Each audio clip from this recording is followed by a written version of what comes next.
No, it's alright. I've waited a whole goddamn week for this. I'm gonna be playing. Okay. Seems like everything is finally good. Okay. Ugh. I just want to stream a goddamn video game. Okay. Here we go. Everything should be good now on both ends. Come on. There we go. Okay. I'm gonna be like watching my OBS like a goddamn hawk tonight.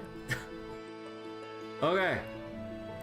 We're finally goddamn here. I'm not gonna touch any other OBS setting because I just need to wait for this shit to settle down. Okay. So, again, I gotta remember to cut out like the initial bits earlier, but okay. Trails in the Sky first chapter remake is finally here. Yeah, the music and everything we're about to light, but okay. So wait. Yeah, I saw that the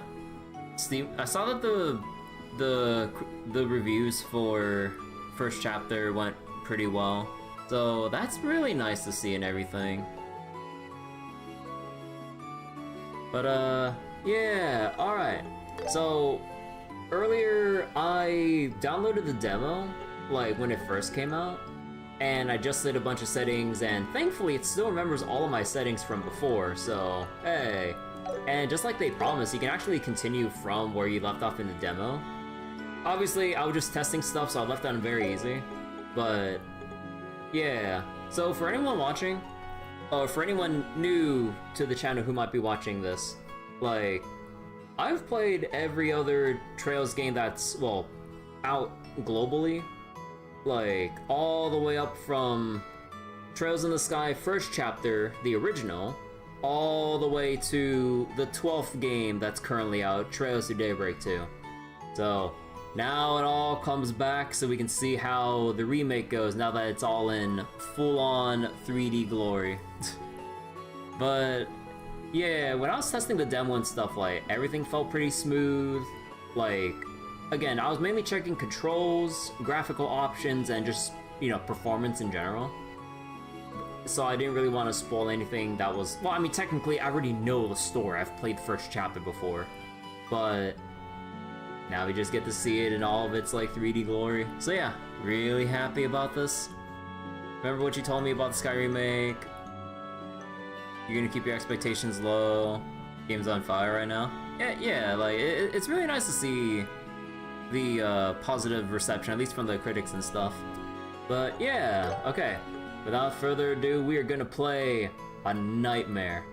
And compared to the earlier Trails games, like, every Trails game from Cold Steel 3 onwards has been very doable on Nightmare.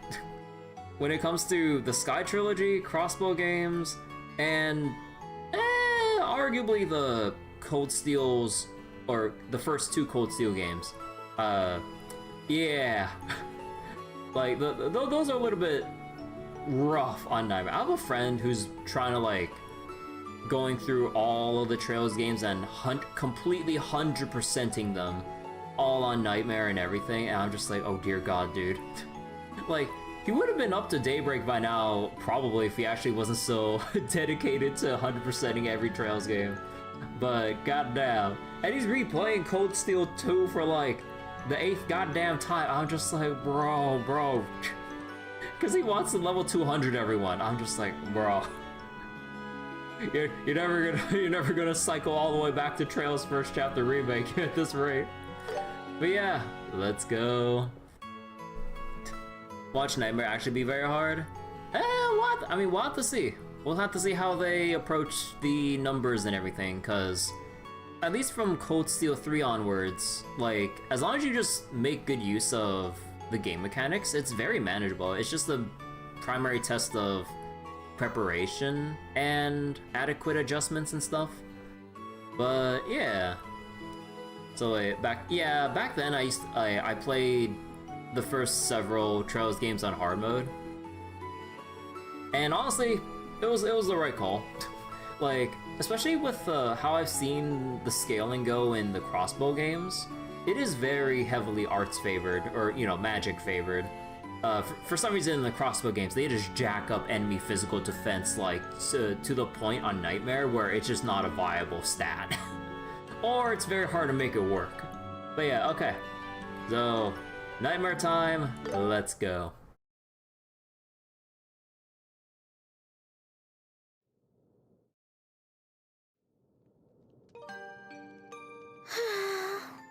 Oh yeah, and they got like the ENVAs to reprise the roles for said he'd be back today. Sky Remake and everything. Schera's gone training around the kingdom too. Oh, this sucks! Aw, little Estelle. Maybe I should practice with my staff some more before dinner. Yeah. Hey! I'm home! Like, the art style and everything for the remake looks very, very Sorry pretty. to keep you waiting, Estelle. Like, just the vivid Did you watch the colors house like and a shading. good little girl? Cassius, the goat. You got that right. Are you okay, Dad? You're not hurt from fighting monsters? Nope, I'm totally fine, see? Anyway, Estelle, I got a little gift for you. Oh? Really? A fishing pole? Sneakers? A new tool for my staff? Although I heard they changed the lines a tiny bit. Where did I go wrong? You know, girls usually want pretty clothes or accessories. Let me see. I like pretty clothes, but I just get them all dirty. And I don't want to accidentally break the accessories while playing. Anyway, Dad, what's with the blanket? Is that my gift? Oh, well spotted. And up.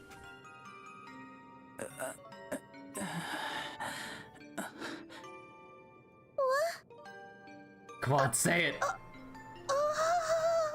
Say it, Estelle. Well, anyway, pretty good looking kid, don't you think? What? Who is this boy? What? Oh, No come need to yell. You'll wake him Come up. on. Where's the lot? Wake him Why is my up. Is he present a even boy? alive? Hey, He's Beakers. totally limp. I gave him first aid so his life isn't at risk. But it really is important he gets some proper rest. I'll get him to bed, so can you go boil some water for me, Estelle? Roger. Yeah, I heard they removed some of the more silly aspects of the localization from the original and sure is made it a bit closer sleeping. to the original script. He's about my age, right? I've never seen anyone with pitch black hair before. Yeah, pretty striking, isn't it? His eyes are amber, by the way. Amber. Oh? That aside, what the heck is going on here? Why is my present a boy? Who is he? Why is he hurt? And why did you bring him home, Dad? Is he your secret love child? Were you two-timing on Mom? Where'd you even learn those words? It's gotta be Scherazard. Yeah, It's gotta be so? Schera. That precocious girl. Anyway, I ran across this kid while I was working. I don't even know his name. Working? As a bracer? Sorta. Sort Oh. of. She doesn't What? know. He's waking up.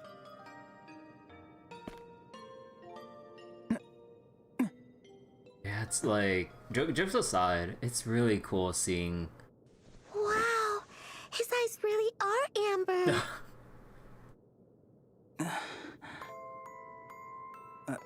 Where am I? Kid, you awake? Oh, the music. The This music is my box. place, so you got nothing to worry about. Da, da, da, da, da, da, da, da, da. What's going on here? You must be crazy. Why?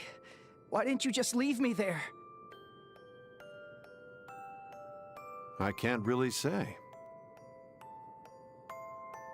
Well, Let's just call it happenstance. The wink. No way! Cassius Bright, do you know what you've done? Hey! Quit yelling! You sure are loud for someone as beat up as you are. You'll make your injuries worse. Get bonked. Who are you? I'm Estelle. Estelle Bright.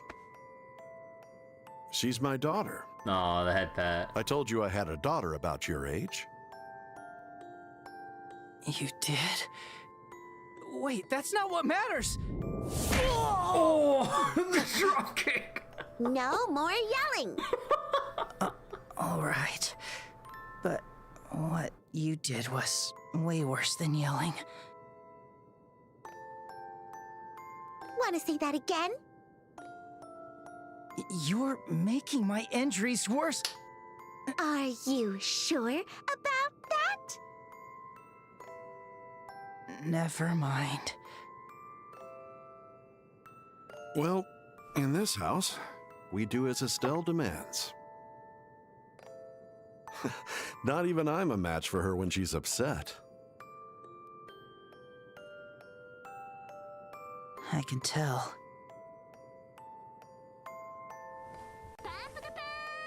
By the Hey, way, Bakon, how you doing? aren't you forgetting something? Huh?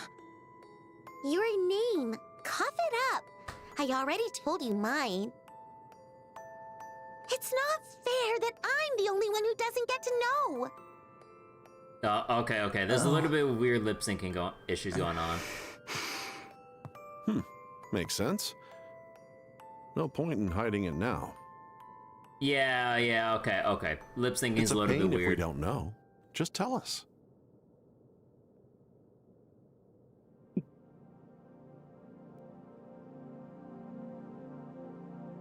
All right.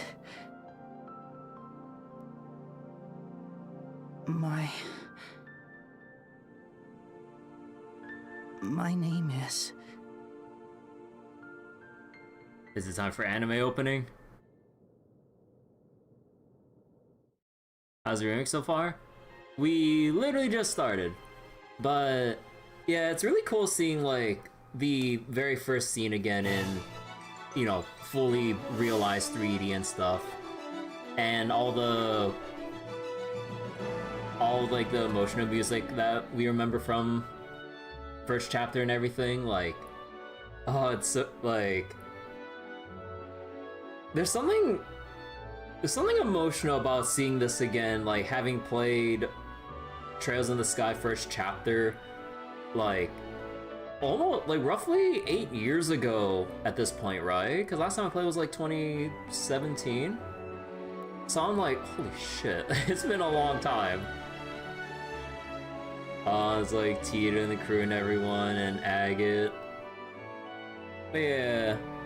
So wait, 101 is the remake should be, you like XE localization? Like, I understand the want for like close direct translations, but I think I like the way that XE handled the localization stuff too. Like the goofiness while still retaining the character and everything. Oh, there's a play at the Academy too. The princess outfit. Even longer for you, PSP days. So wait. Oh, 7 years ago. Oh yeah, my bad.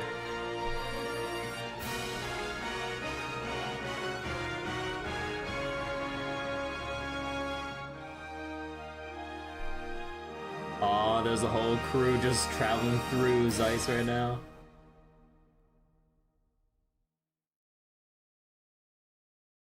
I forgot, is it Zeiss or Zeiss? I keep forgetting.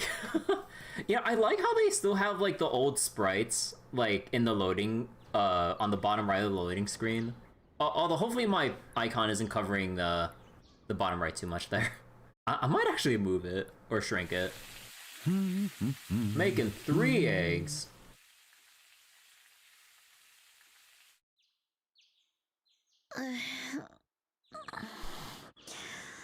So bright. That's her name.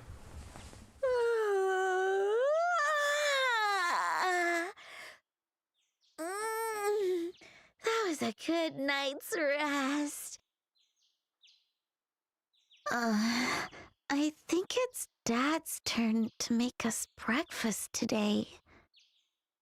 Now then, I wonder if Joshua's still in bed sleeping.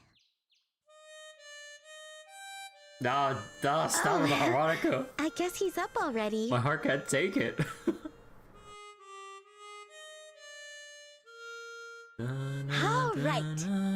I should get dressed too. Woohoo!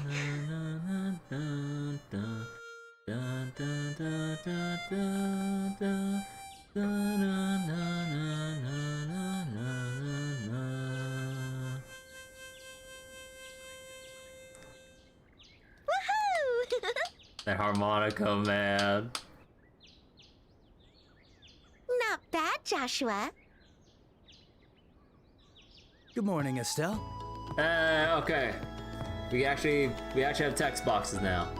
So I forget, they gonna fully voice this one? Sorry, did I wake you? Yeah, there we go.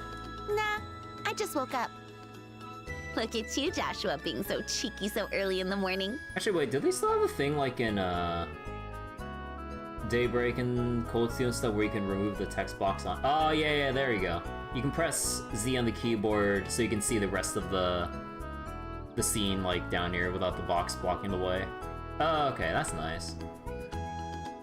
Oh yeah.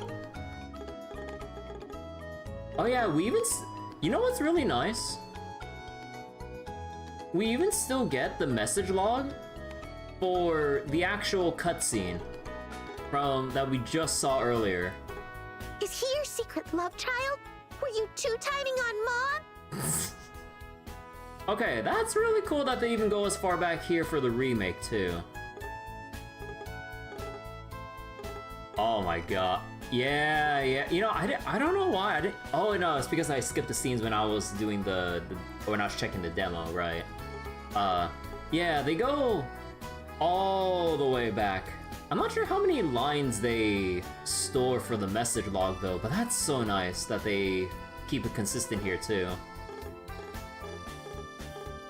Yeah, all the lines, and then there's the active voices once we actually get control, and then battle results once we actually get to battle. Nice. You're gonna make your big sister swoon, you know that? Yeah, I know it's Trail's tradition, but you know, there's like some other aspects, you know, like that I'm slightly concerned that, you know, may or may not be lost in the remake, or maybe not done as extensively as I would hope, but yeah, like we got a long message log, which I'm all here for.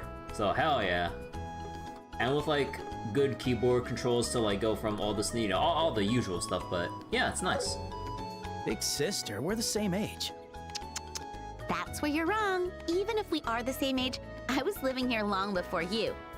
And that makes me your senior. Yeah, whatever you say. Hey, that wasn't very respectful. But that was a nice song. A happy tune with a hint of sadness. I like your other songs too, but that one's my favorite.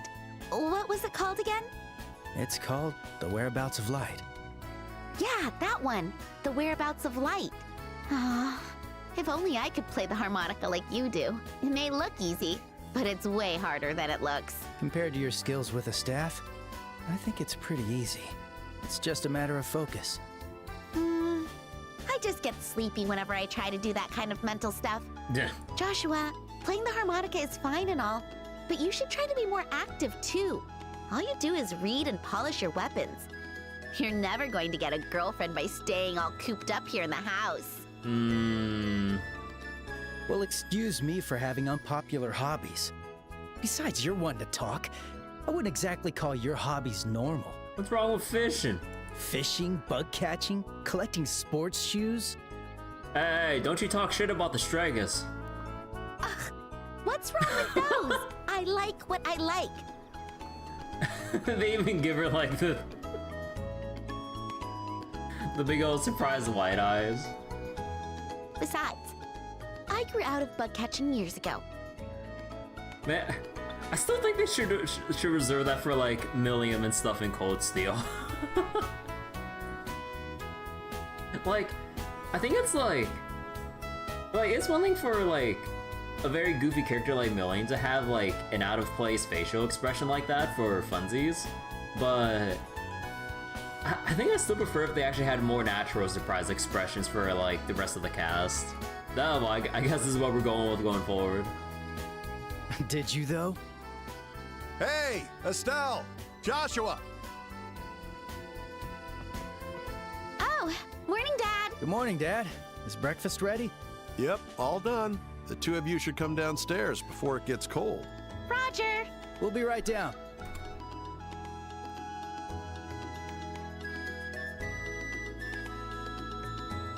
Oh, okay. I need to fix That was that. great.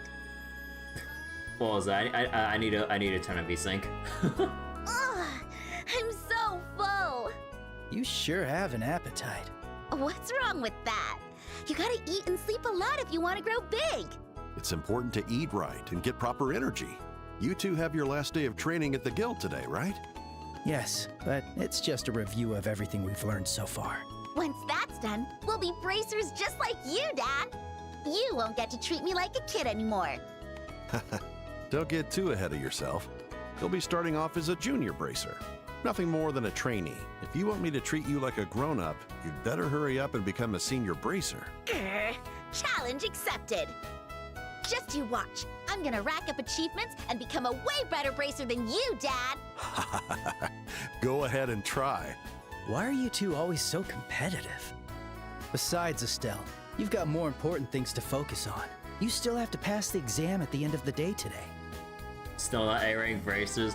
Nah, you watch. By the time we finish first chapter and second chapter, like, I'm gonna hit A-rank. I'm not gonna be B+ forever. What's a bracer? They'll explain it soon enough once we get through the prologue. Like, we'll get to the bracer guild, and I'm pretty sure they'll kind of like give us the rundown on what braces do. Huh? I'm not really the best when it comes to summarizing points. What exam? Don't tell me you already forgot.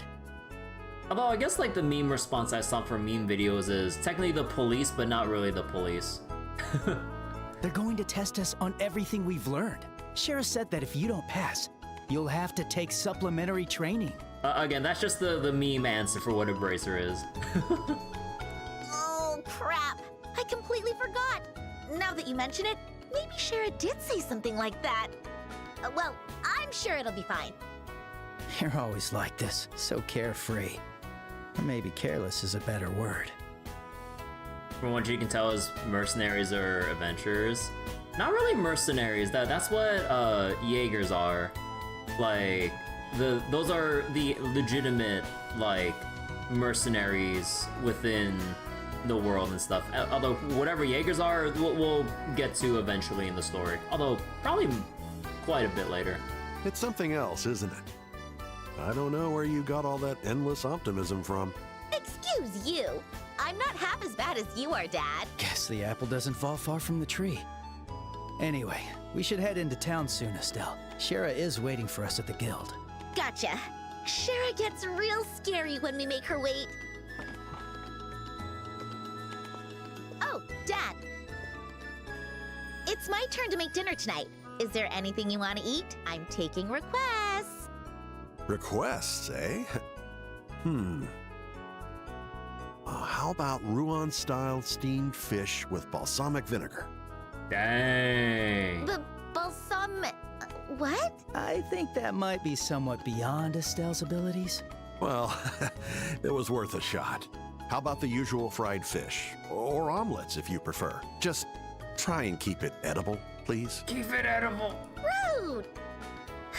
But you're not exactly wrong. Oh, actually, I do have one request.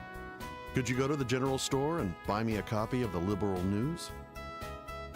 Oh yeah, I remember hearing that like they sort of kind of alter the way they pronounce the burl, but then they kind of make it they kind of pronounce as like. Actually, wait, let me hear that one more time.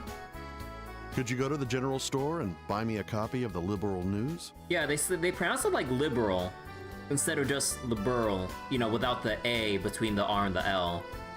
Yeah, I remember hearing about that. That's gonna bother the fuck out of me.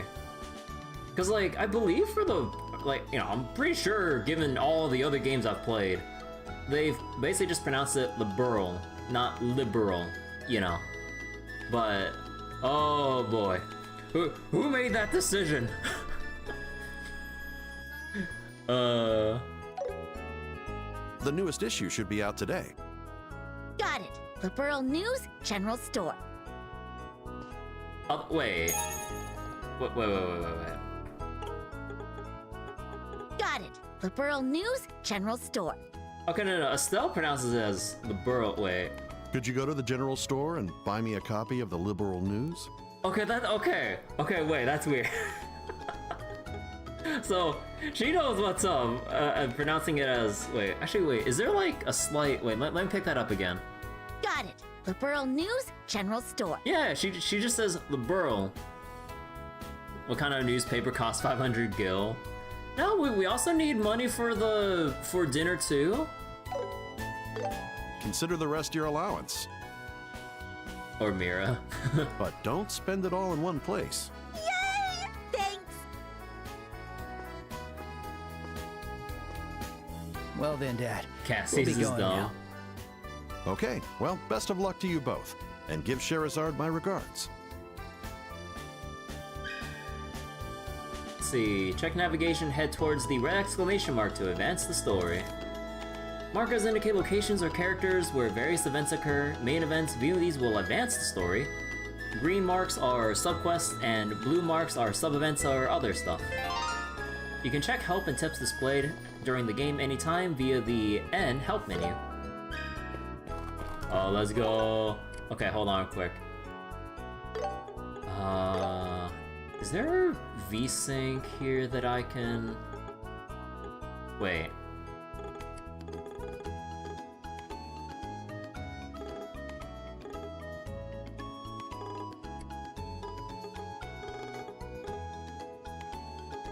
Okay, here we go, VSync, there we go.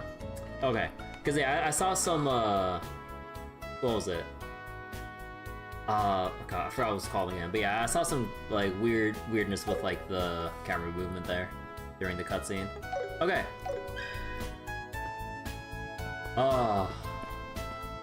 Okay, wait, wait. The mouse movement's still a little bit too fast. I thought I fixed that. Yeah, they just tune it all the way down there. You're getting Cold Steel 3 graphics? And it's not really Cold Steel 3 graphics, like... You can tell that's more... Okay, I'm not really going, like, the technical terms, but... Yeah, like, it's... You can kind of see, like, a lot more vibrancy with, like, the colors and the lighting and stuff that... that isn't really as present as CS3 and stuff when they went from 2 to 3. But... Yeah, it's... For lack of a better word, it's a little more stylized than what Cold Steel 3 is. Again, I am not the right person to be talking about technical aspects of anything. But yeah. By the way, Dad, shouldn't you really go to the guild today? You've barely been for the last few days. I'm afraid I still got some paperwork to clear up. Besides, what are you so worried about? I always work just hard enough not to get myself tired or fired. You know, somehow I don't quite buy that. Do this stuff twirl. Oh yeah, you can kind of see how her like twin tails are just kind of like circling around her. And yeah, like considering the remake and all, I do like how you can see like the movement of the of the hair and everything. And you can even see like her hair tails like touching her arms and everything too. That's actually pretty cool.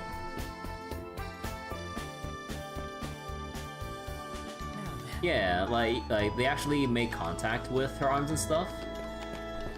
Actually, wait, did they also give oh, whoops.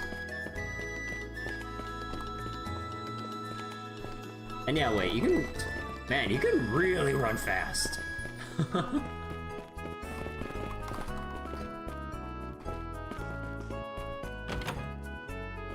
Let's see, is there anything we can... interact with in here? I mean, I doubt it. Oh, wait, you still got dialogue. Let's see, don't you need to be there yourself? Schera's always waiting for you, isn't she? Okay, there we go. Because yeah, on the map and all, you can see that an NPC has their dialogue exhausted when their yellow dots turn to gray. So now you know it's safe to kind of proceed and just go about your exploration. Oh shit, wait. Oh, cool! Well, okay, wait, that's kind of funny how she just kind of like jumps and latches onto the ladder. Hey! Wait a second. What's this?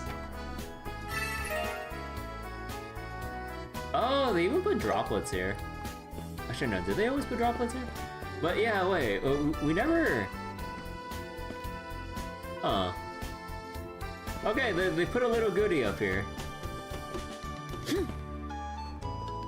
Yeah, they sell the jiggle physics and stuff like in Daybreak.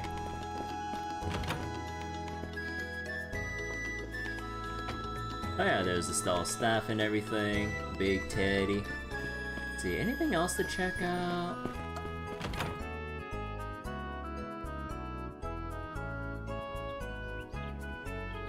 That's so cool seeing their, like, old sprites from the original Sky in the bottom right. But yeah, like, again, when I was testing my settings and stuff, like, this looks so pretty. Like, just visually already, like, they've done a really good job with this remake. I can't wait to see what the other iconic locations look like.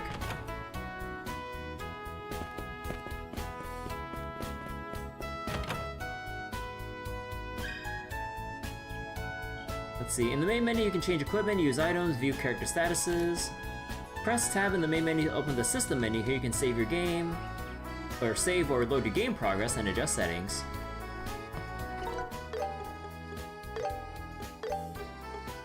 There we go. I don't need to keep bringing up the main menu game. I forgot, was there any dialogue around here? Okay. Let's go. Oh yeah, oh okay, they actually let us... Let's go! They actually let us swap characters, right away. That's nice. Because normally, because I think, like... Actually, no, you can swap even before then. 80 hours to finish for me to be 160. Maybe. There's a log for practicing staff techniques. Well, we're not gonna talk about the squirrel? Look at that squirrel.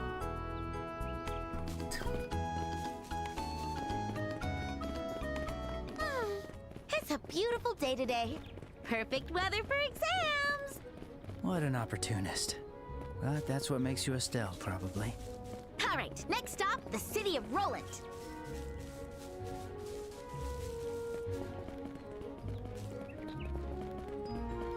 I forget, what's the dialogue over here? Hold on. Let's see, Estelle, the town's in the opposite direction. Are you still half asleep? Oh, be quiet, I was just messing around. Looks like there aren't any monsters around here now. Must have ran away in fear from the great bracer Estelle. You're not a bracer yet.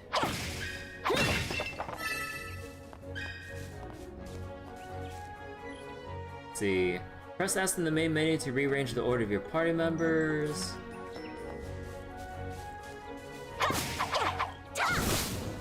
Oh, you can actually break the foliage? Wait. Okay, that, I didn't actually test that. Wait, holy shit.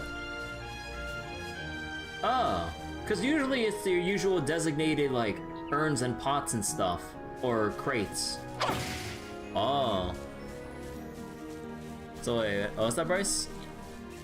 Got DS emulator, Wi-Fi working, and all that. Yo, nice. Okay, that's really cool that you can actually break the bushes and stuff. Oh. Huh. Okay.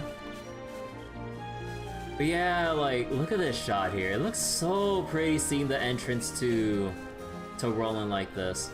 Unfortunately, I don't have the graphics settings. Oh, not that one. I don't have the graphics settings cranked up all the way to max. Unfortunately, I think like it's getting to that point with my system that it needs an upgrade if I want to play stuff on, if I want to play newer games on high settings at this point. Like, when it comes to Trails to Daybreak and everything though, bless Durante and PH3 for Daybreak and everything. Like, because that runs as smooth as goddamn butter with DLSS support and everything. Unfortunately, Durante and PH3 have not worked on the PC version of this, but there's still a pretty good amount of graphical options though that you can adjust to your liking and everything. But yeah, my PC is weak. I mean, like, relatively, you know, like, it's kind of old at this point. Like, Ryzen 5 3600, slightly overclocked, and I keep forgetting if it's RTX or whatever, but yeah, I got my 3080 and everything still. But yeah, with a lot of games at this point, like, they really want you to have, like, at like 40 series bare minimum to at least start running some settings on high. Although, given the state of AAA gaming nowadays, even if you have like a 5090, still runs like shit because of bad optimization. But yeah.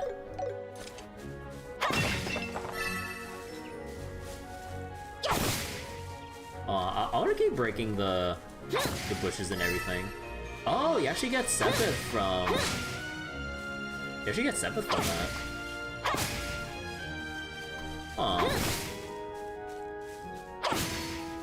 We're almost there. An exam, huh? Come on, it's too late to back out now.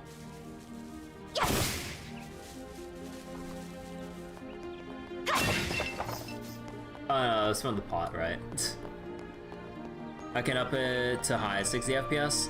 No, not really. Well, I mean, I could, but there's also the issue that I don't want to heat up my room a lot. Because even if I limit it to 60 FPS, it'll still run the temperature up a bit, which would kind of make the... or just my room a bit unbearable to play in. Also, wait. Where's the dash settings? Cause... okay, yeah, change it to hold. There we go. Found treasure. Oh shit, wait. They actually put treasure here? Hey, tier bomb.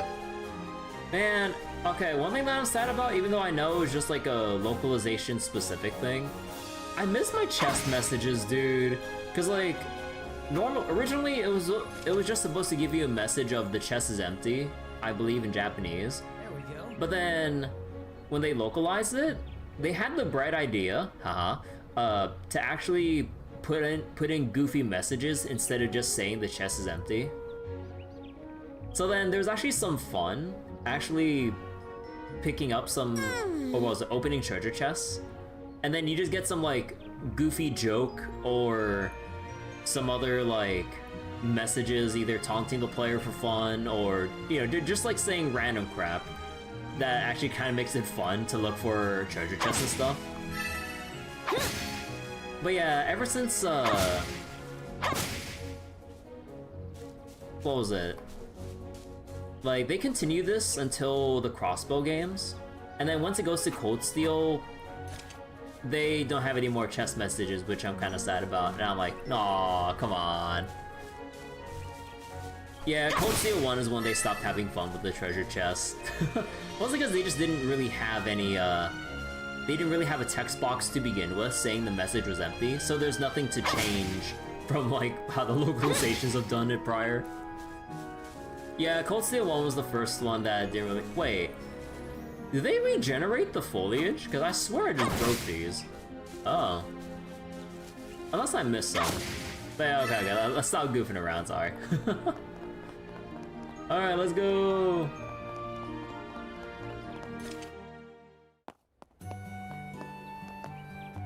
Keep in mind in my Azure playthrough, those are fan chest messages. Oh, yeah, because I was playing with the Geofront translation with the Joyoland version of the Looks crossbow like games. we're right on time. Because I've yet to replay the Crossbow games with their official releases. I have them bought and downloaded, and I even transferred the save files that I had from the Joyoland version to the Crossbow games, just so I can carry it over in Trails into Reverie. I even went that far. But yeah, like I'm pretty sure they still keep like the funny messages and stuff in the official Crossbow games, right? Maybe, you know, some messages would be different than how it was in the, you know, the Geofront version. But yeah, I believe they still have the messages there to some extent. Not too early, not too late. Ugh, I just graduated from church Sunday school too. I didn't think I'd have to study this much just to become a bracer. Well, today's our last day. Besides, you chose to do this. You can't complain about it now. I guess you're right. All right, I'll give it my all and make it through Schera's training. That's the spirit.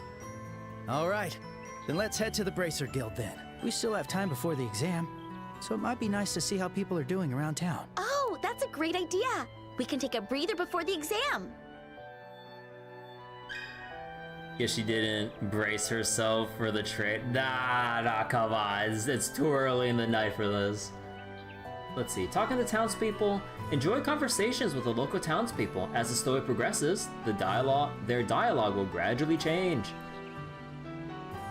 So yeah, like even so with the remake now, they even emphasize it just straight up saying, hey, NPCs like have actual dialogue you probably want to hear. Or you would be interested in hearing, I mean. But yeah, like the main thing with the Trail series and everything, that's kind of like their like most unique aspects.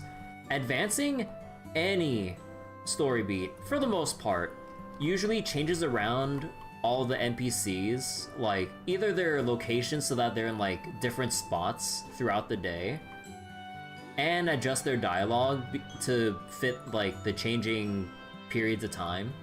So you can have like, let's say some kids playing, and then like they'll talk about where they want to play later, and then like later in the day you actually see them in the different spot they said, or maybe some NPCs will like foreshadow something, and then like maybe like some story beats later you go like, wait, I'm pretty sure I heard this from an NPC earlier. Or, you know, they're just some like recurring characters that like you just see really often that like throughout your journey. It's like really cool with like how much detail they put into like all the NPCs. Yeah, it's important. Hello, Claren.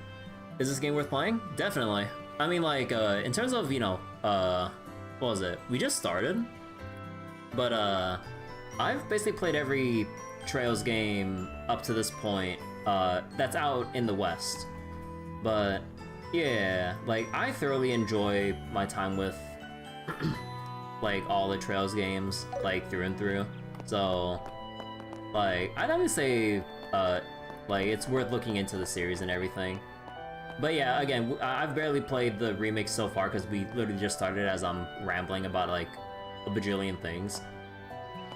So we'll have to see if there's any, you know, we'll have to see how the rest of the remake shapes up as we move further in the story and gameplay. So wait, Cold Steel 3 and 4 as well for NPC messages. All the Trails fan need for, wait, is 2 things.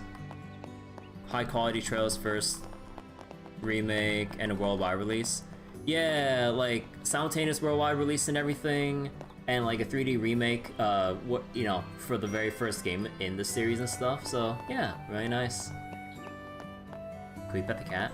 Nah, we can't pet the cat. But yeah, let's go talk to all the NPCs as per usual, and then we'll enter the Bracer Guild to continue the story. So we're gonna be here for a little bit. The weather is so nice today.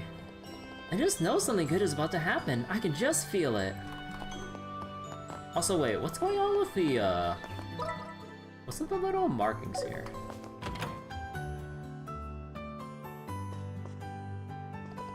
Oh, hello, Estelle and Joshua.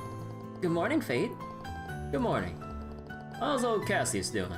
Oh, he's doing well, so well it gets on my nerves. I swear to Adius there's no one more allergic to getting hurt or sick than him. You don't say. My daughter Uni has been hoping to see him, but he hasn't shown up in a while. Let him know if you get the chance, okay? Tell him Fate wanted to chat, for old time's sake. Sure, we'll let him know. Hey, Joshua.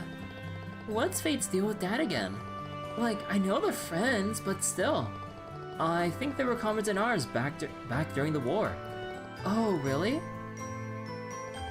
Could I get you two to tell Cassius to stop by sometime? I want to chat for old time's sake. Wait, is there Oh no, they just the spy is just the house. Okay. So can we... How do you go up the side? Oh, up here. So to be honest, you beat Trails in the Sky first chapter to the third in Japanese on PC back then with no knowledge of Japanese. Oh. But yeah, like, it's definitely worth playing, even just for the story alone. Like, that's basically the whole series selling point with the Trails games. Because, like, it's all one long-running, like, storyline covering different arcs and characters and stuff. And they specifically focus on, like, you know, the events that go on in the first game, and then how everything just kind of like builds up and leads into like another set of things. And like not many other series out there really dedicates that much to an extremely long-running story that's spanning over like 12 games at this point. Technically 13 in Japan because they have Beyond the Horizon already. Or actually, what I keep forgetting what they refer to. Was it Kaino Kiseki, yeah.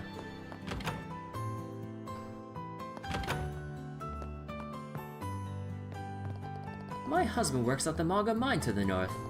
He's already headed there, up bright and early as usual. Sometimes he doesn't come back for days on end. That's a big pot of stew. Oh, you can see like the bits of just like beef stew with potatoes and stuff. I just hope he doesn't work himself into the ground.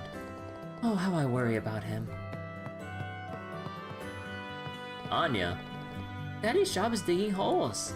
And he brings back really pretty rocks. I think they're called septimes?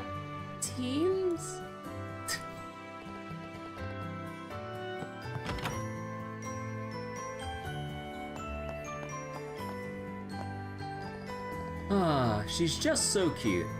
Aw. Maybe I should just pluck up some courage and just talk to her.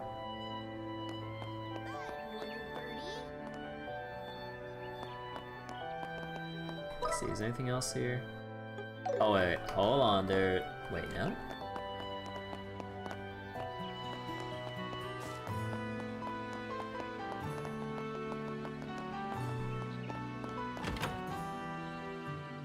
Oh, hello, Estelle. Joshua? There's no series that can come close to...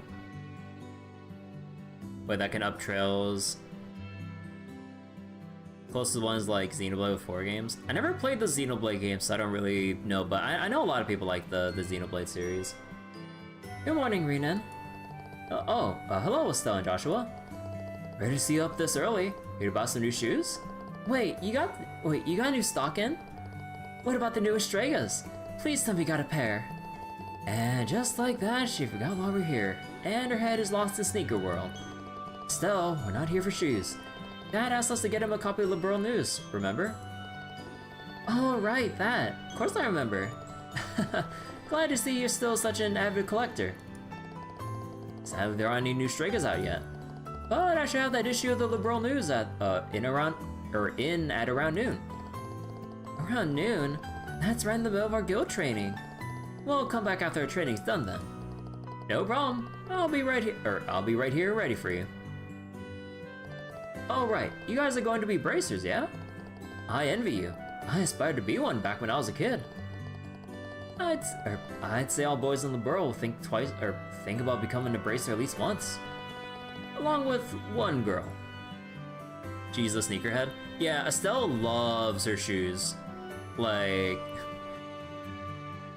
she what was it? Like, she just really likes collecting sneakers and stuff with how active she is. What's that supposed to mean? There are plenty of prominent female braces. Look at Schera. I didn't say it was a bad thing. Anyway, best of luck with your training.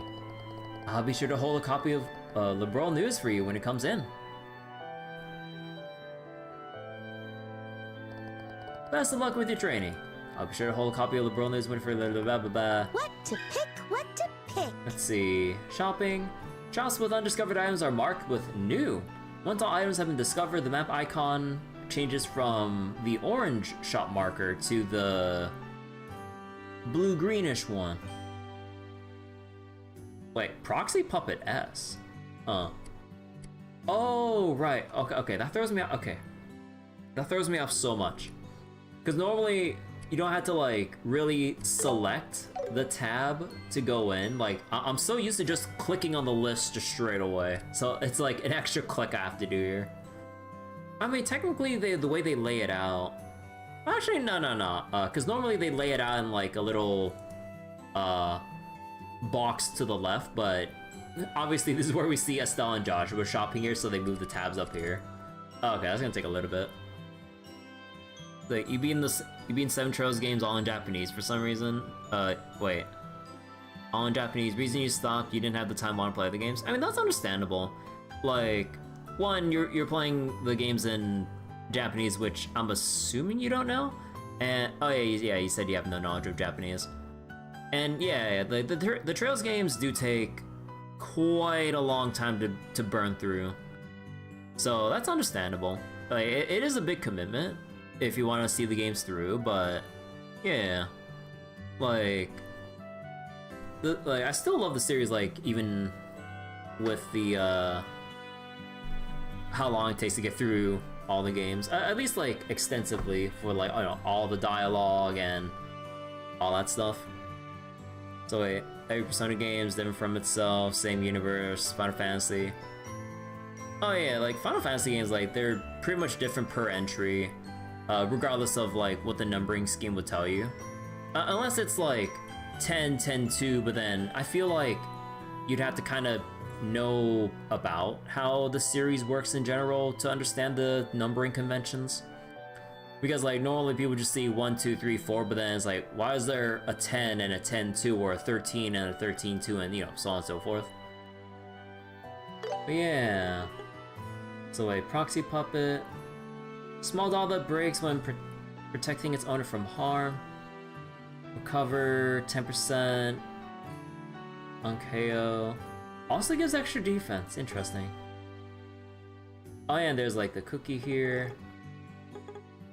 Wait. Costume? A pair of lively wild tabby cat ears. Palm cover for Orbment. And it has all the... Oh my god. Yeah, there's all the food ingredients when we get a recipe book down the line.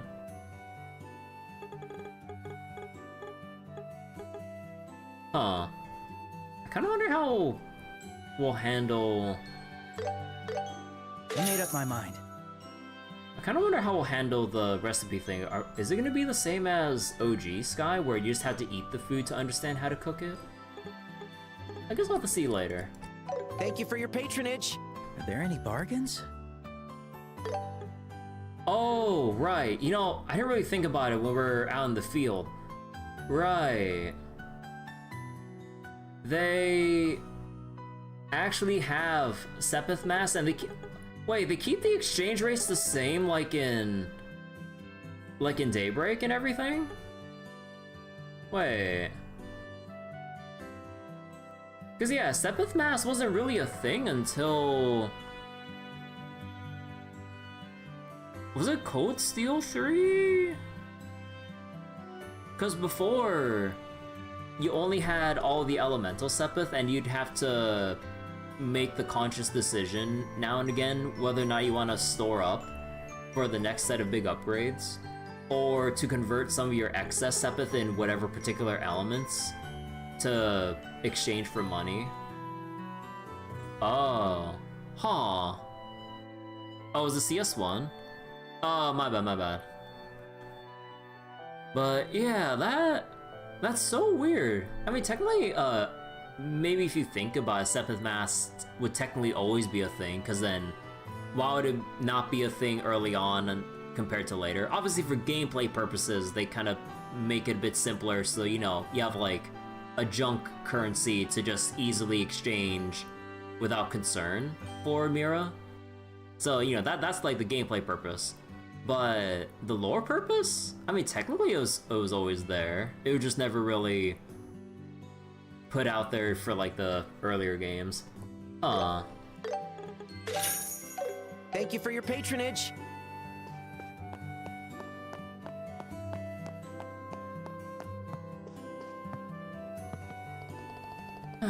Nothing invigorates quite like crisp morning air. Now then, it's time for some watering, my beloved dearies. Oh, still got dialogue. Now then, it's time for some watering. Oh, okay, now same thing. And yep. And water Sepith. There we go. Hey, dude, how many squirrels are around in this town? God damn. Like, they're in the buckets. They're like on the little ledges and everything. Squirrels everywhere.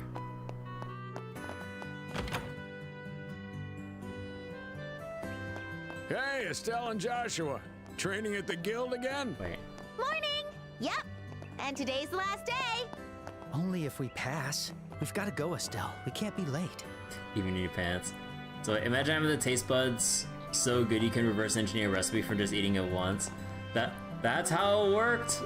That's how it worked back then. Like, get a new piece of food, like just munch it down. It's like, I broke down exactly how they prepared it. So hopefully they'll remake the other Trails games. Yeah, they will. They already said, what was it? I believe Falcom already said they're gonna remake Trails second chapter as well. I mean, especially given how the story kind of like goes for Trails first chapter, it's kind of a no-brainer that we have to have second chapter remake. But yeah, I think like, you know, obviously bare minimum, I think we'll definitely see the whole trilogy being remade. No duh. Like, it'd be not the wisest decision to remake the first two, but not remake the third game to basically tie up the Sky arc and, or the Sky games, and segue into Crossbell. Like, I would, if I had to make some assumptions, you know, I would assume they'd at least remake not just the Sky games, but the Crossbow games as well, considering those were all in 2D. And maybe if the remakes do well enough, I'm hoping that they would remake maybe Cold Steel's 1 and 2, because those are the more extremely dated 3D Trails games, because those were on the Vita and PS3, I believe. So whether it's because of like gameplay stuff or visuals and among other things, like Cold Steel's 1 and 2 definitely could use a remake treatment, but not before the rest of the respective game, or the games before it for Trails. Yeah, second chapter was already confirmed. Daybreak not having load times for entering loading door, or entering leaving doors seamlessly is pretty good. Oh, yeah. Like, in Trails to Daybreak, you have like pretty seamless transitions going from like outside location to like indoors. Here we kind of have to, even though the loading is really quick, like you still have to load into like a separate little shop area though. But yeah, in Daybreak, like they make it just seamless. You just open a door and you're just out and about in the city and everything. Yeah, second chapter is amazing. I really wonder how a lot of the moments are gonna shape up in 3D. Like just with how grand in scale a lot of the big moments are. Hey, if it isn't Estelle and Joshua. How's the overall arts ornament I adjusted for you the other day? Estelle's having problems, but I think it's more of an issue with the user than the orbment. Wow! Joshua just straight up just going skill issue. She's an act first, think later kind of person, and it slows down her learning. Though once she finally figures something out, she's actually more capable than most. Well, excuse me. There, everyone struggles with it at first. Once you get the knack, you'll get it in no time. Right. I'll get the hang of it real fast and leave Joshua in the dust. Yeah. Honestly, I wasn't able to use them well when I first joined the Central Factory in Zeiss. You too, Freddy? Yeah, though, well, you can't become a technician if you can't use it at all. Estelle, you're aiming to be a bracer, so you're gonna need to work at it. Aww. So wait, Ash is gonna be mad at the remake. I'll say straight even. That's because the inside of the building is bigger than the outside, they don't change the layout. Yeah, that too. Like, I'm pretty sure with how it looks on the outside, like, it definitely wouldn't look like we have as much room here.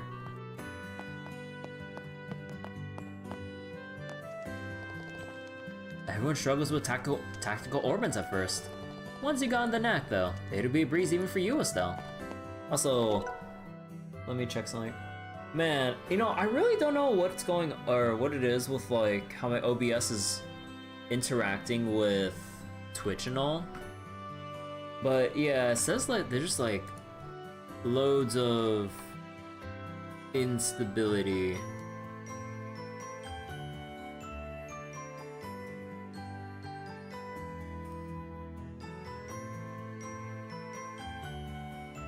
But let me just like full screen this for people watching real quick.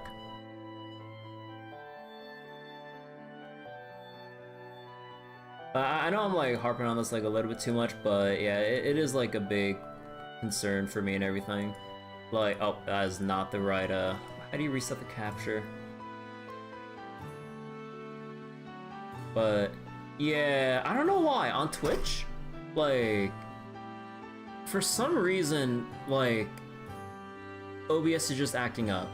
For YouTube though, it's fine. But I really don't get what's going on. So for anyone that's been having like any weird loading or stuttering issues, or maybe somehow falling behind on the stream delay, yeah, I really don't know what I can really do here. Like, this is why I took a break from streaming like the whole past week to sort this out. But even after trying like a plethora of like other things, like I still can't figure out a way to make this consistent, which really bothers me because like, what was it? Like, it was all good in testing, but the moment I stream for real, then I have issues. I even tried testing the streams on the same time of nights that I would stream normally, and it was all fine. Like, how do I go a whole week of testing, no issues at the exact same time of day, even adjusting certain things or whatever, and it's all consistent, and then all of a sudden now, at least on Twitch, like, it just stutters or is like suffers from extreme instability. I really don't know what's going on, and I'm at my wit's end here. Sorry, we're not open yet. Oh, just Estelle and Joshua, huh? Odd to see you two up so early. Good morning, Mr. Melders. Good morning.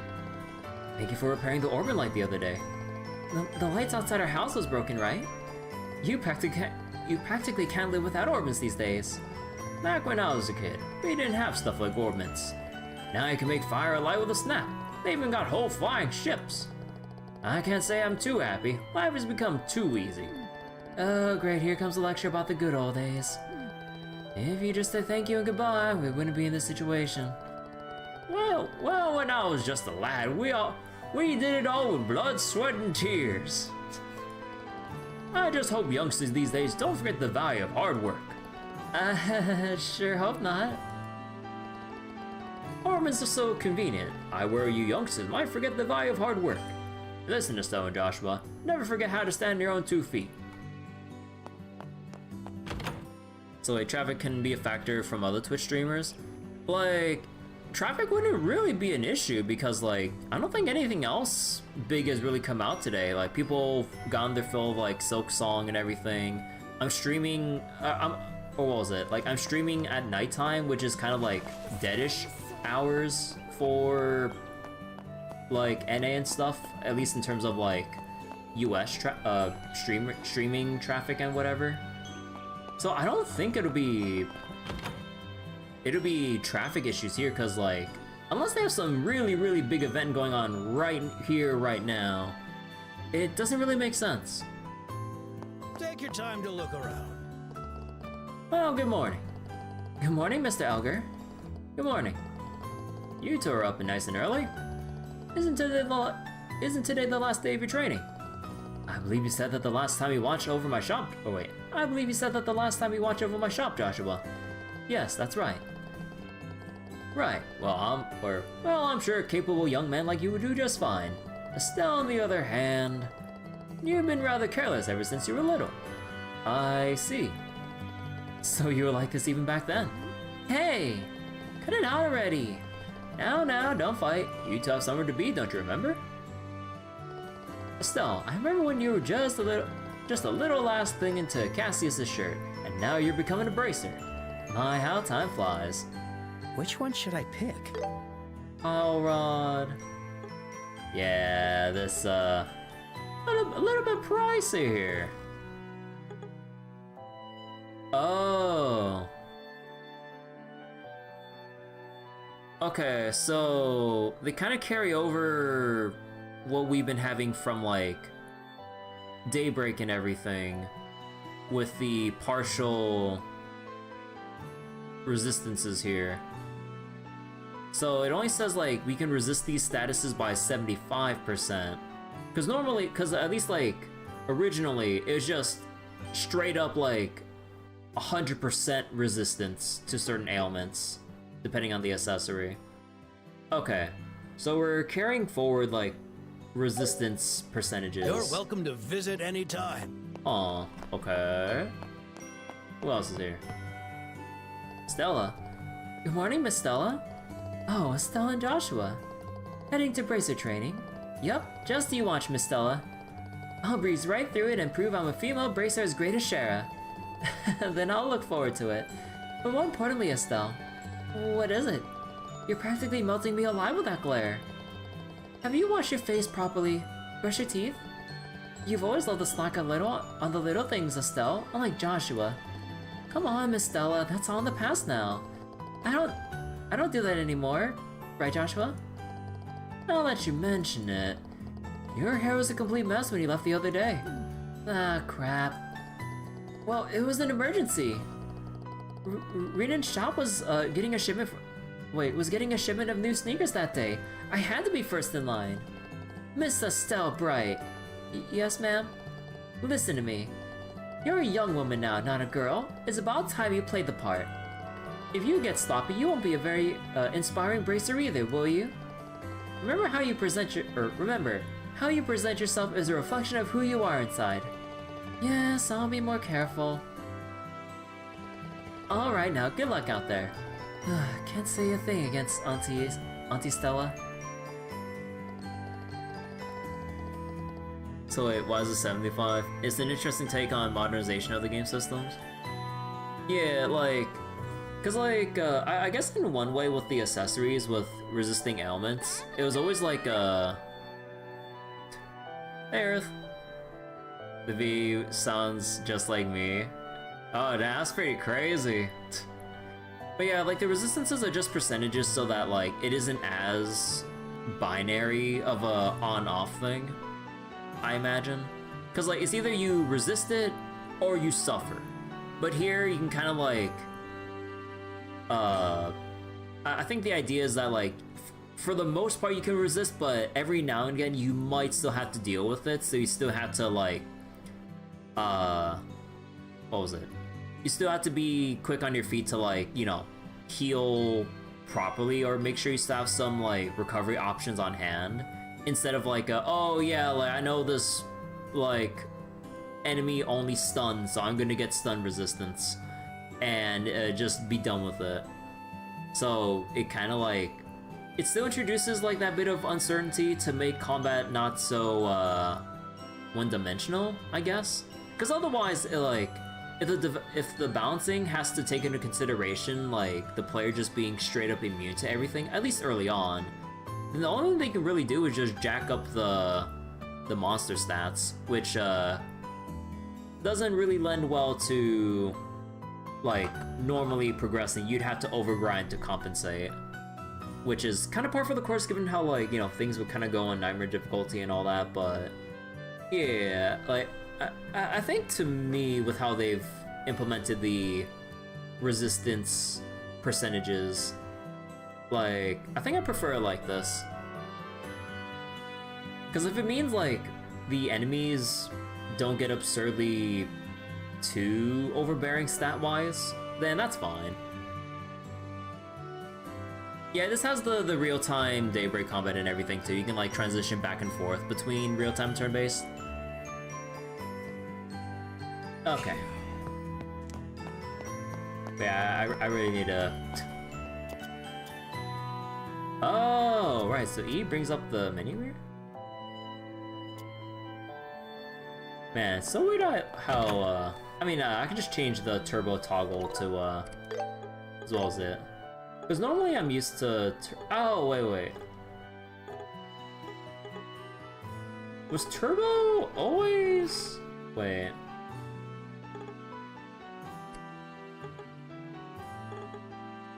Oh, wait.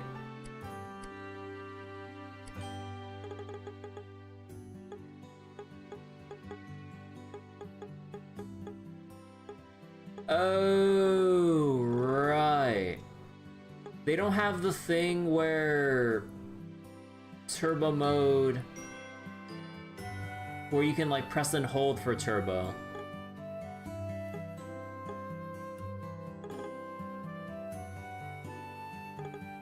Yeah, it's toggle only.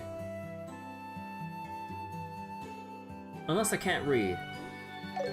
Yeah, they made it toggle only. But I'm so used to pressing and holding for this. Hey Estelle. Hey Joshua. Good morning, Uni. You're not with Luke or Pat today? I was until a little while ago, but then they just took off somewhere. Also, yeah, okay, hold on. Maybe I do keep the BGM on this level here. Cause like, during some scenes I'm like, I really want the music to be louder, but now it feels like if I bump it up even one notch, I have to talk over the music. So that background music ain't so background anymore. I wonder where Luke and Pat have gone off to.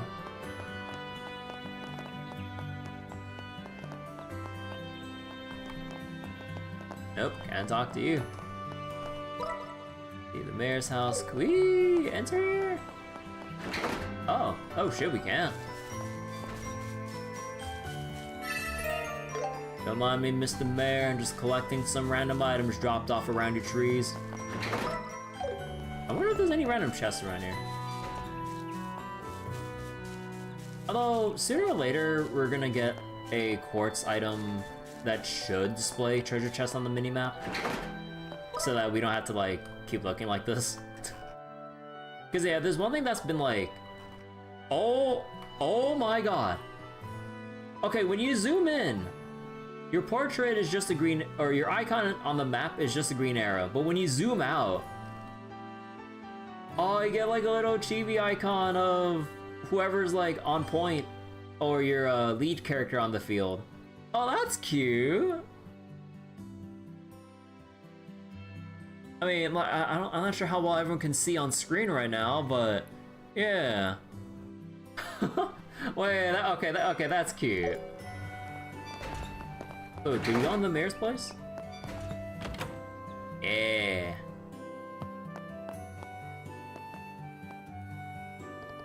I'm still very busy. This matter's larger than it looks. Wait on the master, clean, do laundry, A maid's morning is never easy. Alright, I'm going to finish all the cleaning before my lady returns from the chapel. Oh, wait. The wine cellar. Nothing else here?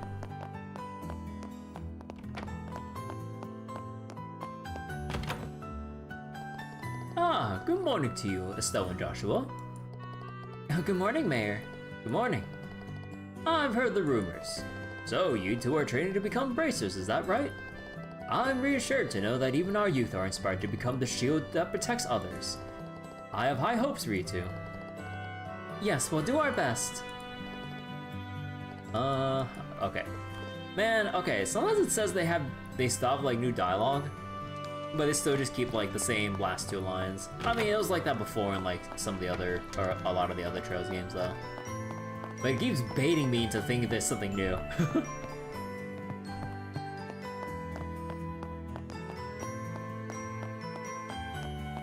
But yeah, no, that's been a thing, like, for pretty much ever in Trails with like, oh, you talk to the NPC once, you talk to them a second time, whether or not they still have the same last two lines or some slight variation of their dialogue. It's like, you gotta make sure, you can't be too careful when checking dialogue here.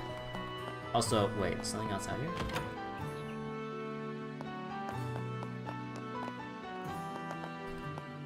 Oh, wait, did I not, no, there's no door here. Yeah, oh no, it was behind the mayor.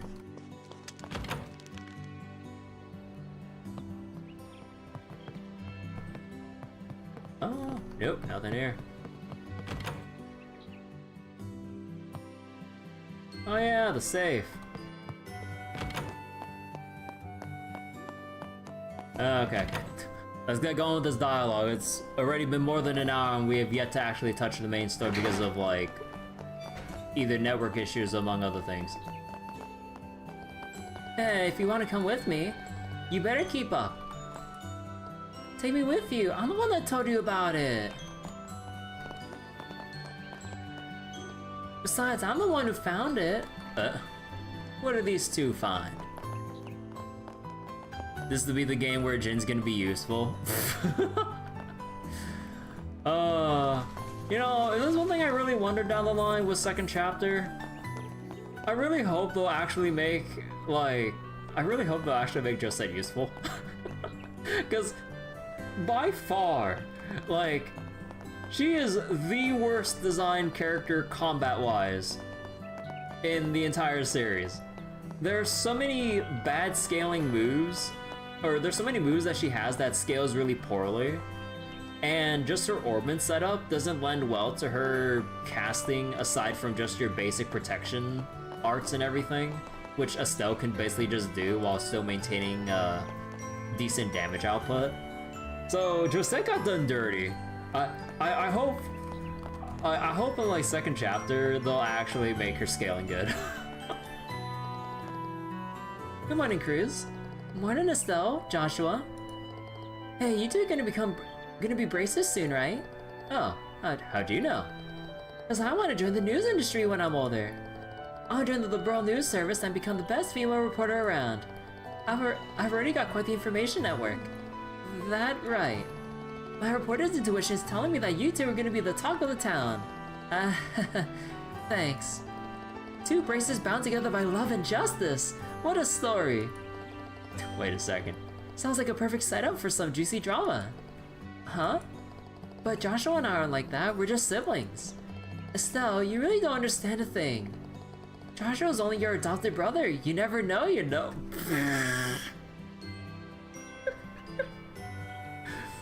Cruz. I know the readers will love it too. Readers? I can't really picture that. You better not disappoint me, okay? Two bracers protecting each other's backs while attempting to make a daring escape from danger. Well, I wouldn't be surprised if love blossomed out of a situation like that. It's so dreamy. Oh, Cruz, you silly young romantic girl.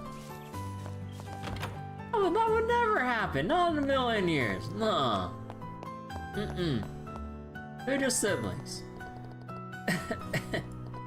Honestly, my husband flipped over the bookshelf again. The room's so packed with dust I can barely breathe.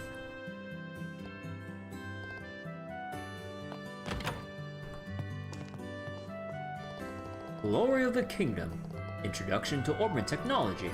History of the Rolent region. Septian Church and Bracer Guild. Where in the world did those books I bought the other day disappear to? I really need to get my collection in order. Right, let's see, a culinary tour of Liberl. Huh, when did I buy this? You're stuck, bro. Wait, this girl? She knows. Like Reen and Elise. Yeah, just like Reen and Elise. No way, ain't gonna happen. Oh wait, oh yeah, they have a little marker here. There's a notebook placed on the desk. Luke's diary. I'm a bracer. I live in a small rural town, and my job is to keep the peace around here. Today, I took on some requests and headed out to do them. My first task was milking cows at the ranch, and the next one was plowing fields on the farm. Those things were super easy for me. Then came a last request, babysitting. At first, I thought babysitting would be a piece of cake.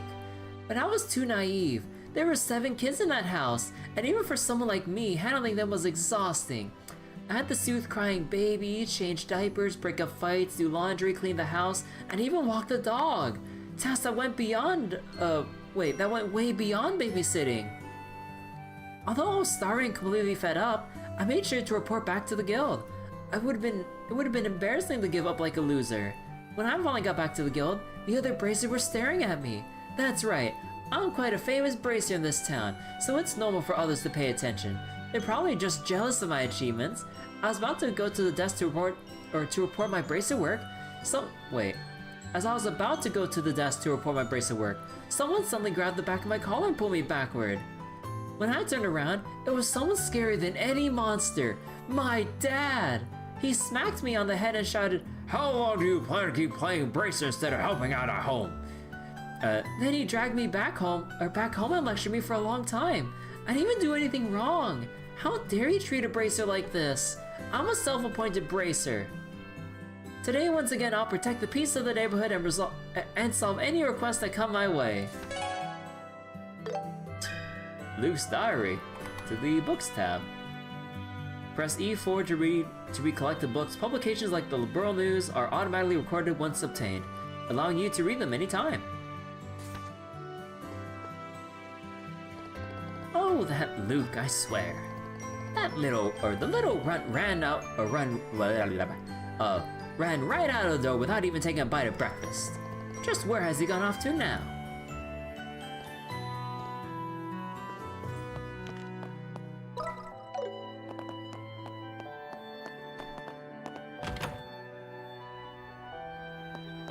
Let's see, so we still have the tower, chapel I didn't go into yet.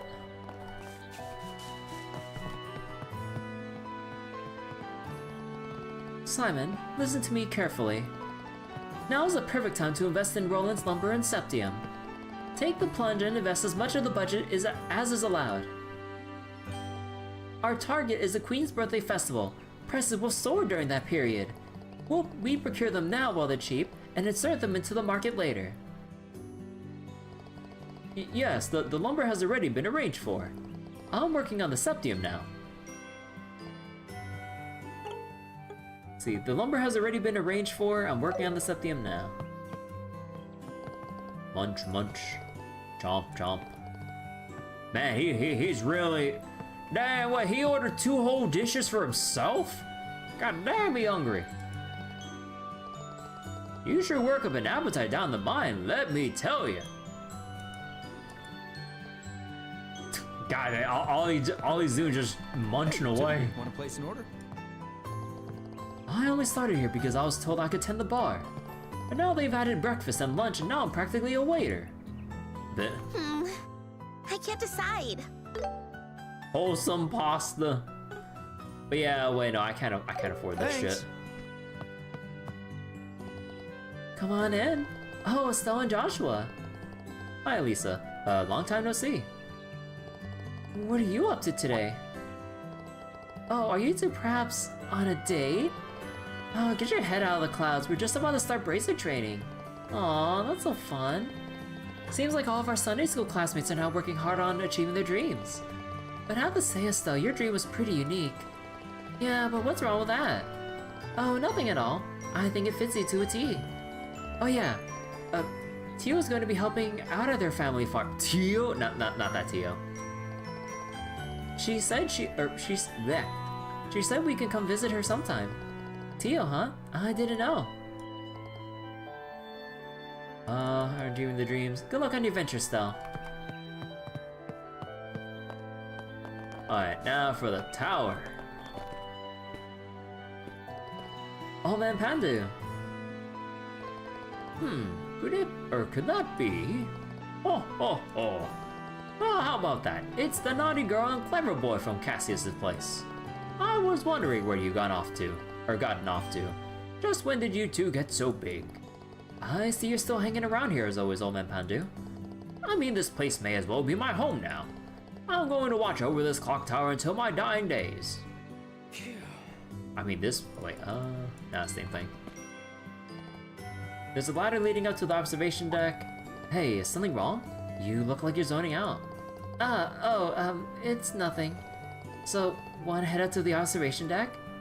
Oh, they even... Okay, so she thinks about that. Actually, did she, reference that during, OG first chapter? It's been like 7 years. Huh? The view's nice from up here, isn't it? We can see the entire region. Yeah. Yeah, the tower brings back bad memories for us though. Oh shit, wait. Oh, we can actually control the camera. Oh, that's so cool. Like, Assassin's Creed ass moment of like, climbing up towers though. But yeah, there's like the airport for airships to dock and everything. See like what was it? The path to the hills and the Malga mines and stuff. Mayor's house and everything. And then the highway down there. Okay, that's really cool that we get like a big overhead view of like the entire city here. Or town. Okay, that's so weird how she just like slides into place from the ladder. I mean, it's just like a silly thing to look at like every time you like interact with the ladder. Wait, I don't think we went to the hotel yet. Wait, his name is Vern? Welcome to Hotel Rolent. Will you two be staying the night together? Huh? Wait, hold on, it's us, Vern? Yes, I know, I was only joking, Estelle. I was just practicing my greetings for our guests. Right. For all his earnest decorum and politeness, Vern sure does enjoy pulling my leg. Maybe it's because you're so fun to tease. Estelle, if you pass the exam, you'll become Rolent's second female bracer at the Scherazard. I wish you and Joshua the best of luck. Will you be resting here? Behind your mirror to sleep. Let's see, are there any goodies around here by any chance? Actually, how do the rooms look and everything? Oh yeah, they have like the bathtub and everything. Oh, they just have like big red blue buttons for hot and cold. Or wait, no, they have a lever to turn on the water. Oh, I guess maybe that's just temperature control. Any other details around the hotel rooms? No, not really. They basically just mirrored like the two rooms here.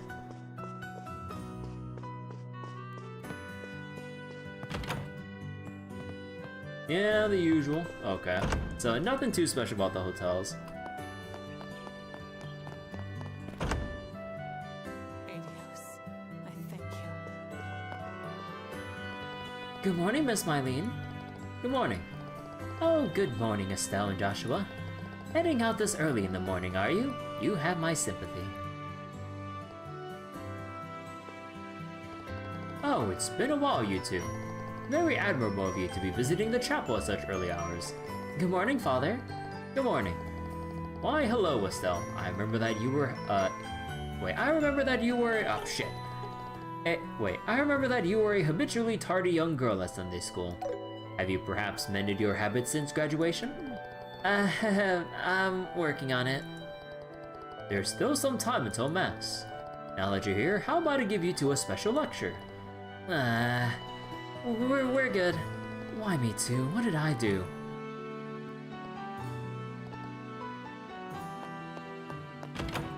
Oh. So a sequel for...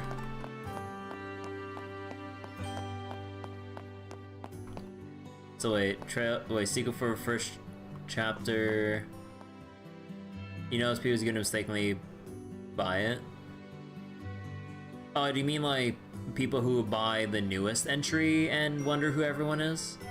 I mean, like, I wouldn't really fault anyone too much for looking at or for buying a Trails game and not understanding, you know, like what was it, like just like the ordering of all the arcs and entries and everything.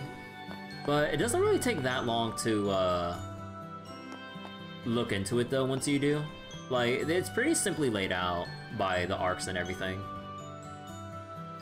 But yeah, on first glance though, it does look kind of confusing, like on like which entries first or whether or not like they're interconnected or not, because, you know, like first assumptions, like people wouldn't really think that they'd be like, or that the series would just be a very long-running story that's like still ongoing. Oh my, it's almost time for Mass. The mayor's wife is already here, so I'll have to hurry and get ready.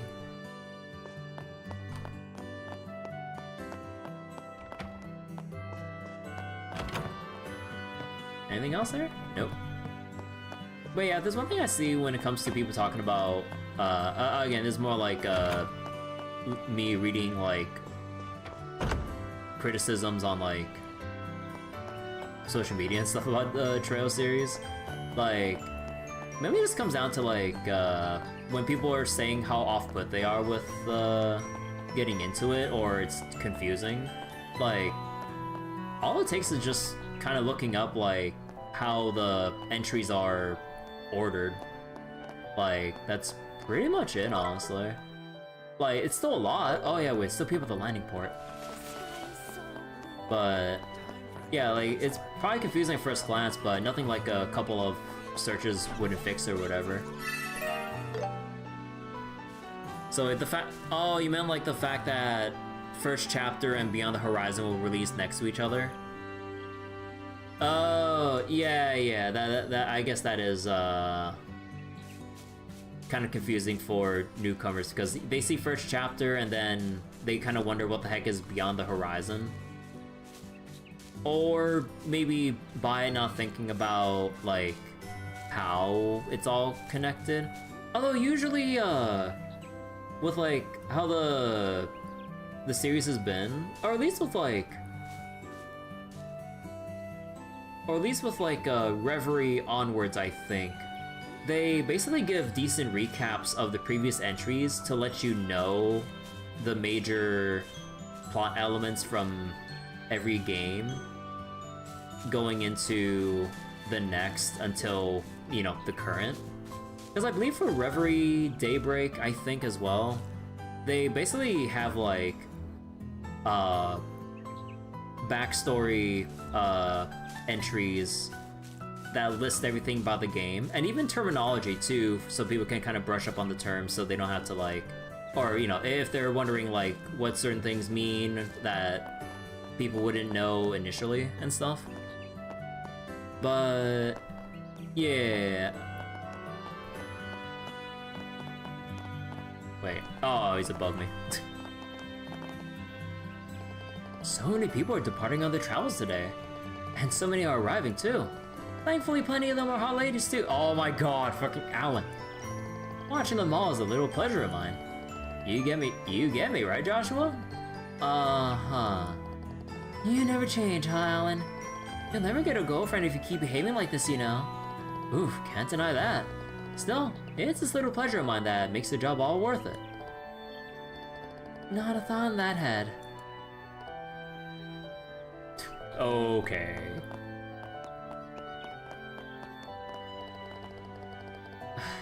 Of all the days to oversleep, guess I could have eased up on the bottle yesterday. Oh, it actually has different lines. Alright, better get started on those inspections. Let's do this. Any chest here? No. Alright. Although, what the heck is over here? Oh no, that's when we go into like this is the path to the mines and everything. Okay, so we'll probably go there later.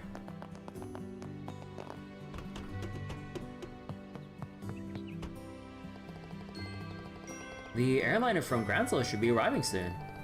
Gotta make sure we're ready to receive it. The next airliner is scheduled to arrive from Bose in the afternoon. Okay. Did I miss any other dialogue? We went to the chapel. Okay, there's that one NPC right there. I went into the weapons shop. Let's see, west, Malga Trail, side exit. Rolent landing port. Wait. Yeah, I know, we can't wander off to the trail.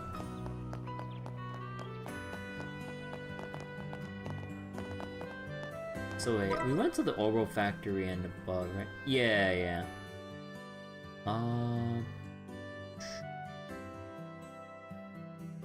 Yeah, we went in the house on the side there. Okay. Now I just need to talk to Rio. Whew, work's taking me to Mistwalk Forest in the south. There's a merchant from Bose who wants to purchase lumber in bulk. And I gotta prepare it all for the order.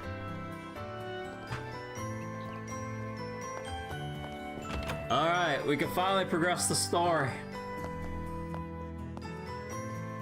Oh, good morning, Estelle. Joshua? Morning, Aina! Good morning. Is Schera already here? Yes, she's waiting for you two on the second floor. Once your training today is complete, you'll officially join the ranks of the Bracers. Good luck, you two. Yeah, thanks! We'll do our best. Oh man, we can adjust camera controls and stuff. Once you're through today's training, you two will finally become real bracers. Now don't keep Scherazard waiting. You'll find her on the second floor. Best of luck!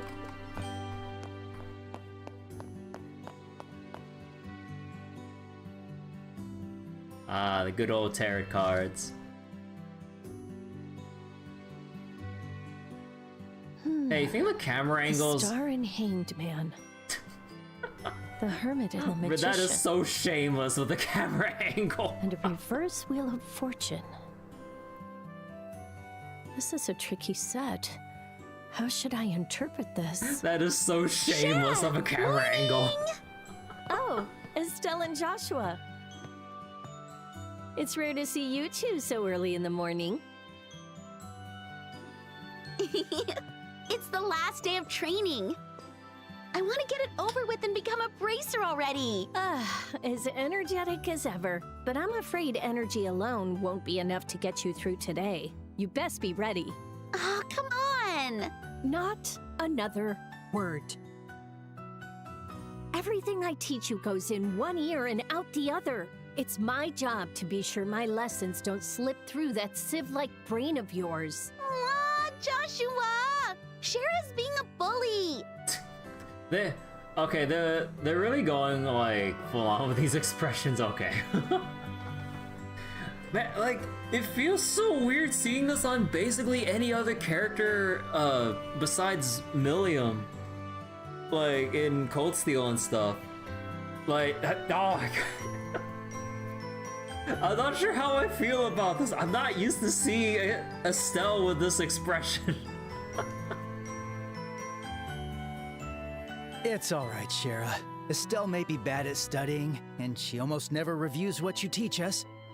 And yes, she's a soft-hearted busybody who loves taking care of others. But her instincts are good, so she'll learn how to use Orbments on the fly without any issues. Well, I guess I'll just have to pin my hopes on that. Hey, Joshua. That didn't sound very supportive. What a terrible thing to say. I listed out all your good points. Oh, please. By the way, Schera, what did you see in your tarot cards? You certainly didn't seem very happy about it. Oh, this. I vaguely tried to predict what might happen around me in the near future. Oh.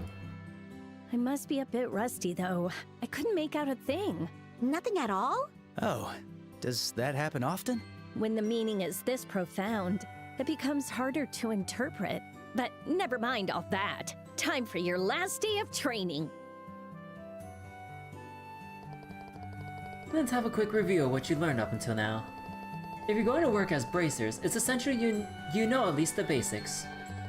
And that goes especially for you, Estelle, so you better be listening up. Yeah. So, what do you want to review? Oh man!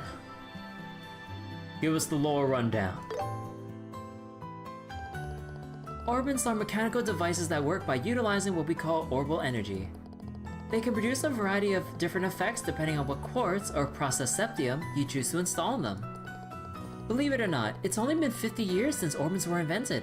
However, nowadays orbments are an integral part of society. You'll find them in weapons, magic, airships, and countless other everyday items. Lore time? Hell yeah. This wave of technological innovation is commonly referred to as the Orbal Revolution.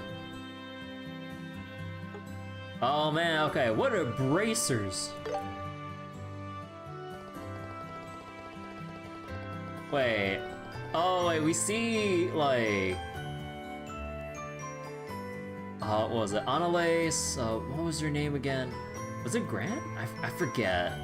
I believe, funnily enough, I believe this guy's name was still Kurt. Yeah. And what was her name again? Oh shit. It's been so long. Karna, I think? Yeah, I think that was their name. Okay, I'm not sure about this guy. I think it was... He seems like a Grant to me. I don't remember. We'll have to meet him again in the story to find out if I'm right. Okay, so what are bracers? Bracers are combat and investigative professionals who work to keep the peace and protect civilians in their respective regions. They aid their communities not just by calling monsters and preventing crime, but also by finding lost items or escorting cargo, among other duties. The Bracer Guild has branches stationed all over the Zemurian continent to manage all the different bracers in each region. Names and Trails 101. Like, I have the most trouble remembering like the characters from the Sky games who haven't come back or we don't see as often. So like my mind's like kind of running a big blank at the moment, but we'll have to see like with everyone else we bump into again.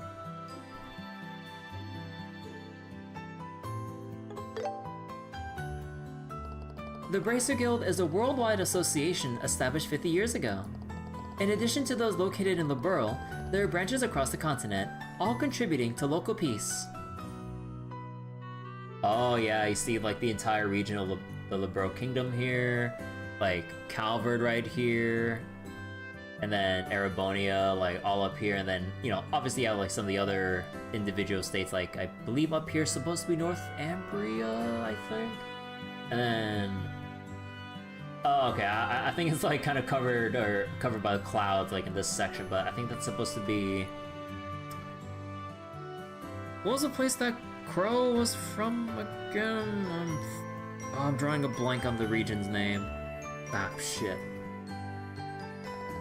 In fact, their neutrality has helped them mediate conflicts between nations, such as the war from a decade ago. Having said that, the guild is perpetually short on personnel, precisely because there is such high demand for their aid.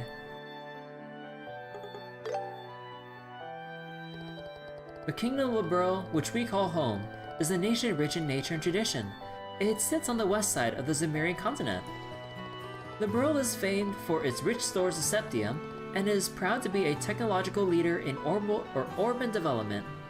Yeah, you have like Calvard, Erebonia, Jirai. Oh, yeah, something like that, I think. Urban technology is also an important asset in helping Liberl to defend its independence amidst disputes with its neighboring nations. When we were invaded 10 years ago by the Erebonian Empire, it was orbital-engine airships that ultimately saved the kingdom from ruin. Although relations with the Empire remain strained, Queen Alicia's political maneuvering has allowed the world to remain more or less peaceful.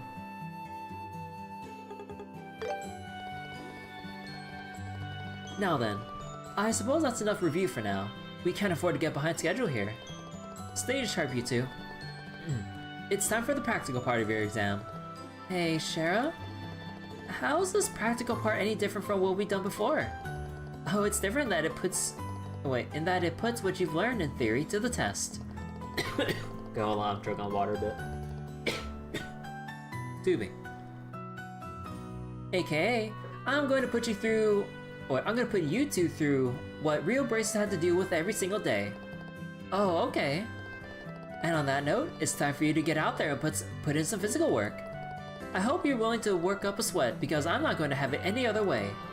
Oh heck yeah, finally! Finally, I'm going to be free from endless writing and theory.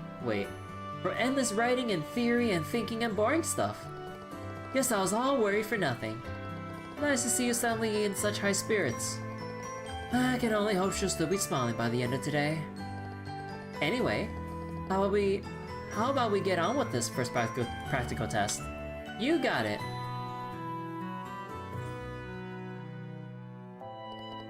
First off, you'll have to confirm the details of the job you'll be taking on. But before that, there's a little something we need to give you. Aina, are they ready? Yes. Great, now go on, you two. Take one for each of you.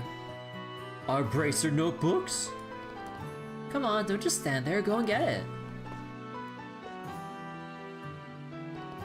Whatever you do, do not lose these. They're going to come in very handy. Bracer notebook. Those are your official bracer notebooks. They're where you'll record every detail of your work. What you've heard, what you found, where you found it, and so on. What may seem like minor details in the moment, more often than not, become crucial clues. You should always make a record of everything you notice, and I mean everything, okay? Understood. Ah, great, more pen pushing. Oh, that's odd. Either my hearing is out of whack, or I swear that only one of you replied back. Whatever gave you that idea? Listen to me, Estelle. It is the duty of all bracers to keep an accurate record of their work. So quit whining and do it. Fine, fine. Glad to see we're on the same page. Now let's get started. See that bulletin board over there by the door? That's where all your jobs will be posted. Go there and check your job for today. Oh, the bulletin board is that way.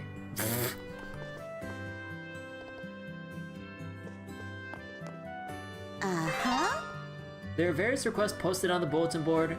You are able to check the clients and rewards for each request. Check the details of the request by pressing left click. Retrieval training, priority, triple star, client Charizard, reward 500 Mira. 1 BP, search the sewers and retrieve the items stored inside the treasure chest. For more details, speak with Charizard. Oh, so do we not do anything else from this?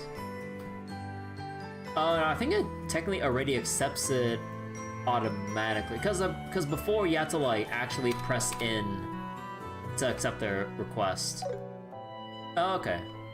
Although I guess it is scripted. Job details checked on the bulletin board and important work-related events will automatically be recorded in your bracer notebook. Oh.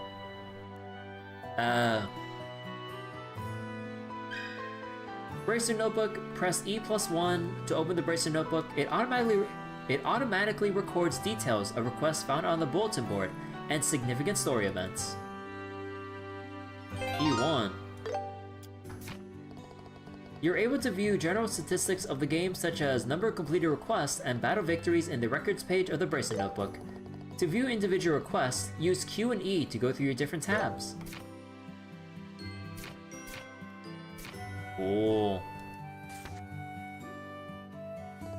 Alright, good. Looks like you've gotten the hang of using the bulletin board and notebook.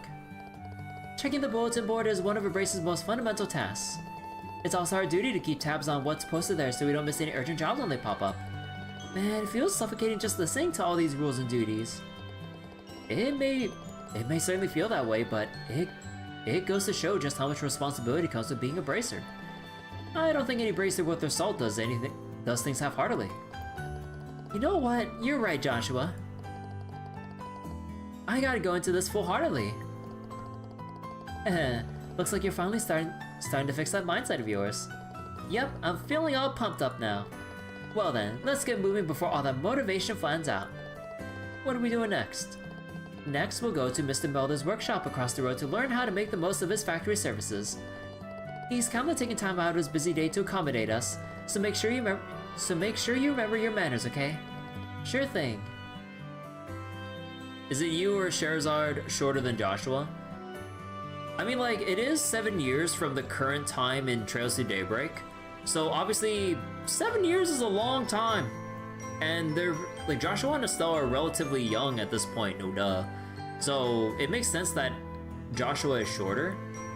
Like, as we go through every arc, like, you can, or especially when you finally see characters, like, portrayed in, like, 3D and everything with the Cold Steel games onwards, then you finally notice, like, how much older and taller, like, all of the characters you see before have gotten. But yeah, it's a nice detail seeing, like, you know, Estelle and Joshua being shorter because, again, they're a lot younger here, obviously. It's been 7 years, or we're 7 years back from the current state of the timeline. So, yeah. You'll now learn how to use an Orbal Factory to your advantage. Here, you can modify your Orbments and synthesize Quartz, which will allow you to use Orbal Arts. Arts can have a wide variety of effects, and mastering their use will save your skin in more ways than one. Danger comes with the territory in the bracer business, so the guild and Orbal factories have gotten to know each other pretty well. Right? Right, that's about all I can explain. I'll let the expert here handle the technical side of things. Do you mind taking it from here, Mr. Melders? Not at all. So, what do you kids want to know? What's an Orbment? Orbments are machines which utilize quartz attachments to produce all kinds of different effects. As you can guess from that definition, the lights in our homes and streets along with the engines in our airliners are also Orbments. For today, we'll be focusing on tactical Orbments, which heighten physical abilities and make the use of magic possible. Each tactical Orbment is tailored to match the owner's personal aptitudes, so its structure will differ from person to person. To be specific, the type of fixed elemental slots and the lines connecting them vary, but we won't be sifting through the weeds of all that today.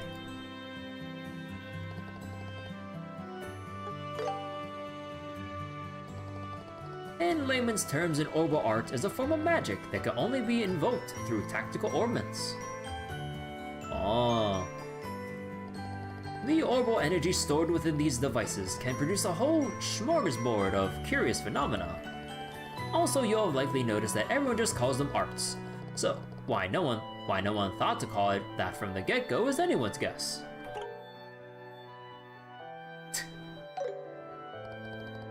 There are all kinds of arts, but before you can use them, you'll first need to synthesize them with quartz at an Orbal factory. Once you set some quartz into an Orbment slot, you'll gain the ability to use their arts.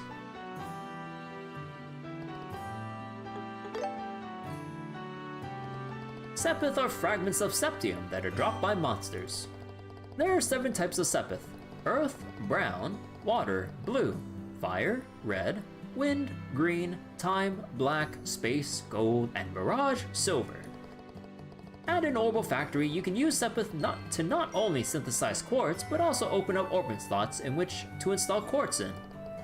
Oh, and you can exchange Sepith for Mira if you feel so inclined. You might also find something called Sepith Mass. It's just a blend of various Sepith types and can only be traded for Mira. Okay, so yeah, they actually do address Sepith Masses existing within Trails in the Sky. Okay. Sepith Mass is usually the first thing you exchange when trading for Mira. Well, I'll handle any exchanges after your training is complete. What's quartz? Like Saint Quartz? Quartz are crystallized parts made by refining sepith dropped by monsters. Look closely enough and you'll see circuits engraved inside. It's why you'll see them called crystal circuits on occasion. Have they ever actually called them crystal circuits? But yeah, wait, that's kind of cool. Cause like, I don't think we've gotten like this specific kind of like artwork depicting quartz before, right? Like with the actual like circuits inside them and all. Oh, that's kind of cool. Huh. Cause like, let me see. Yeah, cause like before they do, I mean, whether it's like early on where we don't get that much like specific detail with how Orbments look, or it's like Quartz looks, and then compared to like the Master Quartz, which just have like, which is just like a sphere with a specific symbol on it. Here, we can actually see the circuits and stuff engraved inside. That's cool. Crystal circuits is the new term for Sky Remake. Oh. Yeah, cause I swear, cause when I remember playing Trails in the Sky, like the original, like, yeah, I'm like 100% sure I've never heard the phrase crystal circuits. Okay, interesting. They raise the user's abilities while also enabling them to use different arts, among other things. Quartz can only be activated by sending them into Orbment slots, but the slot may be limited to quartz of certain elements. Probably localization. Maybe? I don't know. When synthesizing new quartz, decide carefully where you want to set them. So, what do you kids want to know? I'm done. No more questions? Then go ahead and try out the services here for yourselves. Oh, and to do that, you'll need some sepith. Receive 50 type of each type of elemental sepith. That should be enough to let you synthesize a few quartz. In your case, Estelle, you can equip any quartz of any element. But for you, Joshua, your central slot can only accept time elemental quartz. Now try to synthesize a Mind 1 water quartz and a Action 1 time quartz. Man, holy shit. I forgot that in Trails of the Sky, the Mind Quartz is a water type here. Cause going forward, was it in Crossbow? In the Crossbow games, they changed Mind Quartz to be Mirage. Oh my god. I forgot that Mind used to be water. Holy shit.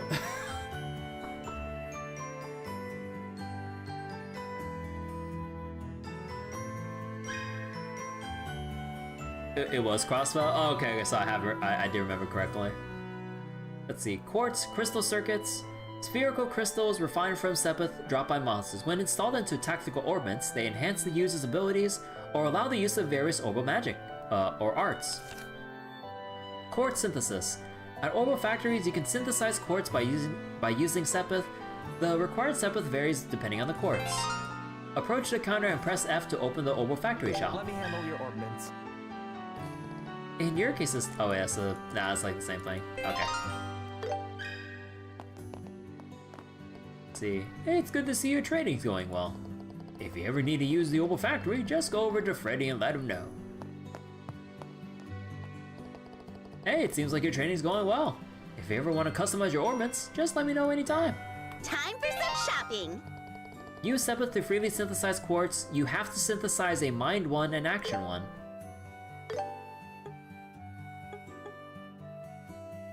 Oh. Right. Also, they call it Arts Defense here instead of Shield. Yeah. This.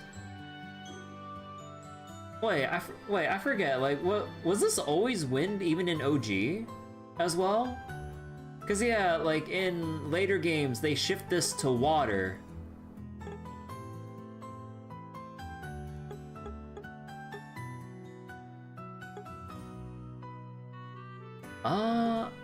Wait, impede and hit were always, wait.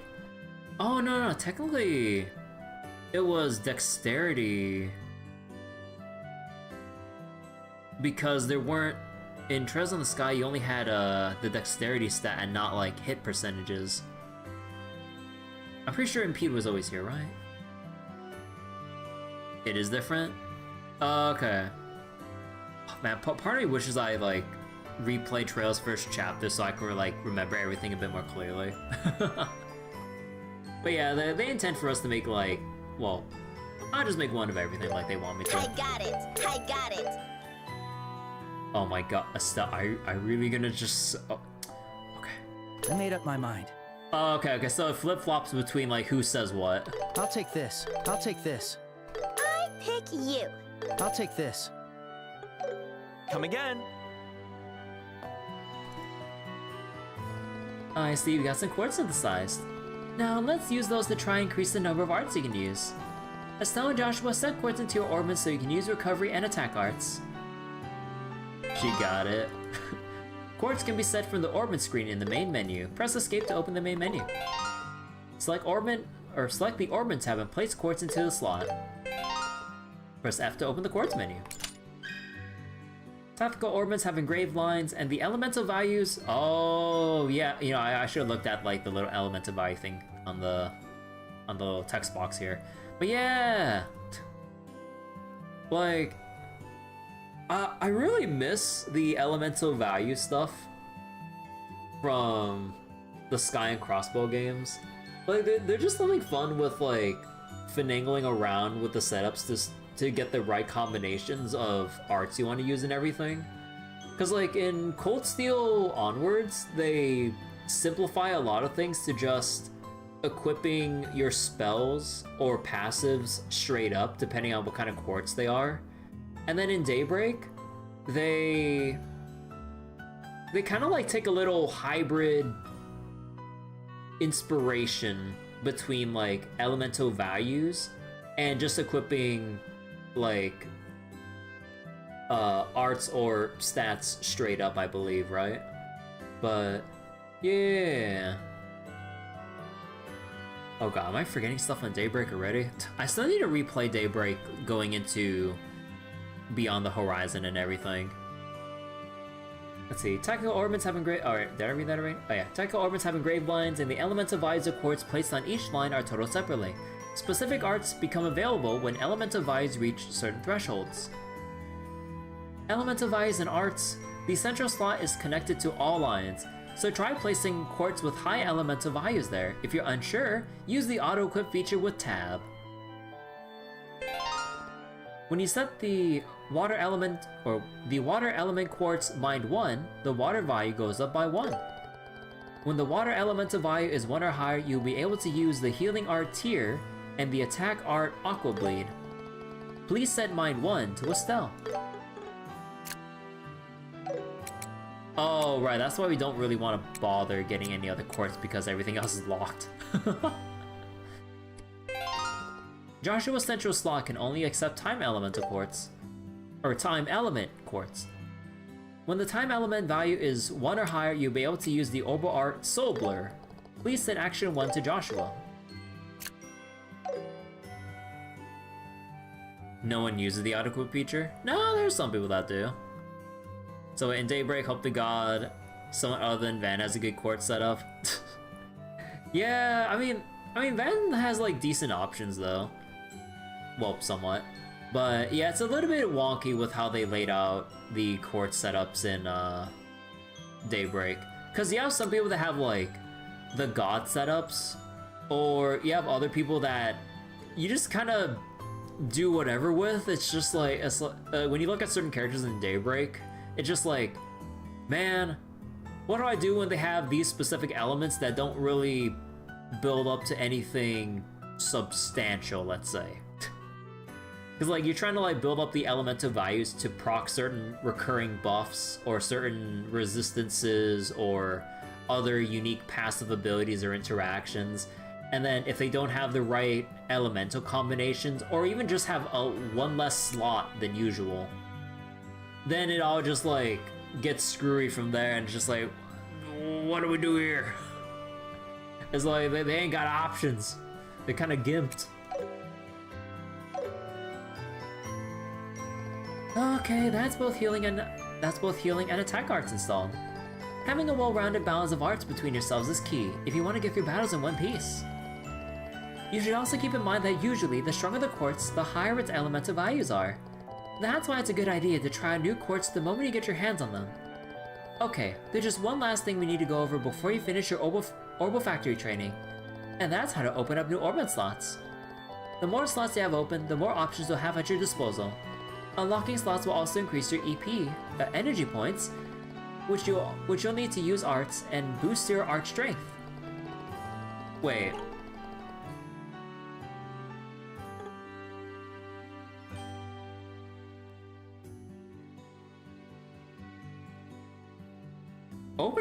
Unlocking Orbment slots increases art strength? Huh. Alrighty then. Because before it just increases your EP or energy point pool. That's interesting. It would serve you well to open up all your slots as early as you can. Now use the Sepith to open up a new Orbment slot. You two can decide among yourselves which you will get a new slot. Receive 20 of each type of elemental Sepith. Let's see. You can unlock slots by using Sepith at Orbital Factories. Unlocking slots allows you to equip additional quartz and increases your maximum EP and your art strength. That's interesting! Shameless camera angle. Like the very first angle we get with Scherazard, that was really shameless. With the tarot cards. I mean, I ain't complaining, but that is so shameless. Open a new slot, decide, okay. Oh yeah. What to pick, what to pick. Use Sepith to unlock a slot in either Estelle or Joshua's tactical orbment.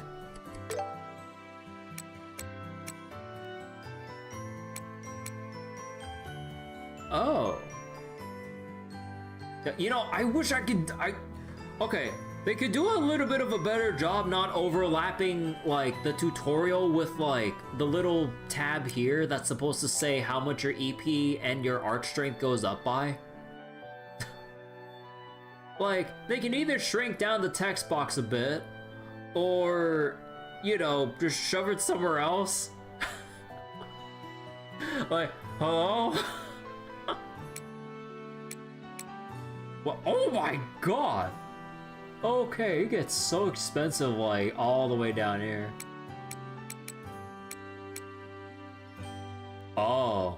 Yeah, they really don't want you branching out or fully developing a line early on. Holy crap.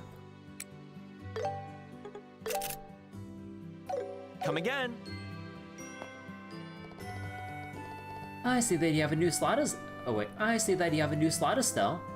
Oh, she probably changes her dialogue whether or not you unlock one with Estelle or Joshua. Oh, interesting.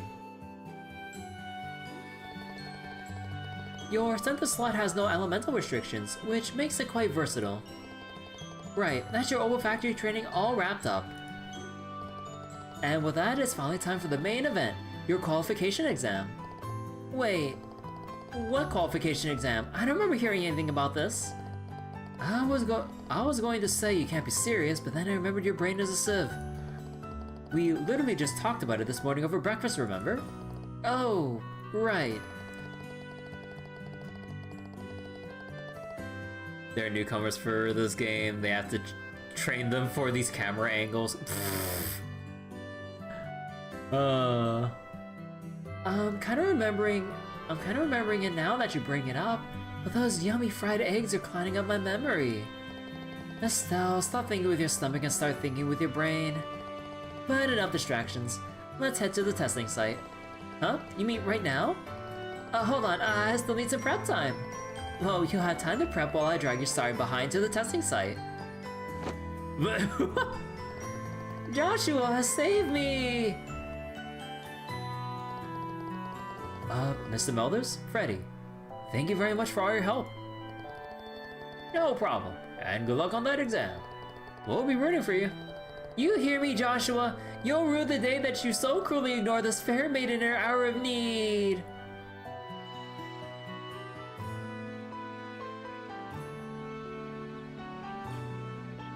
We're approaching the end of your training. It's time for you two to take the qualification exam. You'll be expected to fully utilize everything you've learned in training. Right. Estelle, what's wrong? Hey, Schera? What is it? The exam. It's not a written test? Huh? Estelle, didn't you read the bulletin board? Yeah, I did. I made you take notes and you still don't remember? It said you'd be searching the sewers. That's the exam. Estelle. Oh, thank goodness! Helios, goddess of the sky, I thank you for your mercy, blessing us with these wondrous sewers! Her eyes are sparkling. Wait, did you think we had a written final exam? Is that why you were freaking out at the workshop? Such sweet nostalgia. 'Tis but a pleasant memory now. At this rate, I wonder if we really will be able to pass. What? Rude! All right, you two, that's enough chit-chat. This is an exam, so take it seriously. If you fail, you're gonna be in for some truly grueling training. Wonder sewers? Yeah, it truly wonders. You could even go fishing in the sewers. In some games. We'll be fine. Now bring on the exam! You sound confident. I hope you'll bring the results to back that up. As the bulletin board said, the exam is a sewer exploration. The objective is to retrieve the contents of a certain treasure chest located somewhere inside. The tunnels are pretty straightforward, so you shouldn't get lost, but... Not in Daybreak 1. Not in Daybreak 1, sadly. You can do that started too. The sewer even has a legendary fish. Hell yeah. The monsters down there are no joke, so don't let your guard down. That's also why I'm giving you these. Receive Tier Bomb 3 and Antidote 3. And a combat handbook. What's this? A book? That's a combat handbook. It's for recording information about the enemies you come across. If you discover any enemies' traits, remember to record them right away. I see. Information is what decides battles, as they say. That's what you mean, right? Exactly. Whoa, this is good stuff. Thanks, Schera. We'll be sure to put it to good use. All right, Joshua, let's do this. Right. Oh man. We're over 2 hours in, barring some tangents and looking into network issues, but we're finally going to get combat. We should move carefully and treat this like it's a real request. Also, I've been pretty slow with talking to NPCs. So we're gonna hunt for treasure here? How exciting! There are monsters here. Don't let your guard down.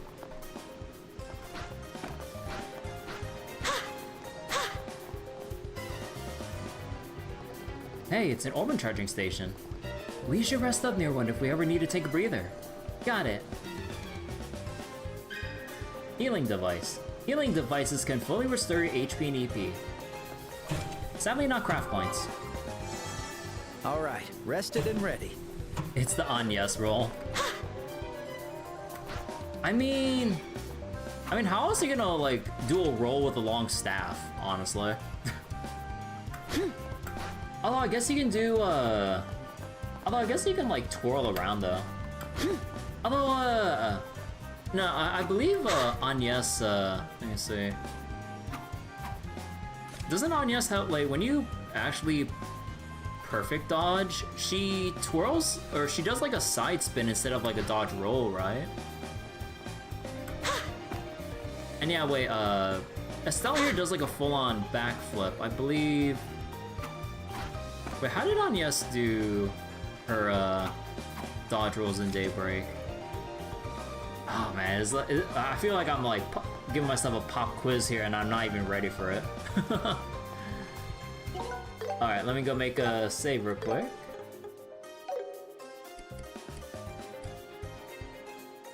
Side back? Okay. Wait. Oh, right. God, I need to get used to the things here. Firebolt, Stonehammer, Airstrike, Curia. Okay, I'm kind of tempted on Hit. So I was gonna put Hit here.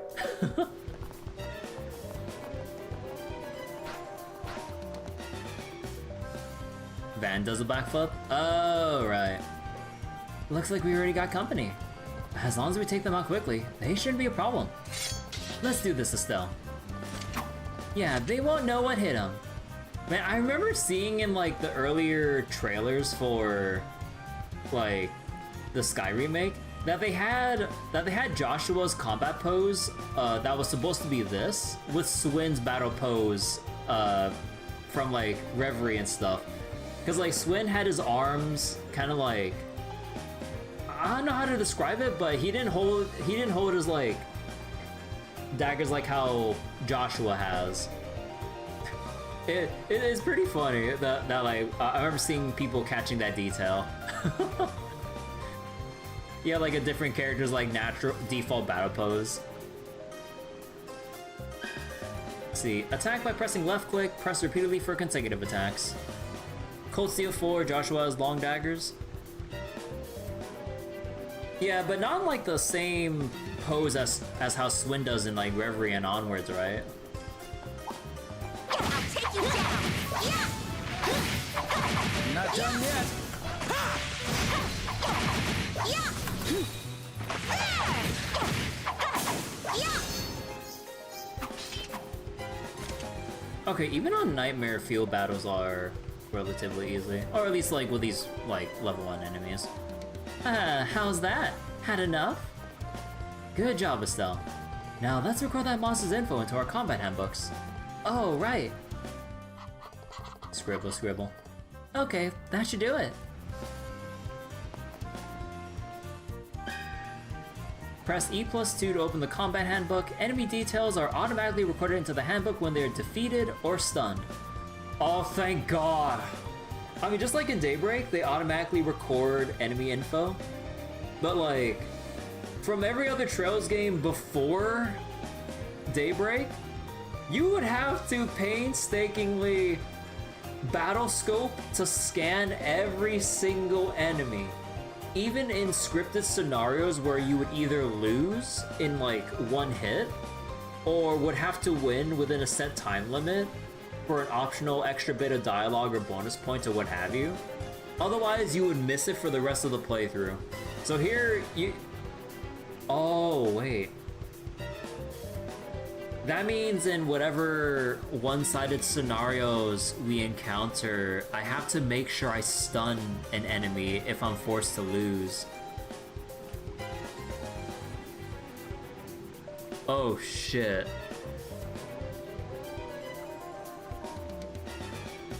Yeah, wait, that means if I'm gonna take a forced loss in the story, that means I have to play well enough to stun them first before losing. Oh shit. Oh, that's evil. Oh, that is evil. All your staff training was for this day, Estelle. Let's get So is moving! your dual blade training. Now let's go ace that exam! Always getting carried away.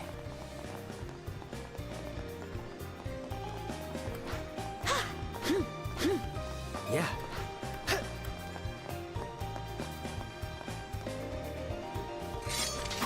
Looks like the same monsters as before. Still, a few extras, no problem. Yeah, we'll need to be careful and focus on dodging their attacks this time. Press space or dodge by pressing spacebar. After a dodge, you can perform a jump attack. We'll end this in no time. Not done yet.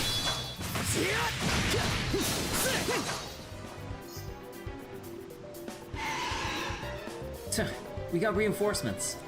Not to mention bigger and uglier. We need to tread carefully. Switch tactics by pressing R. You can switch from quick battle to command battle at any time. Estelle, let's observe the enemy's openings and change tactics.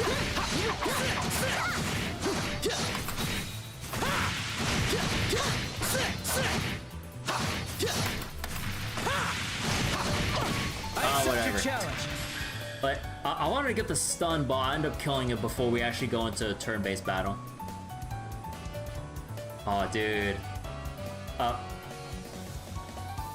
I'm liking this version of sophisticated fight. Cause like there's like the slightly different versions between like the quick battles, and then when you transition into turn-based, you can hear like the little version swaps of the battle music. Oh. So AT, active turn or turn order. Combat progresses by selecting commands for each AT active turn. Characters with higher speed can act more frequently.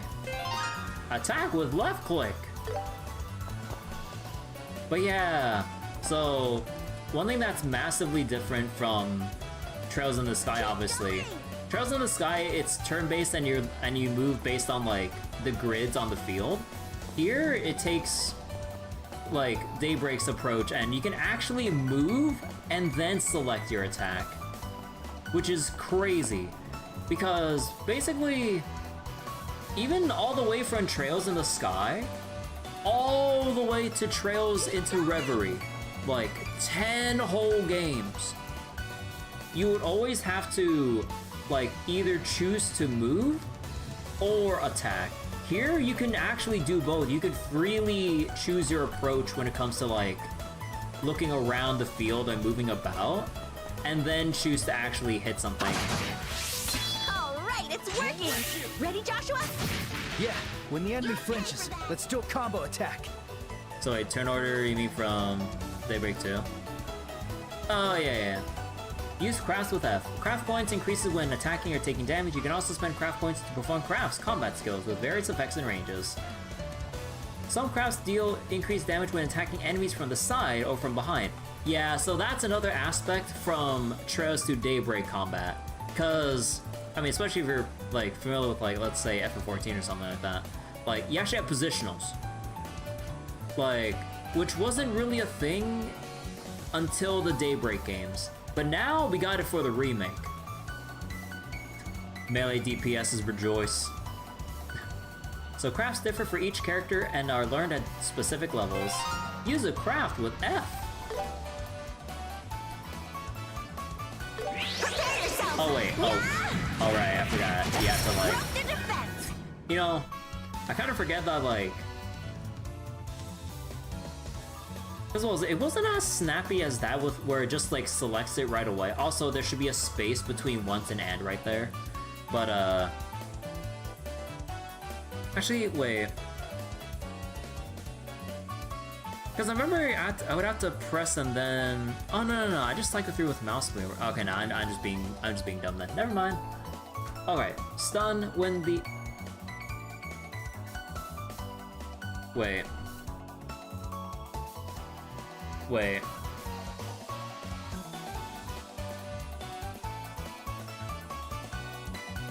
When the an's enemy. Wait, when the an enemies.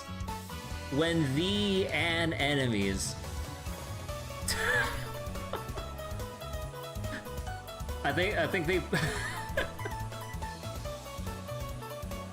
I mean, they did what I usually do and blend two sentences, two lines of thought together and didn't double check.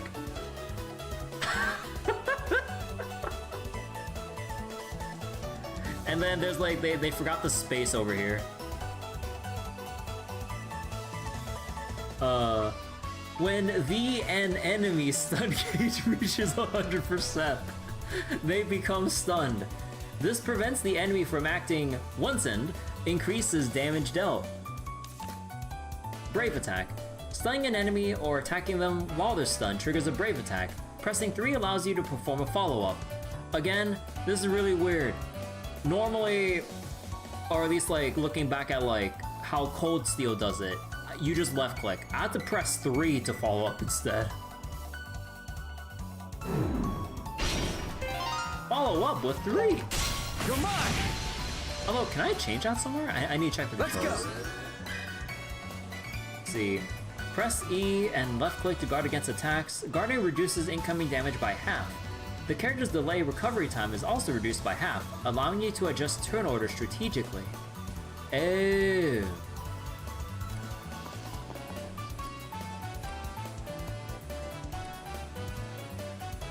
Let's see. Oh, back attack bonus. Perfect move.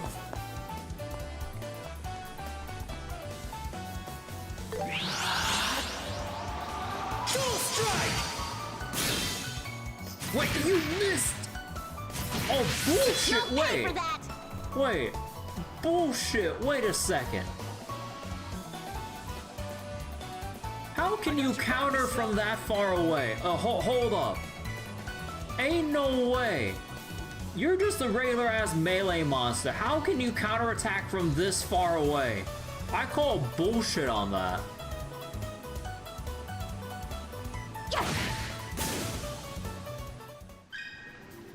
Battle results, you can review the experience points, Sepith, and items you've obtained. Press L for detailed info. You can also check your most recent results from the log menu. Let's keep it up. Nice. Oh, right. They also have the tactical bonuses too. Huh. Up, Joshua. Let's see, switch tactics. Quick control. From Joshua of all people. I mean, to be fair, I gave Estelle the hit one, not Joshua. Also, let me check something here. Cause like, I think I forgot to change the setting with the camera. Because I don't like how it's hard focused on an enemy that I'm locked onto. It's like, it's kind of like nudging me to focus onto an enemy. I need to check that. Lock settings. Oh, free control. Okay, there we go. Okay. Yeah, because lock on, it was like jerking the camera to refocus on an enemy I've selected. Oh, okay, I need free control here. Okay, I kind of forgot about that. Where's Shizuna's sure hit when we need it? We'll see in like 12 more games, or 11 more games, it's fine. This feels great. Oh yeah. That's also pretty nice how seamless the healing is. I mean, you know, it was like that before in some of the newer games as well. But yeah, in the 2D games, it would always like fade the screen to black and then give you a message saying your HP and EP were restored, and then you get back control. But yeah, here just heal and you're good to go. It's like those small things. And I see that treasure chest on the map. Alright, treasure time! Is this the treasure chest we need? Is this the treasure we're looking for? Wait. No, it's not. Yeah, it's probably a decoy. Ugh, curse you, Schera. Alright, let's go further in.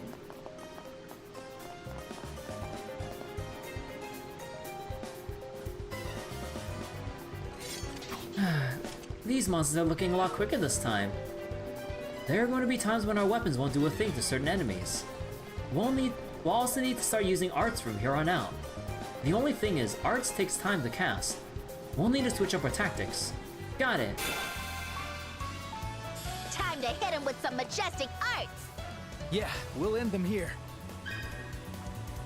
Arts Orbital Magic. Use arts with R. Consume EP to cast various arts, orbital arts. Arts requires casting time before activation, but are extremely powerful. Arts are very effective against enemies resistant to physical attacks, or with high dodge rates. Damage increases when striking an enemy's elemental weakness. Support arts like healing and buffs are also useful. Enemy elemental weakness, effectively using earth, water, fire, and wind arts. Allows you to exploit weaknesses for massive damage. Time element arts cannot exploit weaknesses, but deal stable damage. I mean, they also kind of forget to... Oh, wait. Oh, you know, they should also include time, space, and mirage, right? Or did space and mirage not have... No, we have dark matter. Oh, is dark matter second chapter? Okay, you know what? I need to... We'll have to see later. Because it's weird that they only leave in time, unless I'm forgetting, like, the limited amount of arts we work with in Trails in the Sky. Cast arts with the R button.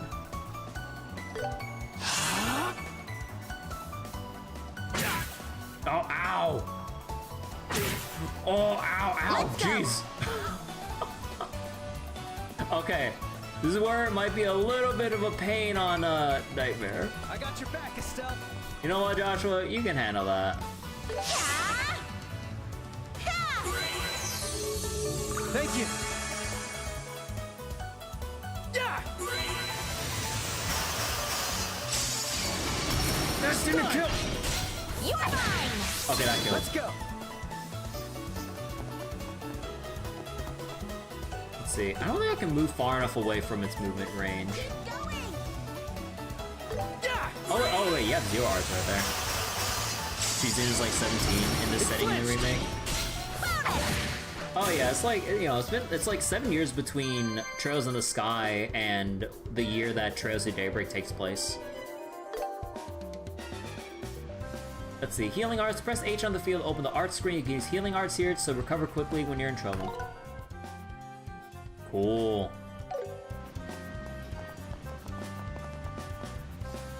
The door is rusted and won't open. Wait, is there even anything in here?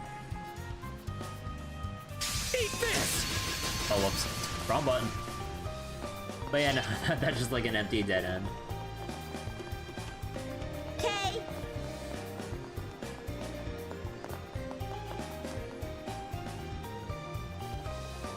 Now, that's a pretty big mob. Only we can find an opening somehow. Well, I'd say this is the perfect time to whip out some crafts. Yeah, but we can't dish them out on the regular. Let's take the enemy by surprise first. Craft attack. Charge your gauge and press right-click to unleash a craft attack. You can activate it up to 2 times consecutively. It deals high damage and easily stuns enemies. After evading, Estelle and Joshua can press right-click to execute a mobility-focused skill. Right-click after evading? You can't cast arts in field combat. Arts in field combat is actually a technology innovation by the time Daybreak happens. So, canonically, we cannot use arts in quick battle. So, it makes sense that they replace it with something like this to kind of like add some depth for the real-time battles. Because like, I'm pretty sure they made that a whole lore piece about like the use of arts in quick battle before activating shards in combat. So, but in, like, I guess in one way it's kind of weird when you don't have the context of Daybreak, but it makes perfect sense when you know about Daybreak lore. Because they haven't invented the feature yet to use arts outside of the command battles.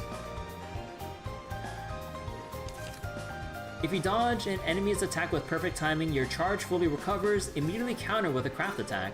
Oh. More superior method. Oh, okay, just stun straight up. Preemptive Brave Attack. If you stun an enemy during quick battle and switch tactics with R, you can immediately initiate a Brave Attack. Stay on guard. Here we go! Come on! Cool. And command battle control, they just like throw you all the controls there. So G, sub information. Really, not tab. Oh no, tab is detailed info, skip button. Why is skip animation tab and not escape? Oh, I guess escape's for oh. Okay. And yeah, S break space, help. Wait. Wait. What's this? The hell is this? Overdrive? We don't get that until Cold Steel 2! And that was a badass feature. Wait, what do you mean overdrive? They didn't invent that until Cold Steel 2 canonically. What do you mean we have it in Trails of the Sky? Wait a second.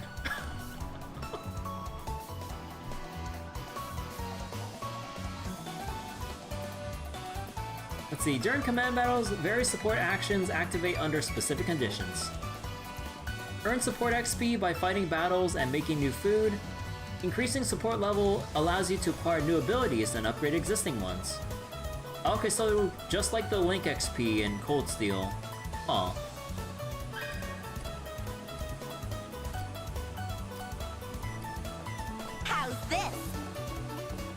got your back, Estelle.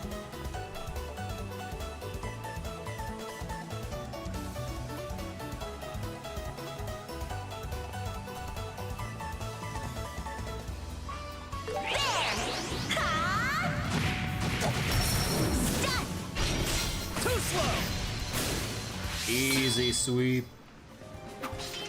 But yeah, what the hell? Why is Overdrive here? That's Cold Steel 2. You can't bring in tech that comes in like 4 years later. I did it!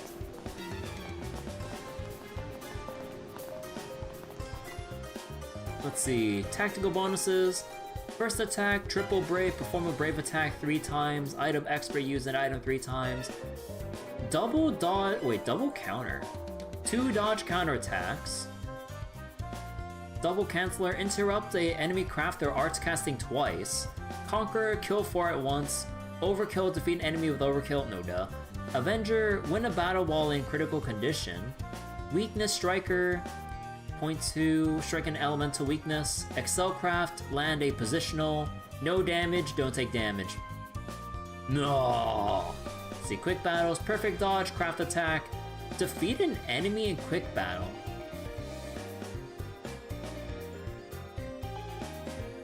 Huh. Okay, so if I really want to get the biggest bang for my buck, like XP bonuses, I need to make sure to kill at least 1 enemy before switching to command battle. I mean, that shouldn't be too much of a problem if there's like a small mob around. Oh. Basic overdrive from home. Oh, it's like overdrive at home. We have overdrive at home. Overdrive at home. Let me make a save here. Actually, wait, how many save slots do we have? Oh. Okay, we got 170. Alright. I mean, it doesn't come close to Trails in the Sky giving us 1,000. Man, we'll never go back to the days where we used to have 1,000 save slots. Man, we paid for those 1,000 save slots, and you bet I'm gonna use all of them. A dead end, huh? So that means that's the treasure chest we're looking for. Huh. They really put some detail into that. Look how ornate it is and everything. Oh, wow. Huh. Although normally, you know, in OG Sky, ornate chests like this would basically guarantee a monster chest. So you just have to fight a swarm of monsters, like, the moment you open one. But obviously that's not gonna be a thing here. I mean, honestly, they haven't really made monster chests a thing until, like, Cold Steel 2, when you had very specific chests to upgrade certain pairs of characters. And even then, even in Crossbow, they make specific designated monster chests for very difficult encounters, but with very strong rewards. And a big fat monster in front of it. You don't have to call him fat, man. You just vibing. Look at him. He's just having fun with himself. Look at him bobbing back and forth like that. I wonder what music he's listening to. That's probably the boss of the monsters that claimed the underground waterway as their territory. Let's watch for an opening and strike together at once. Roger. So this is the final task of our exam, huh? Let's see. AT bonus, heal 20%, EP heal 20%, enemies recover 2%. You know, like, okay, HP, I get. But like, have we ever seen enemies actually have a limit to the amount of arts they can cast? Okay, now I'm curious about this. Because normally you wouldn't consider the amount of mana an enemy has, at least within context of the Trails games. Or even craft points either, because it just, I mean, maybe it's kind of like some behind the scenes thing that you'd have to make mental notes of. But for enemies though, for EP heals,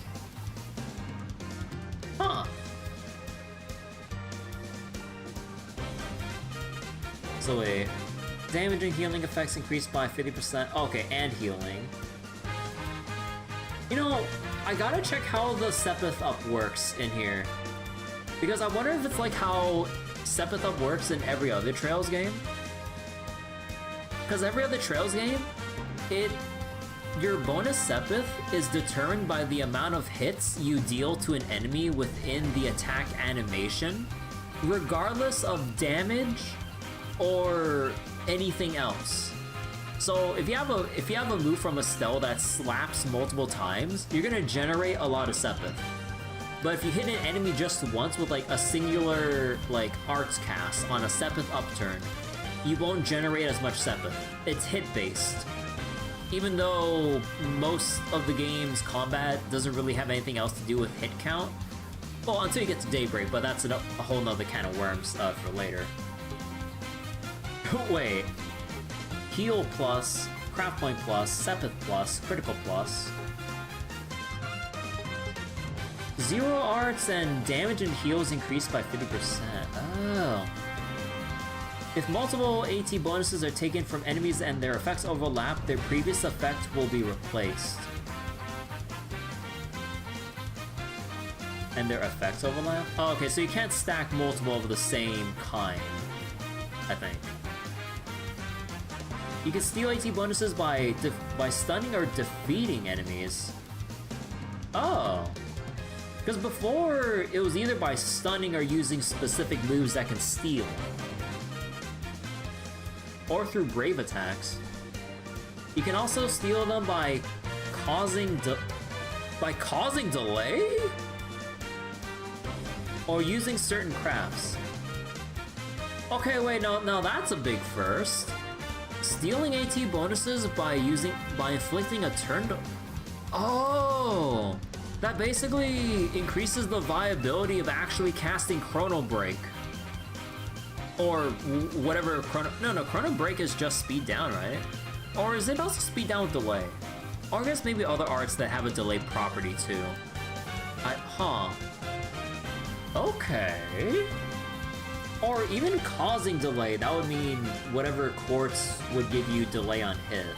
Or accessories maybe, right? It depends. Okay.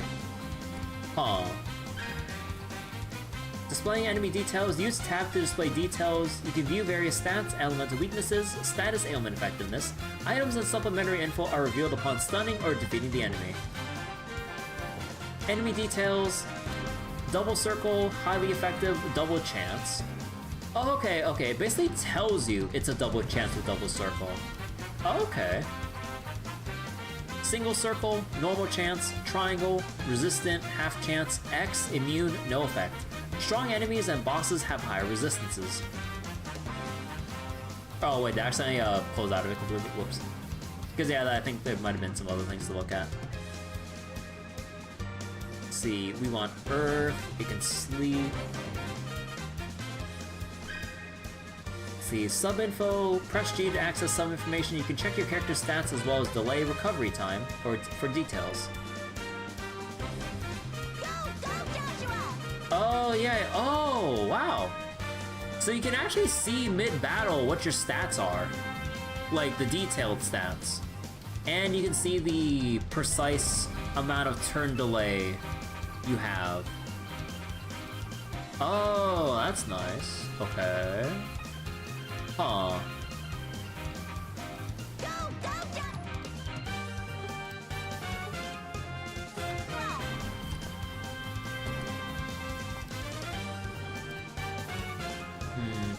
That's like a back bonus here.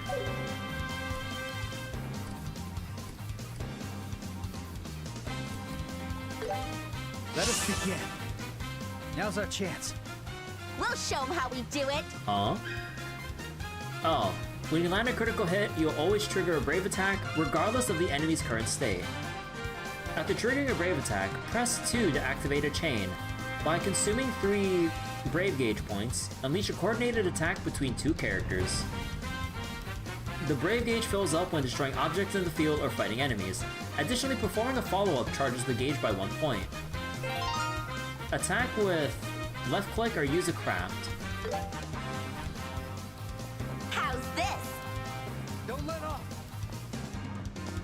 Can I nudge to the side? No, okay.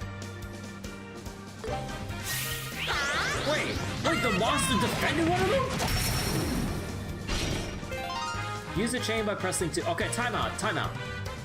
What do you mean? The monsters can protect each other.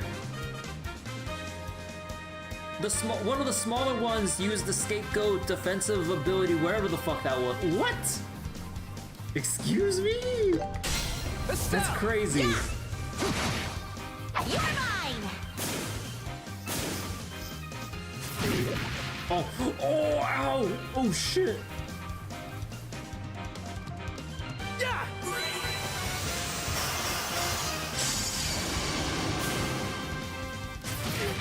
This is dangerous. Ooh. Okay, wait. Where's my... Use E and F to use items. You can use items with various effects. Delay recovery time is half that of a normal attack, enabling quick actions.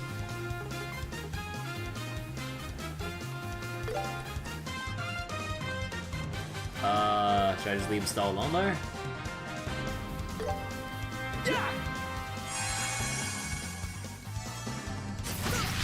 My turn!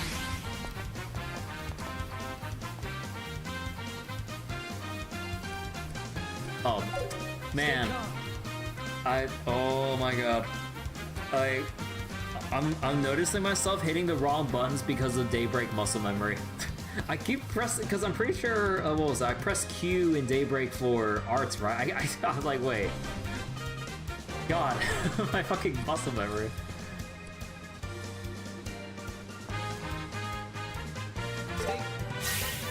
What? Oh, bullshit! This is dangerous.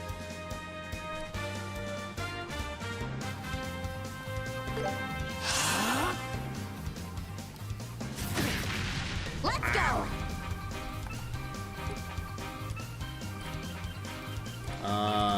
I'll let Joshua take point here. You can do it! Thank you. Yeah! This is dangerous.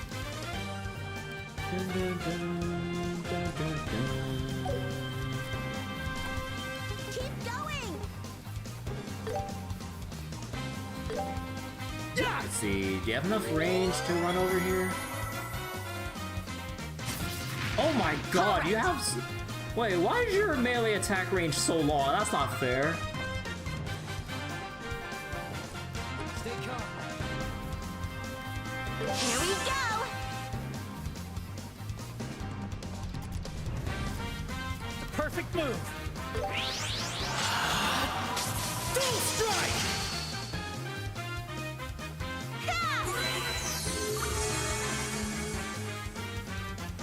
Let's go! But, ooh! Oh no. You know, I don't suppose I have an impede or anything, right? Yeah, no, I didn't think so. There! Ha! I missed! Follow my lead, Joshua! I gave you hit 1 for 60% extra accuracy! Going! Or 60% accuracy. What the fuck? Oh, bullshit! Oh no. The perfect move. Oh, okay. Oh, you know, I didn't notice that Dual Strike has impede. Wait, that's crazy. Keep going! Because normally it's just a simple, you know, like it says, a 2-hit move in OG Sky. I knew the back attack ones, but I didn't read the impede part. Oh, don't miss. Here. Take this. Woo. Hello, Giver. Oh, Stout. I'll be your opponent. You know how effective Clock Down it will be in the remake? Usually you'll secure an extra turn. We'll have to see how they go about it, yeah. The perfect move. Here. Take this. Stun. Keep at it. You got it. Bonus! This is bad. Okay, now we have to How's heal up this? here. No, wrong one. Stay calm. There! Okay, so it does. Oh, okay. So we do learn recipes like how we do in OG Sky. You just have to eat the food to memorize how it's made. Okay. This Nice. is bad. How's this? Hurricane! You're mine. I'll be your opponent. The perfect move. Dual strike. You know, I just noticed, Dual Strike isn't actually Dual Strike. It's a singular hit. I got it! Man, My new strength. I can't believe they will lie to me like this. Cause like, it's actually a pretty significant, like, interaction or distinction with how Dual Strike works. Cause like, in OG Sky, Dual Strike is like the most broken ass ability for Joshua. Like, once you get a Gladiator headband or Gladiator belt, you can just spam Dual Strike to no end and get a lot of effective damage output because it's coded as 2 separate hits. But yeah, here they just code it as 1 singular strike, which, I mean, I'm not sure how much that might change things in the grand scheme of things in context of the remake, but that is a pretty significant change. Let's see, triple brave, item expert, yada yada yada.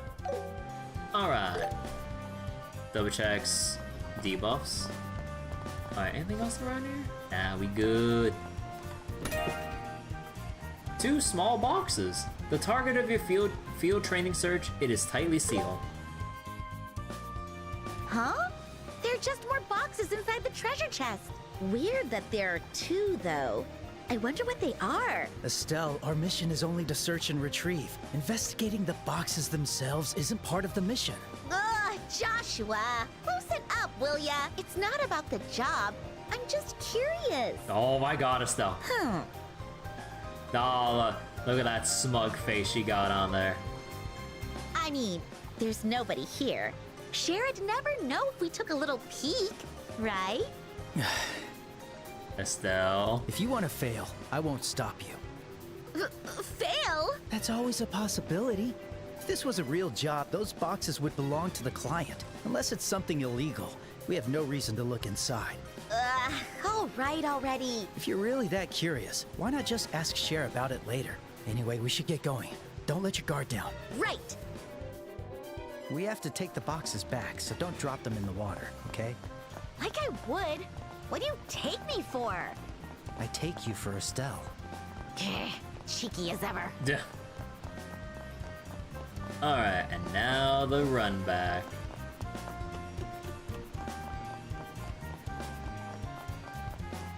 Wait a second. The monsters are back. They have superior numbers. Stay on guard. I'll be your opponent. Yeah! There! We'll do it together. Keep it up. Yeah! You're mine!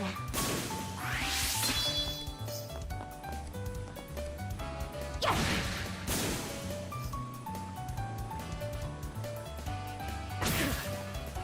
I'll be your opponent.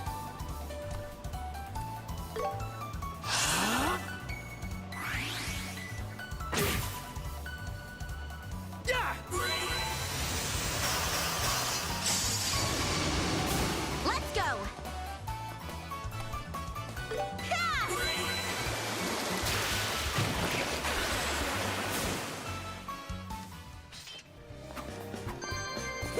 How do you like that? We're on a roll.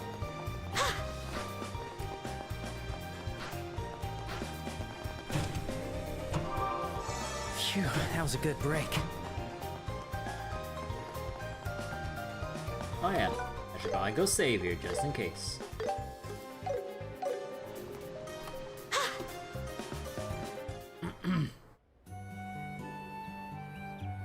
Welcome back, you two. Now, show me what you found down there. Handed over 2 small boxes. Yep, those are the real deal. No signs of tampering either. Oh, that was close. I knew it. All right. Congratulations, both of you. Easy as pie. So, Schera, what's inside those boxes? You'll find out as soon as our training is finished. Oh, right. Oh, wait. Wasn't it their bracer emblems? Anyway, that's enough chit-chat for now. Your training isn't over yet, Or is it you only know? when they're senior bracers? Oh my god, I forgot how the start of the journey went. Oh, really? But didn't we just pass the exam? We gotta report in, silly. You still need to report it. Yeah. I know you're both exhausted, but you always need to report into the guild. No. So wait. Do buffs and debuffs... Wait, buffs and debuffs, heavy duration cut in this remake, because OG feels like they last forever. Until 0, where they have like 3 or 5 turns.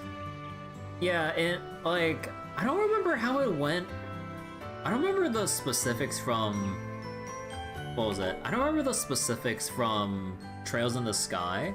But yeah, like, I remember buffs and debuffs feeling like they last practically forever. But then they kind of like tightened up the durations by the time we get to Crossbell, where it's like, you know, anywhere between like 1 to 5 turns, give or take, or something like that.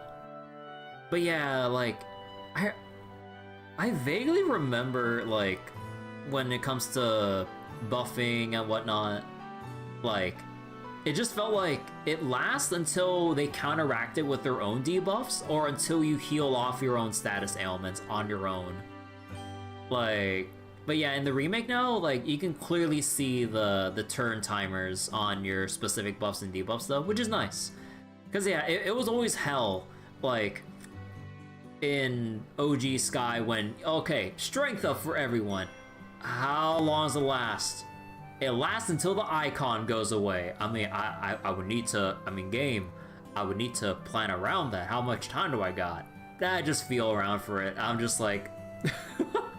I mean, you just get used to it, but it is so nice that even in, you know, here, you see your proper buff and debuff or status ailment durations.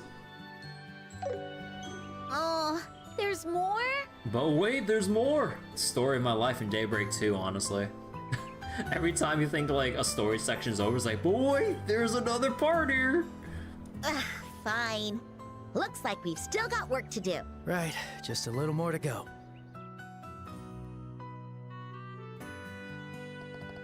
The final part of your training is how to officially report to the guild. Once you finish a job, big or small, you must always report the results to the guild. It's your duty as a bracer to provide details on how you completed a job, as well as the process you took to do so. Each guild branch has a receptionist that handles the reports. Aina, who you're already familiar with, is in charge here at Rolent. Oh, and this is also where you receive compensation for your work. I'll look forward to working with you two.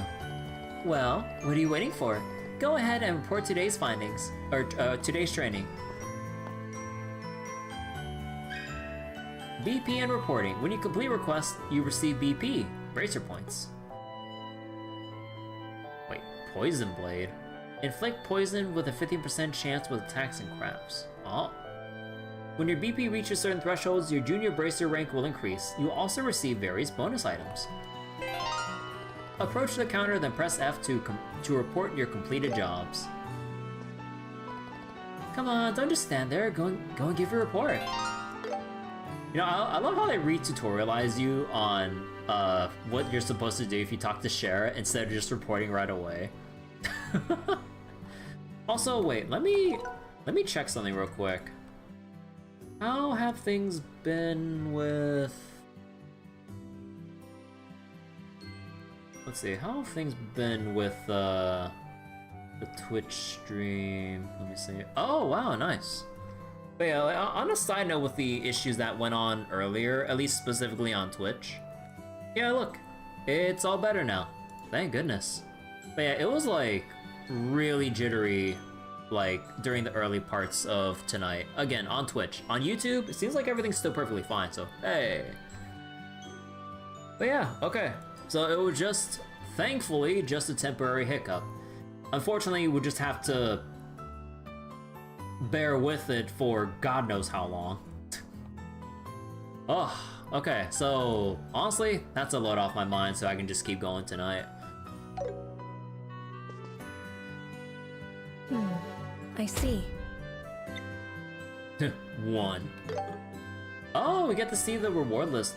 Oh my god, Gladiator Belt is so far in. I mean, it was like that originally, right? But, wait.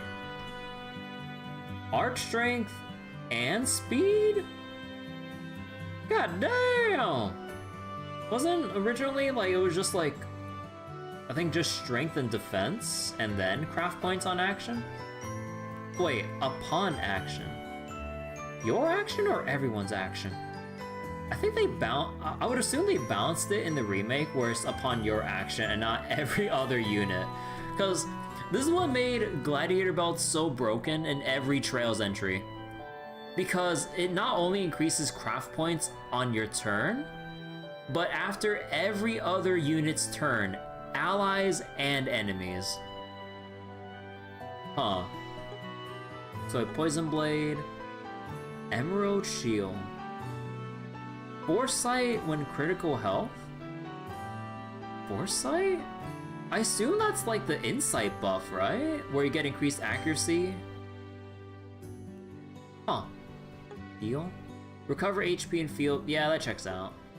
Victory Headband. It's kind of weird how they call it Victory Headband instead of Gladiator Headband. I guess to make it more distinct from one another, I suppose. 50% accuracy, though. Ooh. Okay, that's pretty good. Ingenuity? Gradually recover EP in field. Yeah, that tracks. 3 wind. Huh, it's a 3/3. Heat haze. Oh, wow, look at the mirage. Look at the elemental value here. Decreases chance of being targeted during quick and command battles. Oh! And yeah, your usual Grail Locket, but man, they made Grail Locket even better here. Like before it was just enough just to have the all status resist here. Now we got 2500 HP and 250 EP on top of, man, Grail Locket on steroids here, god damn. I have high expectations for you kids. Good work. It looks like you completed the job with 0 major issues to speak of. Once you file your report, you'll of course receive Mira, but also earn what we call Bracer Points, or BP for short. BP are what represents your accomplishments as a Bracer. Once you've accumulated enough of these points, your Bracer rank will increase and you will also receive a special piece of equipment as a reward. The Junior Bracer rank starts at 9 and goes all the way up to 1. I, for one, am hoping you set your sights at the top. Oh, right, wait, I didn't really think about it until she just said it. We're not letter graded anymore. We just go up by rank to up, or from rank 9 to 8 and so on. So that means I can't become an A rank Bracer? Come on! I want to overcome my past mistakes of being forever B+. Now they just remove letter grading in general?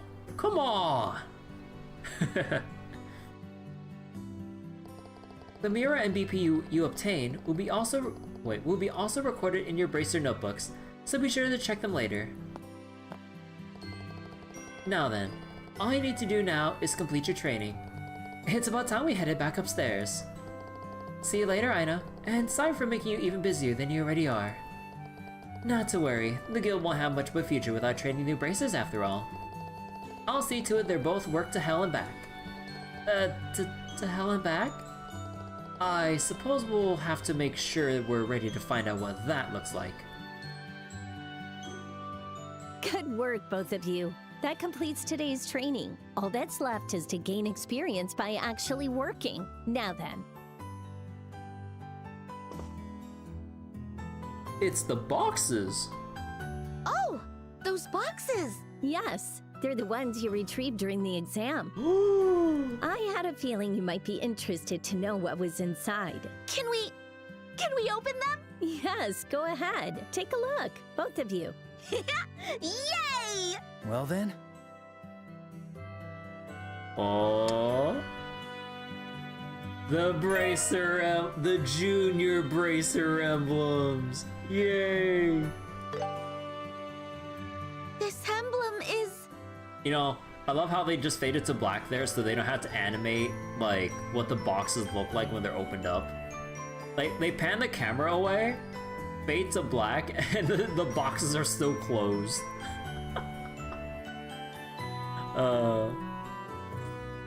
so does this mean that we're... Estelle Bright, Joshua Bright. As of 1500 hours, both of you are hereby appointed as junior bracers. You will serve with honor as members of the Bracer Guild and work to protect the people and uphold justice. Congratulations, you two. I suppose that makes us colleagues. Hey. We did it, Joshua! We're finally guild members! I'm really a bracer now. It feels strange. How, Joshua? Don't get all sobby. This calls for a celebration. Woohoo! We did it! Okay, that might be too much, Estelle. Well now, you'll have to excuse me. I need to finish up some leftover work I've let build up. You did so much for us even though you were so busy. Thank you so much, Schera. Yes, thank you for everything. Well, training D-rank. rookies is just part of a bracer's duty. Master Cassius was my mentor back in the day. Oh, right. That's why you call him Master. Well, that's one reason anyway. Both of you should aim to become full bracers and train juniors of your own. And strive to become excellent bracers like your father. I'll see you kids around.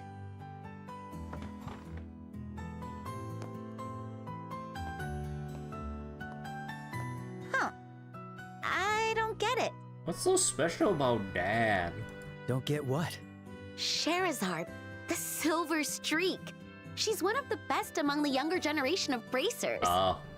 So why does she have such a high opinion of Dad? It might sound weird coming from his kid, but he's just some middle-aged bum who only dips when you need him. She doesn't know. Middle-aged bum, huh? Well, I guess I can't blame you for seeing him that way, Estelle. Huh? No, it's nothing. We should head home. After all, we have to tell Dad that we're officially bracers. Right!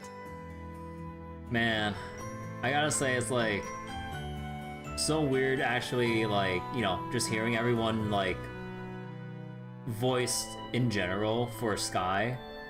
Cause like, you'd only hear them voiced in Japanese if you play the evolution versions of the Sky games and stuff. Or you'd only hear their English battle lines, like, in the original versions. Everything else is just fully, you know, silent. I'm not used to hearing this much Johnny on Bosch. Let's go! Our boy! Oh, they even have achievements? Man, like, I know they lift a lot of stuff from Daybreak. Not to say that they shouldn't, like, you know, integrate a lot of, like, baseline stuff from Daybreak to, like, remakes and newer entries going forward and stuff, but, man, it's so weird actually having the achievement, or the achievement screen in Sky. Man, this is such a weird feeling. I mean, again, that kind of comes with the territory for a remake, you know, mixing the old and new together and everything. But man... Oh yeah, Cornelia was first chapter, right. The collectible books we'll see throughout the game. On the reward screen, you can track your progress for various achievements. Reaching certain milestones will grant you special reward items. Let's see, hey, got an achievement. Become a junior bracer. Where's the reward? Bro, wait a second. Cut grass or flowers 50 times?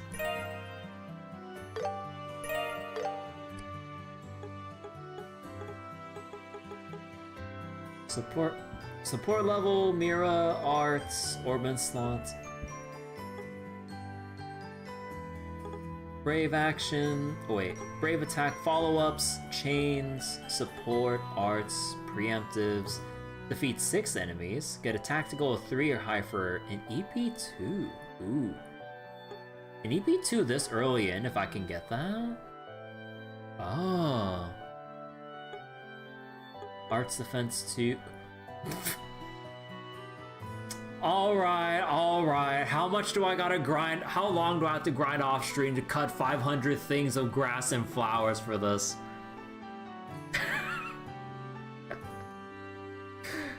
Oh boy. You know, off stream I'm gonna be just like cutting grass in my off time. Okay. Wait. Shining palms are back.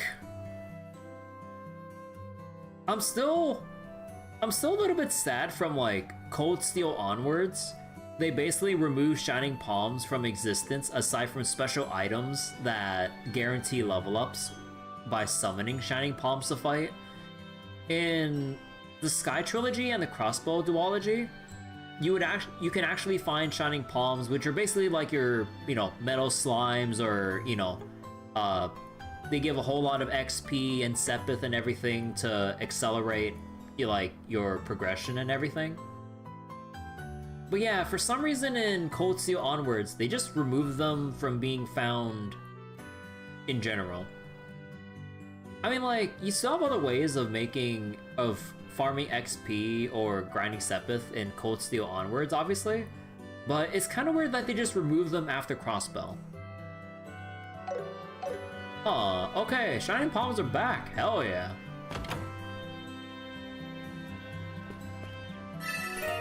And a tear bomb. Hey, little birdie.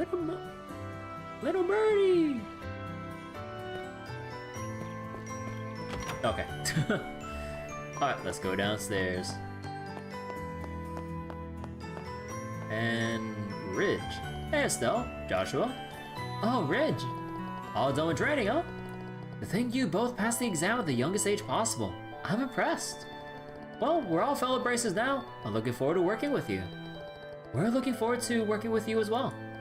I'm heading out on a job now, but if you have any questions, ask me anytime.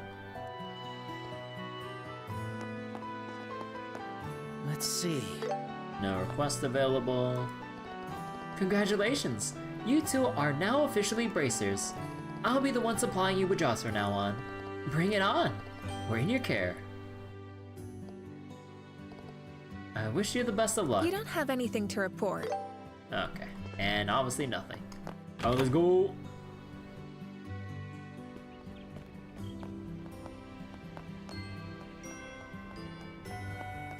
Oh?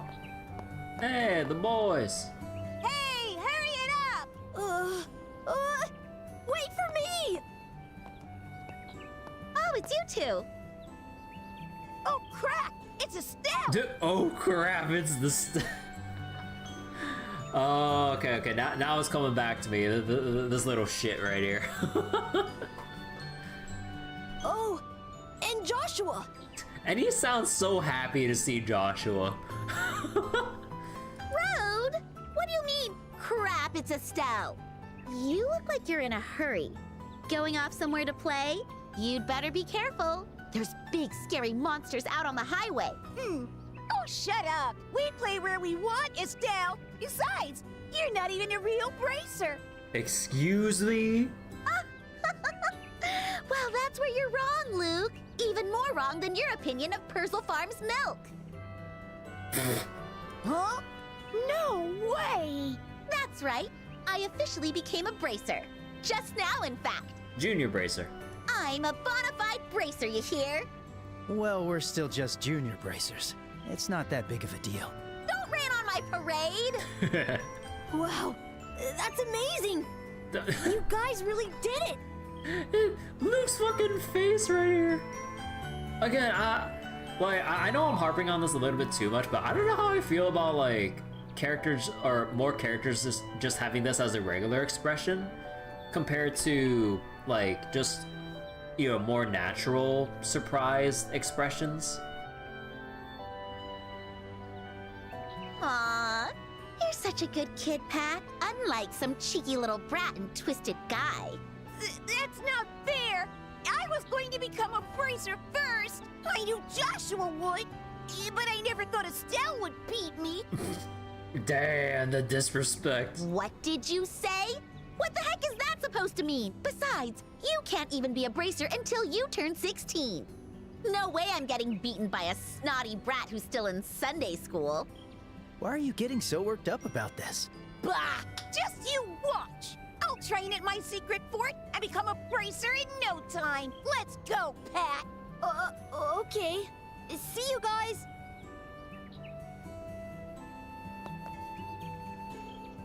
That Luke.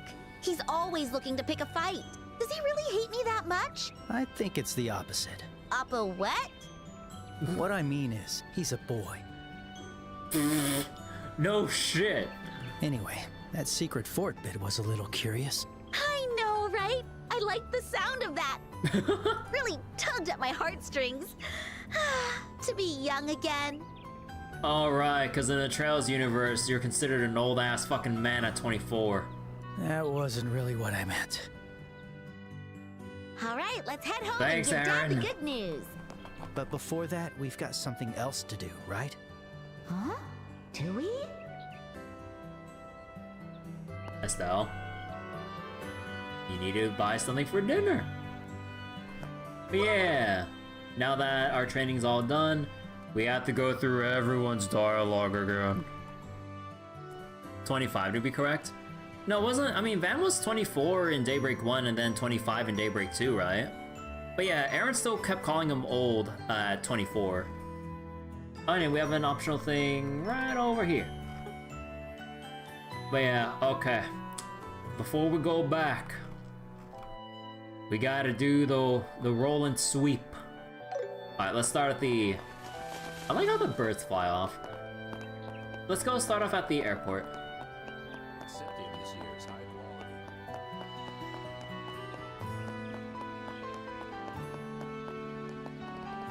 That beautiful dark skin. Those eyes like diamonds. Scherazard is such an alluring beauty. She has a sexy charm no one in Liberl can match. There he goes again with this. You know, I actually went drinking with Scherazard once. Though, funnily enough, I can't remember a thing about— Ah, he got put under the table. Maybe I should ask her out again. No cute girls on the morning arrival. I can only hope things will pick up in the afternoon. Then you have Sarah, 30. Don't worry, Aaron hasn't met Sarah, so he can't make fun of her. You might not guess from looking at me, but I take great pride in my work. I've always wanted to tinker around with orbital engines. I'm in maintenance for now, but my dream is to someday design my own airships.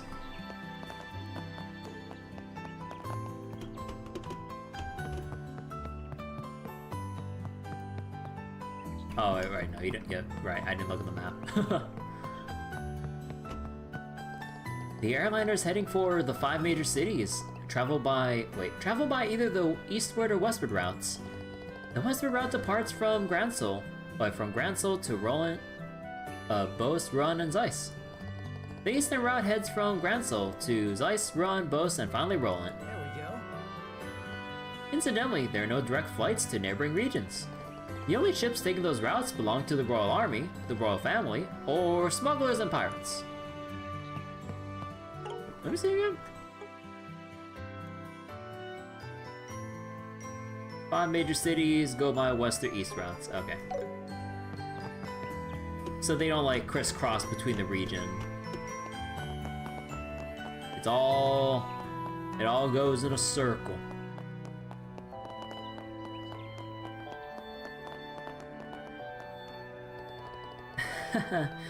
It's another wonderfully sunny day.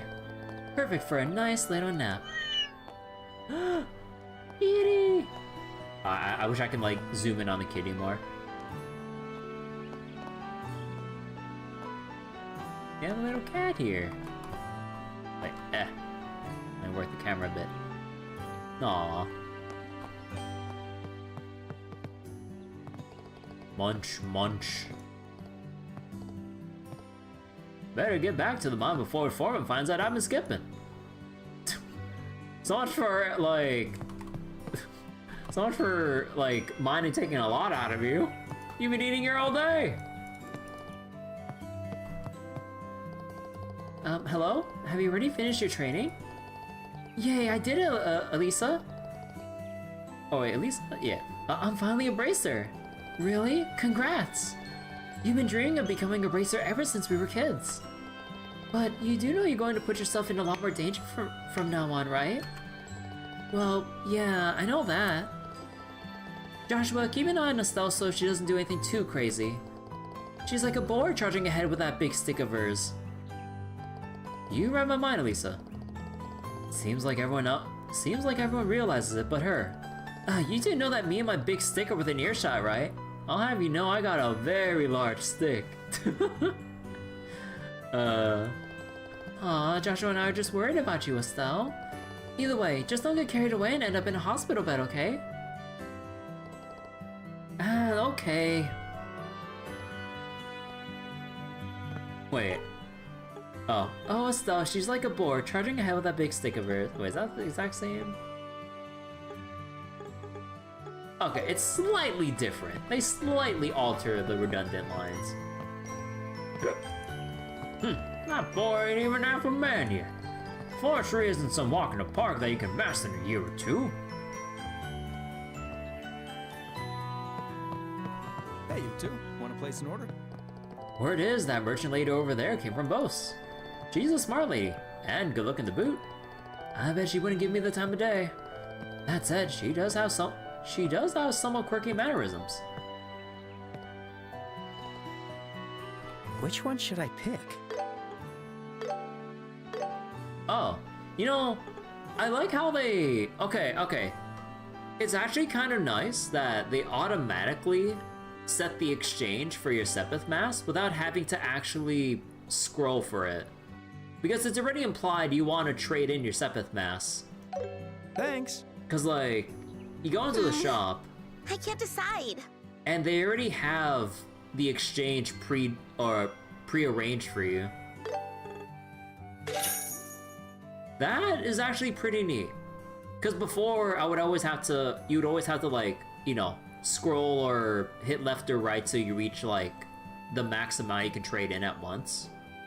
Oh. Huh. Wholesome pasta. Okay, wait, can I?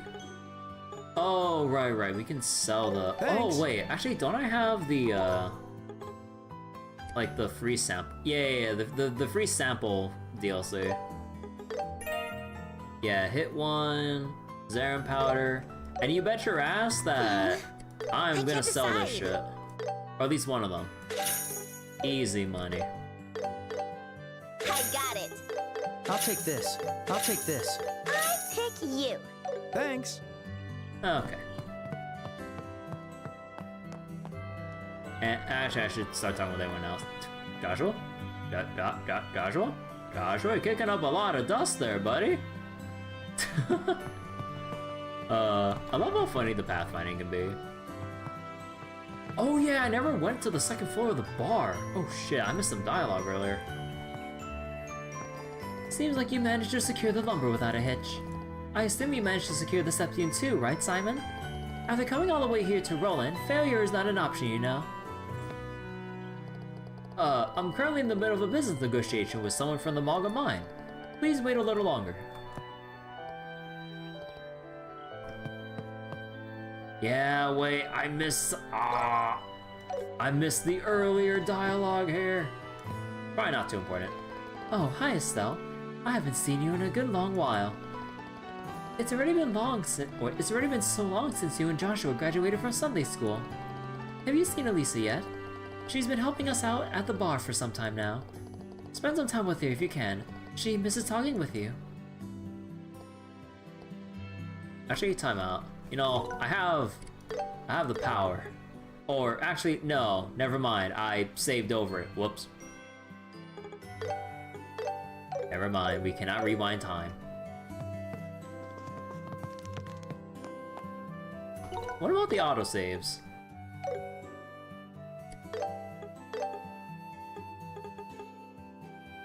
Wait. Oh. Oh, that. Huh. We only have one preset autosave. Or, well, not preset, but we only have one autosave. In every other Trails game, as far as I know, we have a list of backup autosaves going back up to 10 autosaves. Huh. I mean, it's a small thing. Not everyone's gonna be making use of that, but huh. They only let you have one autosave, not 10. Okay. Okay, that I didn't pay attention to.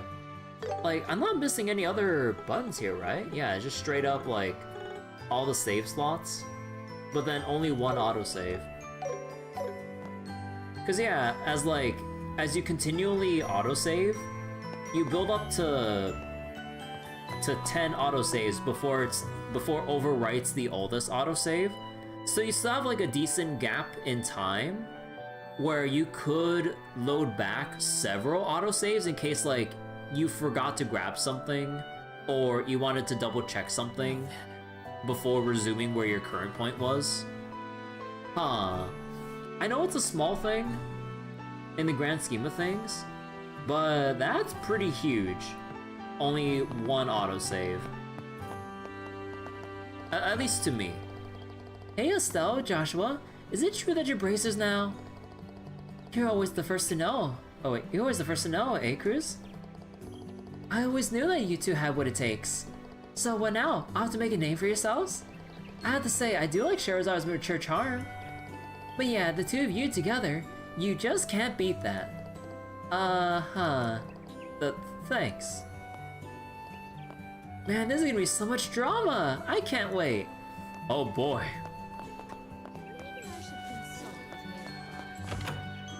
What's going on here? It says there's a sub-event? Oh. Our boy Pat went out early this morning and still isn't back. I really hope he and Luke aren't getting up to anything naughty. I can't help but worry. My husband is always holed up in his room and never makes any time for our Pat. Oh, Adios, our family's falling apart at the seams.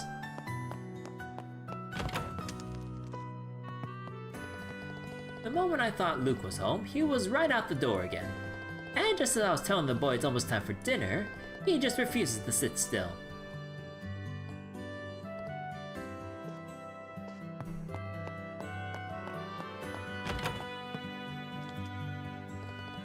It's thanks to the airliners that I can get every kind of book I can think of, even out here in Rolent. But it also means I can't just stop myself at the bookstore. So many books, yet never enough money. My wife always gives me an earful about it, and I do mean to be more mindful. I only have the first volume of this novel, so you can have it if you like. Carnelia Volume 1. We'll read it soon. I just can't find the book I'm looking for. But yeah, the first of many volumes we'll collect throughout the entirety of Trail's first chapter. I'll go read the first entry for Carnelia once we get through the rest of our set of dialogue here. So let's continue talking to everyone outside first. Yeah, I've been telling her how I feel all morning, but she just won't say yes. I don't think she dislikes me, but I'm not sure what I'm doing wrong. Oh boy. What a conundrum this is. He's just my type and I certainly don't want to refuse. But I mean, Doing it in a place like this? Whoa, whoa, whoa, whoa. Does that kind of thing really matter all that much? Of course it does. It could be a memory that sticks with me for the rest of my life. As I lay upon my deathbed, life flashing before my eyes, it could be the very last thing I see. You can't have something so beautiful take place in a back alley. It just won't do. I suppose things are different when you're in the thick of it. Yeah, I mean, this place doesn't look that bad in the grand scheme of things. But it could be a little bit better. He declared his feelings for me so passionately He declared his feelings for me so passionately so many times. But I mean, the setup is just... Really, why couldn't he just do it in someplace more tasteful? Let's see, who else is here? Okay, let's finish all the outside dialogue. Anyone else up here? Just the boy.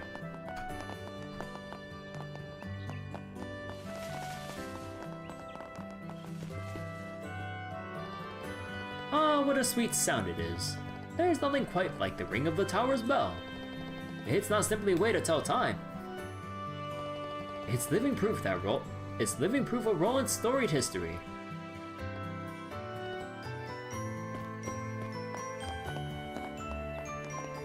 You know,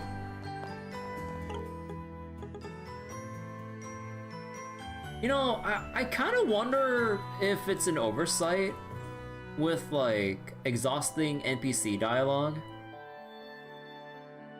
Because like, I get if they have a variant or a variation of like lines that they just said, but these are literally the same exact lines. I wonder if it's an oversight that they didn't mark their dialogues as exhausted on the first read through. Because I always check again and they keep repeating the same shit. It's bothering me so much. Because you know that I'm going to exhaust every bit of NPC dialogue that I can come across. So then, not having like an NPC marked off when they're only going to tell me the same thing again is gonna waste a lot of time. Actually, you know what subtle thing that I just noticed here? Oh, hold on.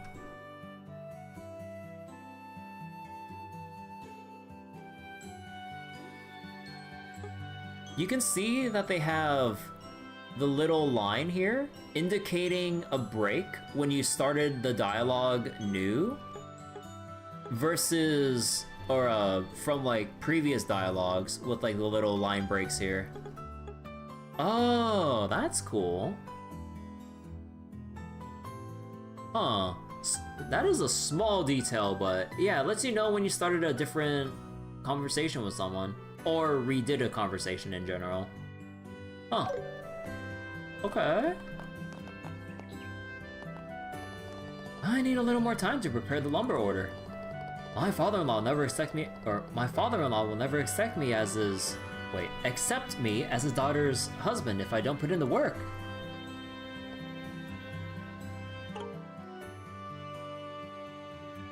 Okay, wait, okay.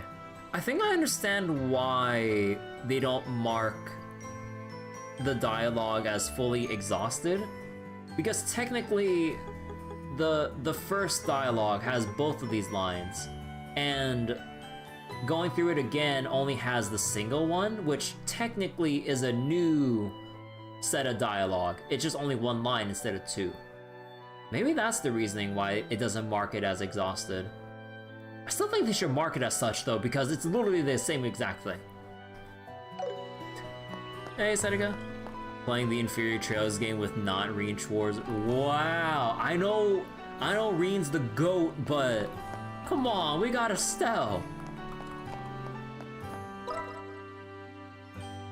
And a very large stick.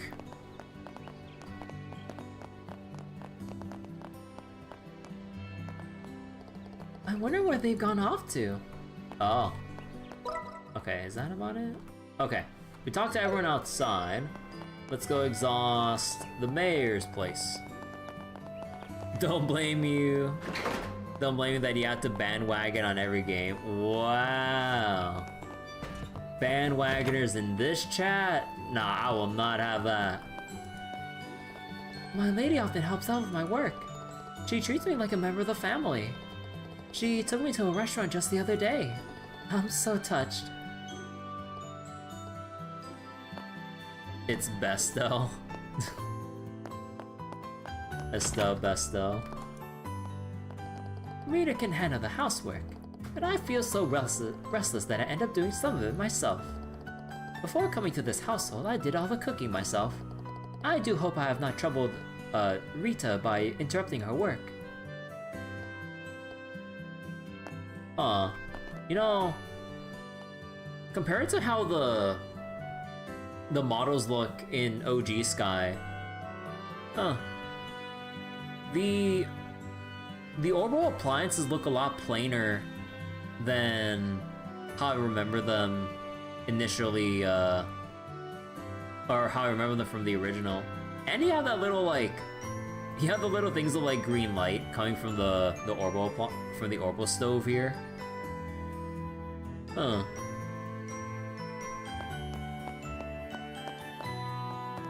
She has 2 sticks in the future.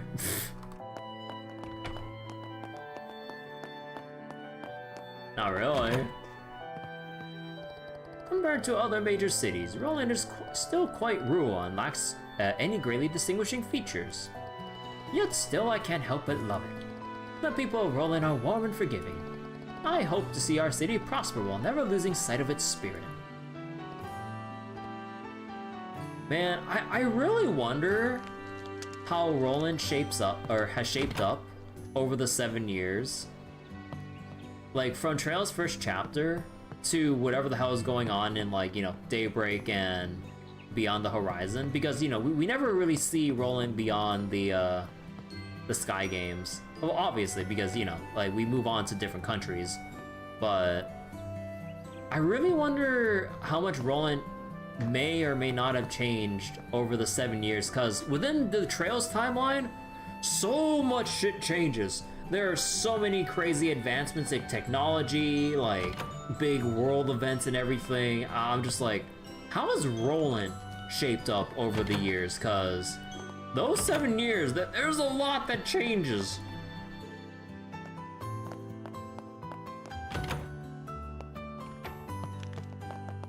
So wait, how was my week vacation? Got any snacks for you?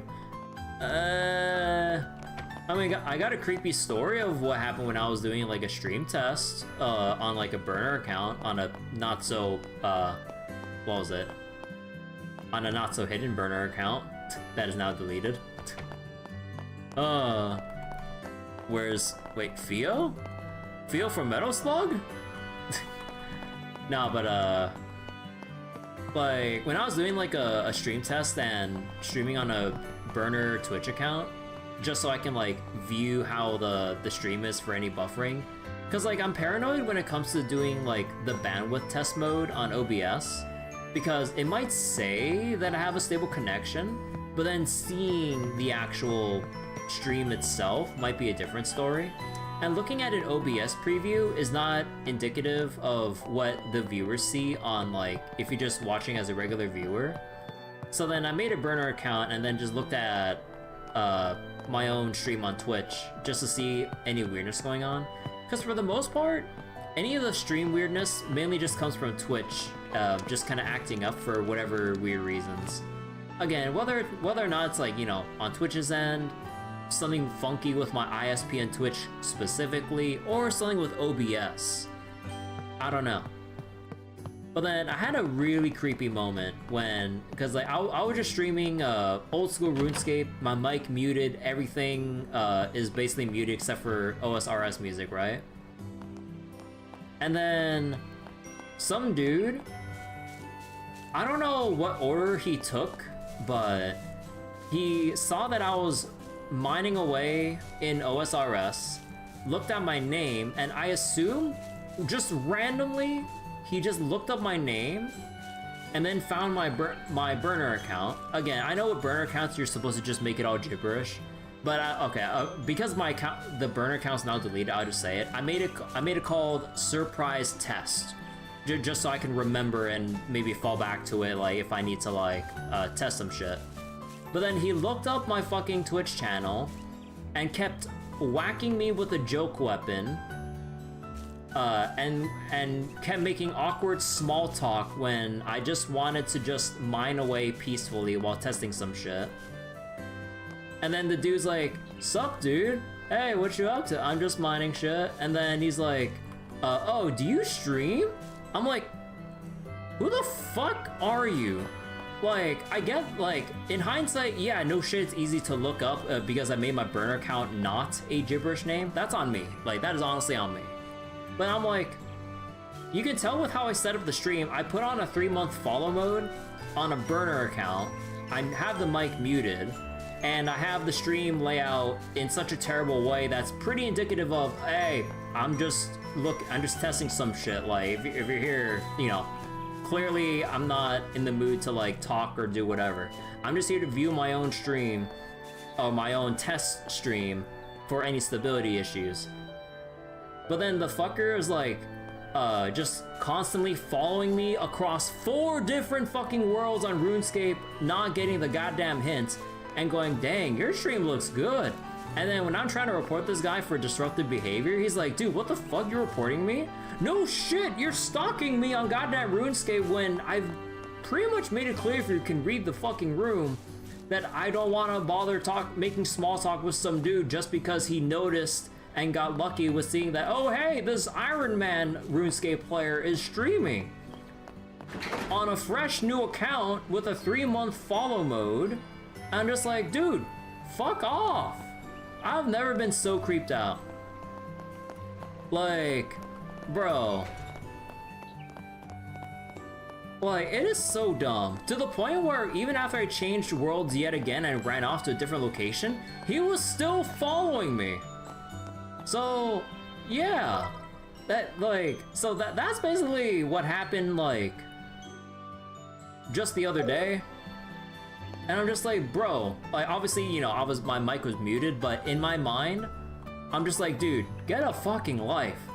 Like, why would you, out of all the things to do in RuneScape, you go up to some random person, look up, you see their username, and then you look up part of my username on Twitch and see if it hits any matches. And then you look at my stream, which is extremely restricted with, like, chatting because it's just a test account. And then you just keep talking at me when I'm not in the mood to, because I'm in a testing mood. If I'm just streaming publicly, you know, like if I'm streaming on main playing RuneScape and people are talking, then okay, sure, I'm publicly streaming it. That can't be helped. But if I'm on a test fucking account, like, clearly that person was out to basically just get some reaction out of me. I'm just like, bro, read the room, which apparently the general public can't really do. Or at least, like, people who watch on Twitch and play RuneScape like that. Like, Jesus Christ. One of the stalkers that can't mind their own business. Yeah. Like, it was really unsettling.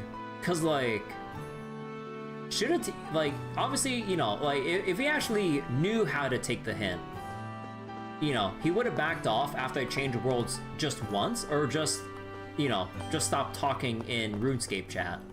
But he followed me across 4 different goddamn worlds when I wanted to just mine peacefully and just check for stability.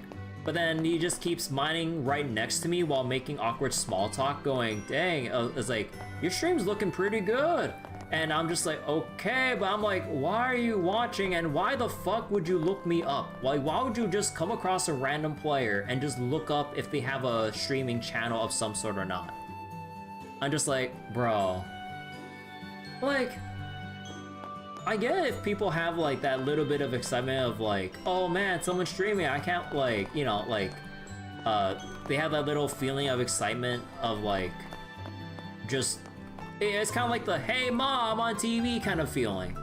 But then, you know, as per usual, read the room. I'm on a fucking burner test account, and I'm clearly not in the mood to interact, and I'm just here to look for shit.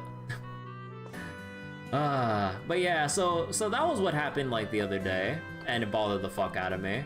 To the point where I'm not sure if I want to play RuneScape anymore, cause I don't know if that guy has actually moved on or not. Cause like, I'm not sure how, I don't remember how it works in RuneScape. Can you still track other players in RuneScape, or was that even a thing? I know that was a thing in MapleStory. So maybe I'm getting my, my super old ass like MMOs confused. Cause I remember in RuneScape, you can basically follow people by typing /find and their username to check what channel they're in and check what map they're in. So, I'm pretty sure they removed that feature sometime later, but yeah.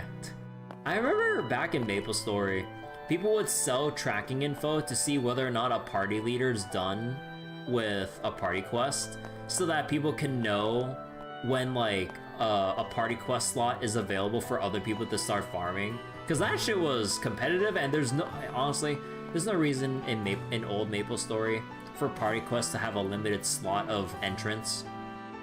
Because like, you have dozens upon dozens, if not hundreds of people trying to like clamor around to find an open slot to do a party quest with a group of people. But then only one can enter at a time. I'm just like, bro. Like, this was before they thought about making separate instances.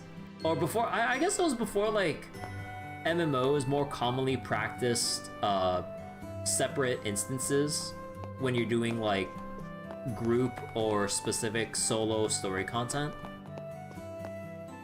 But yeah, because, like, in MapleStory and stuff, like, you would always have a thing of, like, oh yeah, there's some people doing a party quest right now, you have to wait your turn.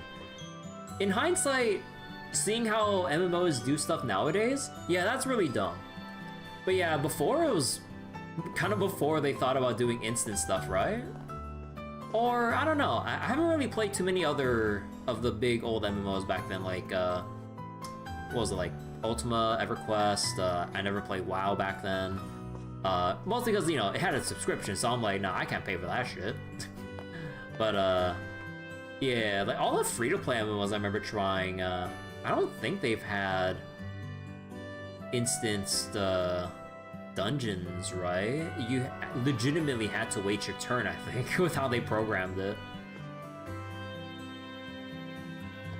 But yeah, that's basically what happened with RuneScape earlier when I was, like, doing some stream tests. Like, oh god. Like, it really is a different feeling when, like, you're streaming something, but you're obviously, you know, deliberately trying to, like, hide away to just test stuff and not try to get any attention, versus, like, you know, just streaming to people in general with, like, a clear category and, you know, intent for people to watch you. But, man, I still feel creeped out about it. And it was just, like, that one guy. Compared to, like, let's say if I was, like, an even bigger streamer, like, you know, let's, like, put in, like, some theoreticals here. And then, like, you would have people who, for some reason, might be more, what was it? What's the word I'm looking for? Who probably try to pay more attention to when, like, streamers, like, currently playing something, whether it's on or off stream like that. I'm like, oh, man. But yeah, okay, let's move on from that, I'm sorry. Estelle, you seem to be in good spirits. Did something pleasant happen? Heh. Well, yes. Then that is good. There's always room for more joy in the world. But do remember to remain vigilant, even when things are going well. Goddess of the Sky, Adios, please guide these children.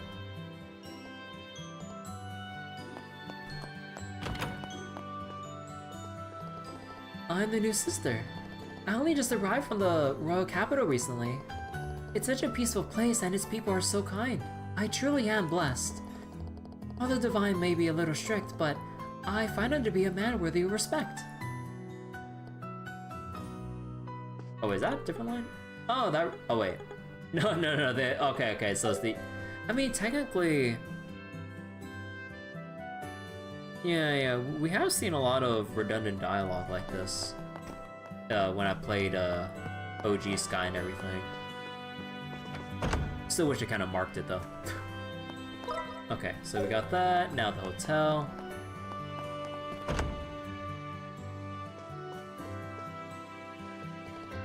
We have an unusual guest staying with us tonight. Apparently, she's a student from the Generous World Academy. It appears she came to Rolent to study all she can about it.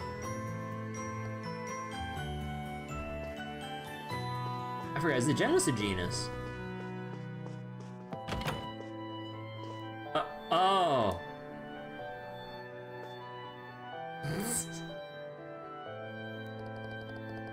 I finally made it to Rolent. Time to take a good look around.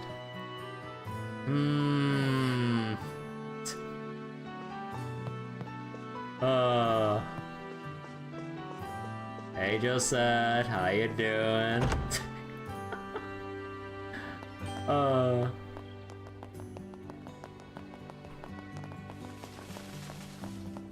wonder who it is.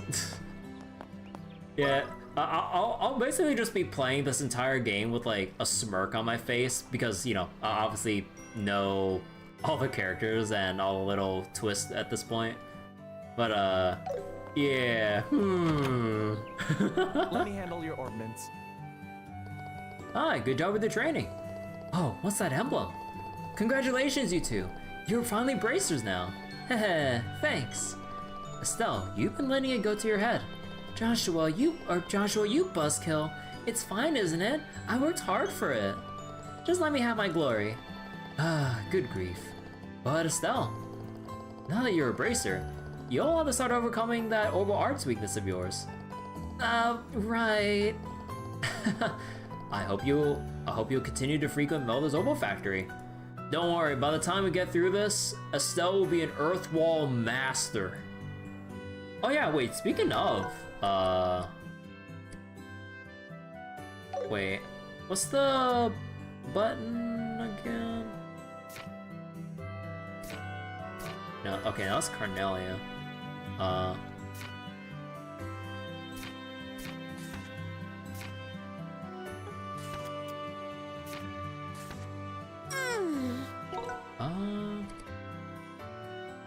Do they not show?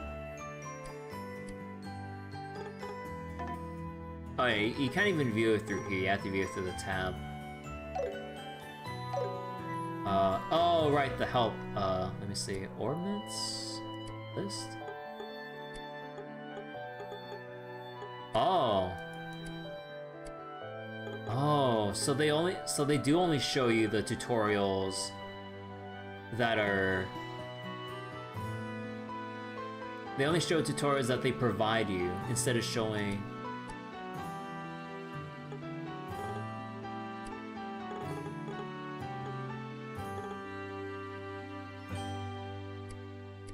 Huh. Also wait, this is interesting with the story tips here. Cassius, Estelle and Joshua's father, senior brace affiliated with Rolent Branch. Estelle jokingly calls him a deadbeat dad. Urzel Farm supplies delicious vegetables and fresh milk that's well loved by all townspeople. Huh. Yeah, they don't list every possible art in the game. You have to discover it yourself. Or maybe they'll provide it later. But in the originals like Sky and Crossbow, they would allow you to see the entire list of spells that you can use in the whole game. Just straight up when you get your notebooks. Here, they don't give you a list at all. Huh. I mean, they would have to at some point because, like, with how this works in the Sky and Crossbow, the Sky and Crossbow games, you would need to have a reference to know how much elemental value to build up per line to, what was it? To unlock certain arts depending on your setup. So there's reason to have the entire list straight from the prologue. Huh, they'll probably give it to me later then. Oh wait, oh, is it here? Oh, Okay, there's a dumb thing I need to mention. I have my water bottle covering up the bottom left of my monitor. I actually didn't see this because my water bottle was covering it up until I moved my head. Okay, I'm gonna move my water bottle back. Like, my actual bottle was blocking the part of my monitor that showed the input.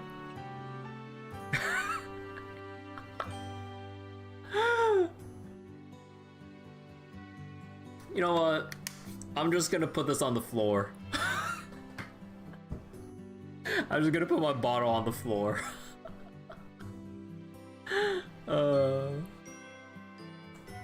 We need answers? What? The streamer gets thirsty. I need my bottle right here on my desk, not the goddamn floor. But yeah, okay, so I take everything back. Yeah, we see everything we need here. Although, wait.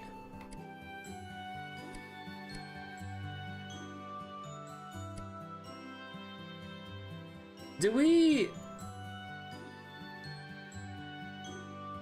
really not have any space arts in Trails in the Sky? Oh man.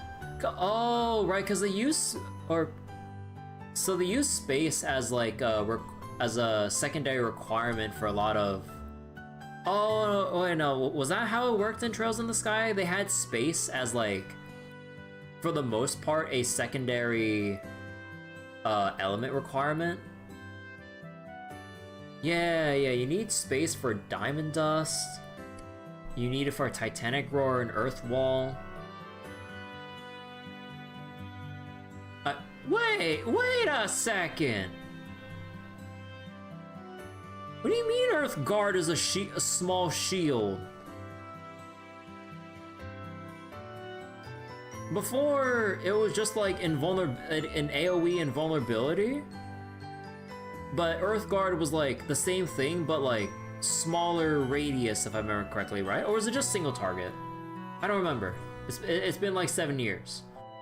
Because they okay, funnily enough, with how broken Earthwall was, by the time we got to, I believe, the crossbow games, they split up Earthwall so that it's like Fizz Reflect, and there's a separate art for Arts Reflect. Because Earthwall was just so stupidly broken that once you have your dedicated Earthwall bot, you can basically just survive anything. Okay, so they nerfed Earth Guard so it isn't as broken by just giving it a shield. Cause like, shields weren't really a thing until Daybreak, right? Shields weren't really a thing in the Cold Steel games. Yeah, I'm pretty sure it's Daybreak specifically. So, okay, so they incorporate that to kind of balance out the early progression a bit.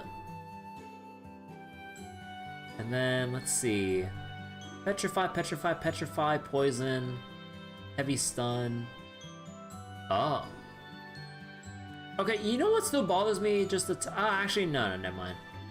They give the letter grades here for like C+, BAS for the power scaling on specific arts. Part of me kind of wishes we got the nitty-gritty numbers, but nah, that's fine enough. It kind of gets the point across. So Heavy Stun, AoE defense down, Aqua Bleed, Mute, A+ for Blue Impact, Small Circle, Mute, Diamond Dust, Medium Circle, Tyrell, Latira, Large Circle, Wind Space, Lacuria, single remove debuff, heal 20%, AoE large heal remove debuff. Oh yeah, because wait, didn't this used to be wind? Or no, I meant they changed this to wind.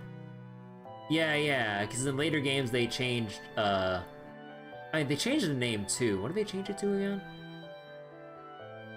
But yeah, there's like the AoE debuff removal, they last for the revive.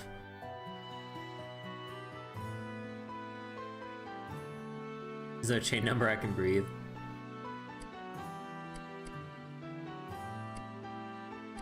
Let's see. Firebolt, burn, flare arrow, burn, napalm blow. Fire. Wait.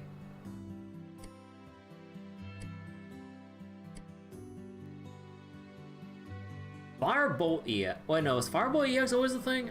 God, it's been so long. So you just have 4, you just have the stronger small circle, but stronger scaling, better burn chance, heavily increased EP cost, dear god. Spiral Flare? I don't remember this being is this new, or is it not, or have I just forgotten with how long it's been? Forte, single ally, 5 turns of strength increase. Oh! Oh, wow! Wait. They made this really good, holy shit. So it's 5 turns of a strength buff, and they cram in the impassioned craft point regen buff, and they cure stat downs. Wait, that is some value right there. Holy crap. Wait, do we have Crest?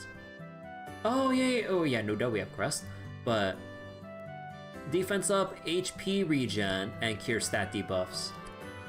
Oh. Huh, okay. And then wind, airstrike, aerial, arrow storm, lightning. Yeah, A scaling, so you have like the line. It seals, plasma wave, bigger line, AoE, Sylvan Guard. Oh yeah, they haven't told us what certain status ailments do yet. Because we don't know what the heck Foresight even does. Debuff immunity. What's this, Grand Blue? We actually get a layer of debuff immunity? We get a veil? Oh.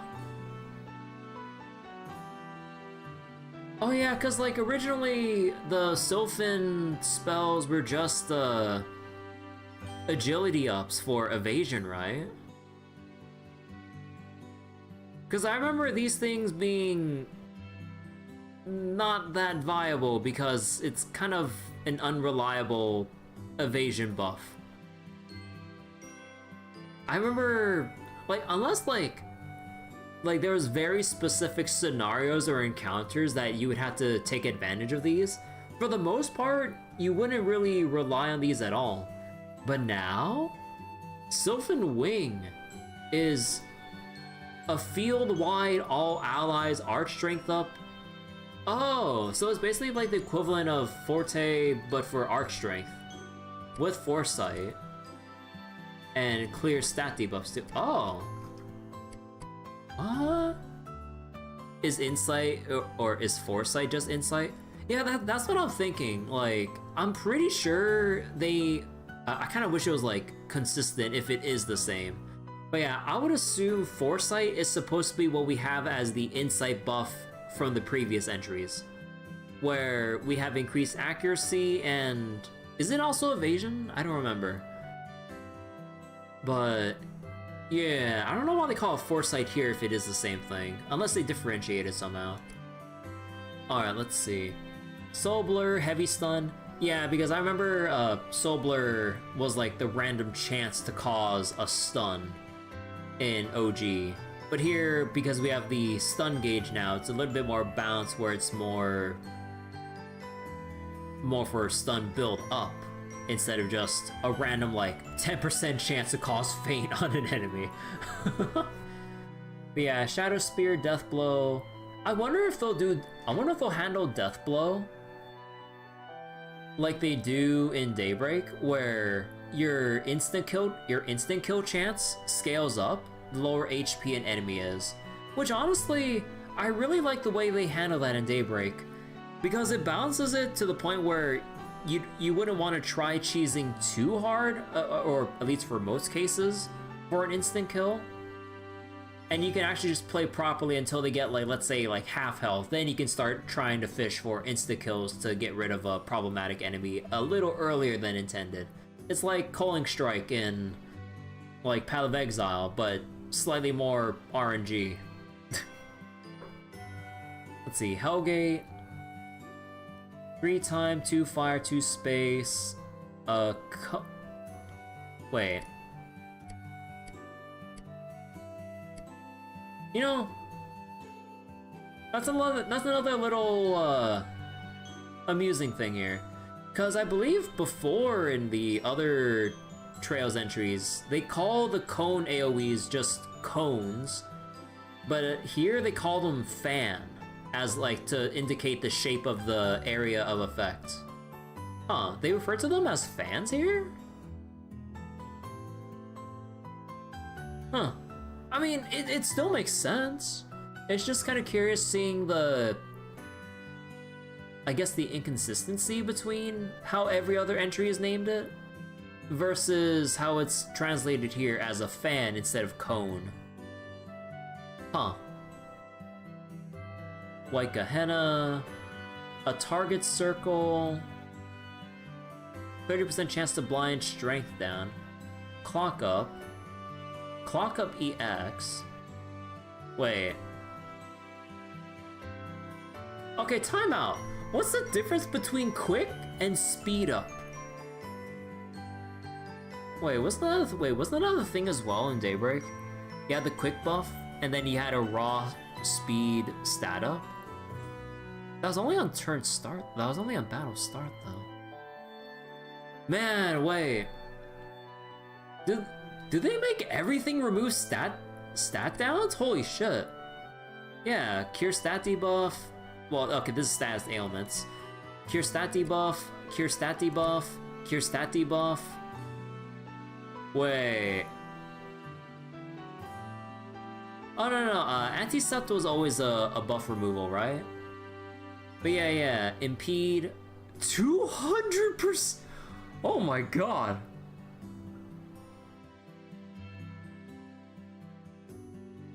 %200 mute? Quick is probably delay related? Maybe. Cause like, I'm not sure how much is lifted from Daybreak versus like slightly altered for Sky Remake. But yeah, if we have delay, quick may be associated with, or maybe it might be like the opposite of delay, where it reduces the amount of delay instead of like speed up, which like, I'm not sure how to word it. Like, speed influences like the amount of turns you get or how fast your turn comes back, but then quick is more, I would assume, if it impacts delay, is more directly associated with the delay number between turns, I guess. I'm so bad at like wording this shit. Okay. We only have like 2 things for Mirage. So Saint, all stats up for 5 turns, cure stat debuff. 2 Mirage, water, wind. Okay, we have to get a decent amount of like other elements here to get this, but that's a pretty potent stat up though. And Chaos Brand. Confuse poison with defense, arts defense, and speed down. Interesting. But yeah, like, huh. Debuff builds are a lot more viable. Although granted, once we find Chloe and stuff, we can get Sieg and, or what was it, in OG Sky, once you get Chloe and Sieg, you can just spam that goddamn bird and you just defense down everything. You know, I wonder how that would be balanced for the remake. Although we'll have to wait a little while before we actually meet Chloe. But, huh. Interesting. Congrats again on becoming braces, you two. I hope you continue to frequent Melda's Orbal Factory in the future as well. Modern Orbments are created by reusing clock mechanisms. That's why even older technicians are able to work with them. But those quartz circuits are far beyond me. I don't know which genius invented them, but intricate doesn't even begin to describe the dark things.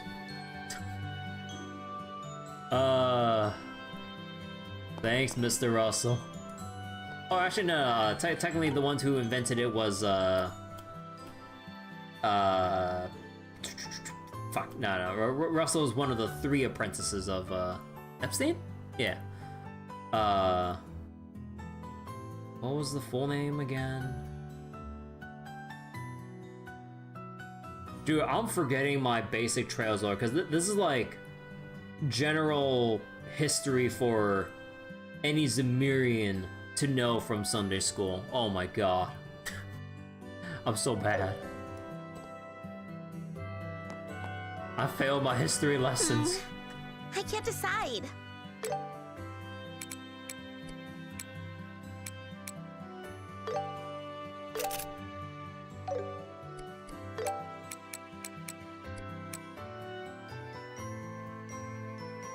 Okay, wait, arts list, time.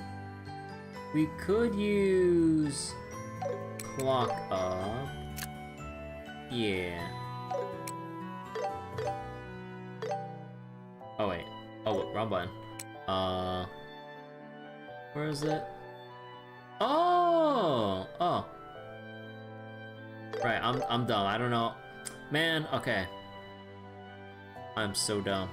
My fucking pop filter was covering the bottom right of the screen. Oh my, okay, I need to move my shit real quick. Hold on. Streamer needs to clean up his setup so I have stuff, so I don't have stuff obstructing my monitor anymore. But yeah, okay, there we got clock up and everything. Come again. Okay. We'll get more stuff later. Okay, where were we? We went to the hotel already. We visited the mayor, the chapel. We obviously were already at the Bracer Guild. Oh yeah, let's go to the houses back here.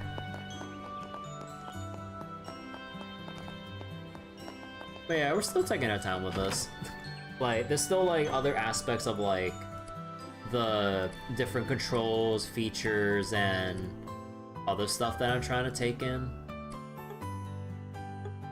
Wait, they even make note of this for like story tips. Runt-style steamed fish with balsamic vinegar. Cassie has tried this dish at a restaurant long ago and found it incredibly delicious. Okay. My husband will be getting back soon. I'd better start making dinner. Wait, Yuri? Wait, did I not talk to you before? Oh, I think I missed this household. Ah, my missing dialogue. Oh, right, I remember going to... Oh, wait. Oh, no, wait. So I talked to them. Oh, was it because I entered from... That's why... No, I didn't enter from... Okay, no. Oh, my memory's like failing me right now. I'm being dumb. Anya loves Daddy a whole lot. He's really strong and he really loves Anya too. Okay, Anya. Waku. I better start making it soon. I wonder if my husband will come home today. Oftentimes he spends the night down there or works until the sun comes up.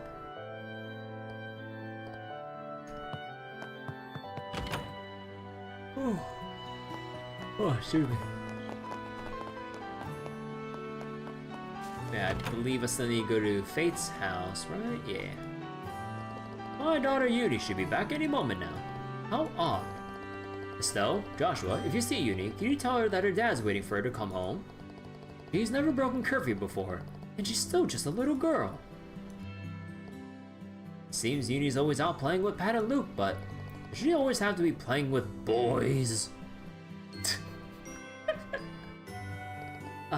What? No, it's nothing. Ugh. Boys. She's never broken curfew before and she's still just a little girl. Okay. Ugh, men. Right, let me make another save right here. So if I try exiting town... Estelle, hold on. Estelle, you forgot something. Dad asked you to buy a magazine at the general store, remember? Oh yeah, I forgot. Wait, can we go down to the sewers actually? Oh, you can. Okay, so if you really want to, you can kind of grind up here. Okay, nice. Although, wrong button. Although it's kind of weird that they don't have an icon for entering the tutorial sewers. Really? That's a pretty important thing to mark on the map, though. Even though, you know, there's no reason to really come back here. But, huh. Oh yeah, wait. How's our monster guide?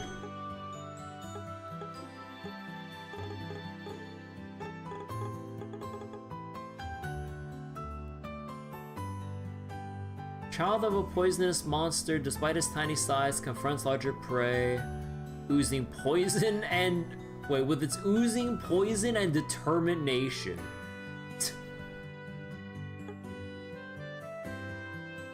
Secretes poison from pores all over its body, loves dirty water.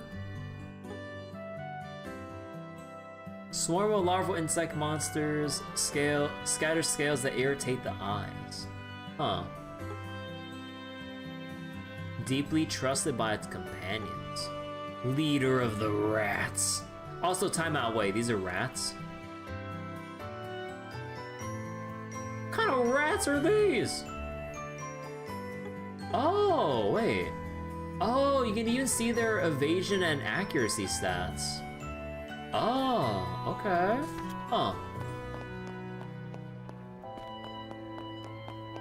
Okay, let's go get our equipment upgrades. Hey, Estelle and Joshua. Hello. Hey, Estelle and Joshua. How'd you find your training? Well, look at those emblems. You aren't Cassie's children for nothing, huh? Well done to both of you. Still, we're not fully fledged bracers just yet. I see, but I tell you, the real shame is that you won't be able to work part-time at my place anymore. Right, my apologies. No need for that now. Or no need for that now. I saw this coming from the start. Still, with your keen eye for weapons, it really is a shame. Nevertheless, this is the path you chose. I hope you do the Bracer Guild proud. Time for some shopping. Alright. Yep, let's go grab this. I pick you. Alright, it's decided. I'll take this. I made up my mind. Although, okay, wait, let me save some Mira real quick here because I'm pretty sure we can buy Stregas, right? And yeah, we'll hold off on the accessories for now. Look how pricey those accessories are. You're welcome to visit anytime.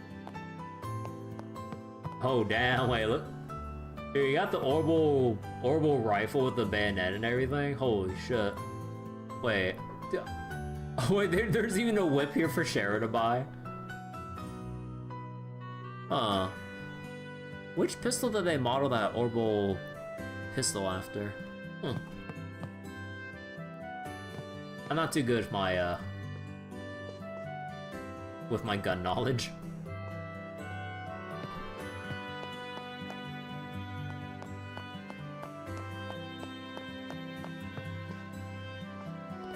Oh, Stella and Joshua.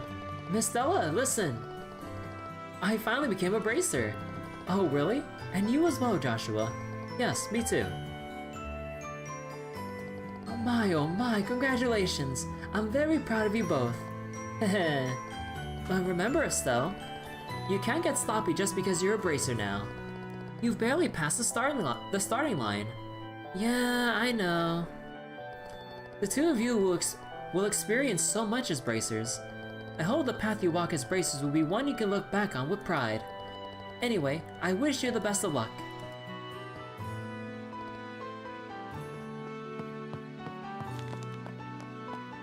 Wait, what's that sound? Oh, if you move the camera, you can move the camera closer to the sound of the fireplace. Ah, that's what that sound was. It's because as I was hitting the stairway, the back of the camera is closest to the fireplace.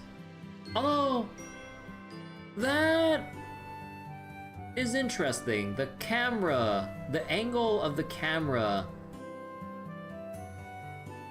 is where the sound gets picked up from, not from where Estelle is, but from where the camera is positioned.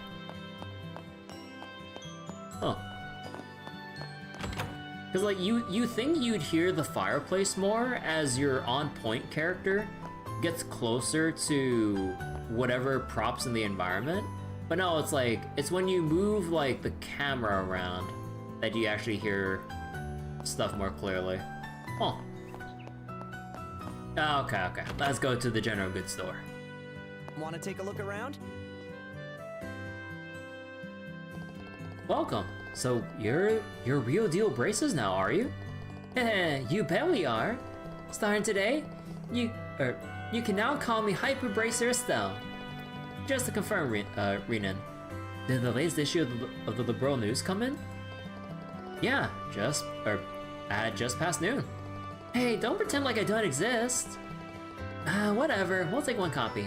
Thanks, that'll be 100 Mira. Time out. What happens if you don't have any Mira? They have to have separate dialogue if you actually used up all of your Mira before purchasing the first news issue. Oh man. I'm tempted to burn all my money just to reload and burn all my money to see what happens. I know Dad always buys this magazine, but does it sell all that well? Yeah, sells tons.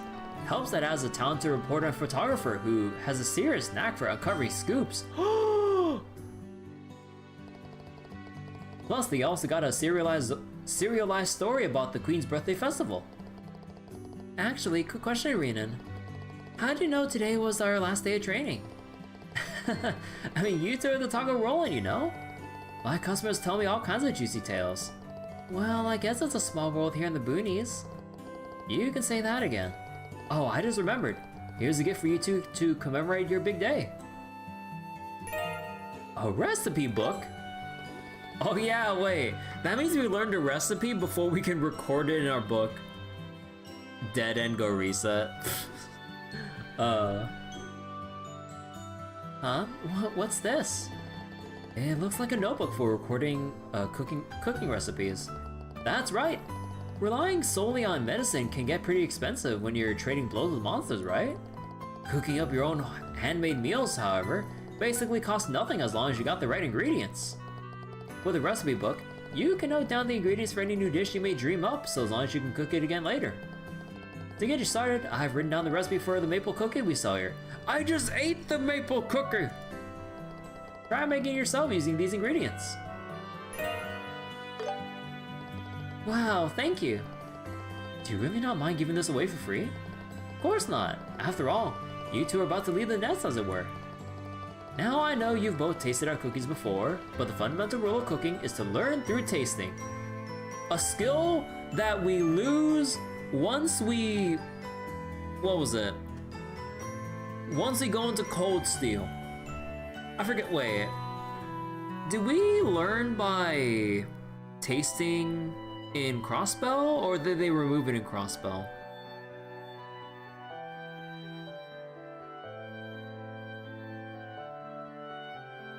No, I think it was still there in Crossbell, right? But yeah, I remember when a friend of mine who originally played the first Cold Steel before playing any other Trails game, when he went to play Trails in the Sky, he was so surprised that you didn't learn recipes by looking for them. You just had to just eat, and you just gain every amount of knowledge necessary to recreate what you just ate.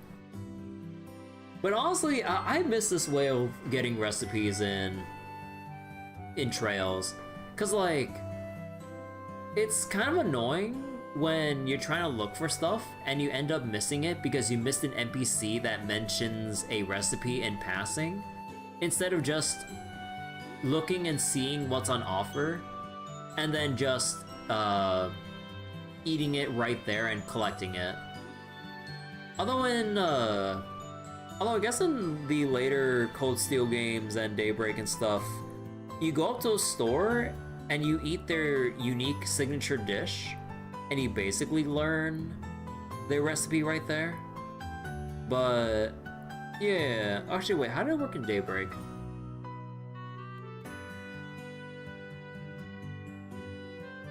Oh no, you had the, okay no, you had recipes you learn, and then you had the parts where you had to eat stuff and expand your food knowledge for general stat buffs and everything.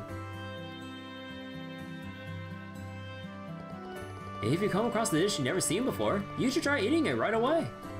I mean, I don't mind cooking and all, it's just that everything I make is meh best. Still, it'd be nice to widen my repertoire and blow Dad's taste buds away for once. That's the spirit. Oh, and if you ever happen to be in any need of, or if you ever happen to be in need of any ingredients, Renan's General Goods has got you covered. You really do have some shrewd business sense, Renan. Thanks for gifting us this recipe book. Recipe book, press E+3 to open the recipe book. It lists dishes you've tasted and allows you to cook them using gathered ingredients.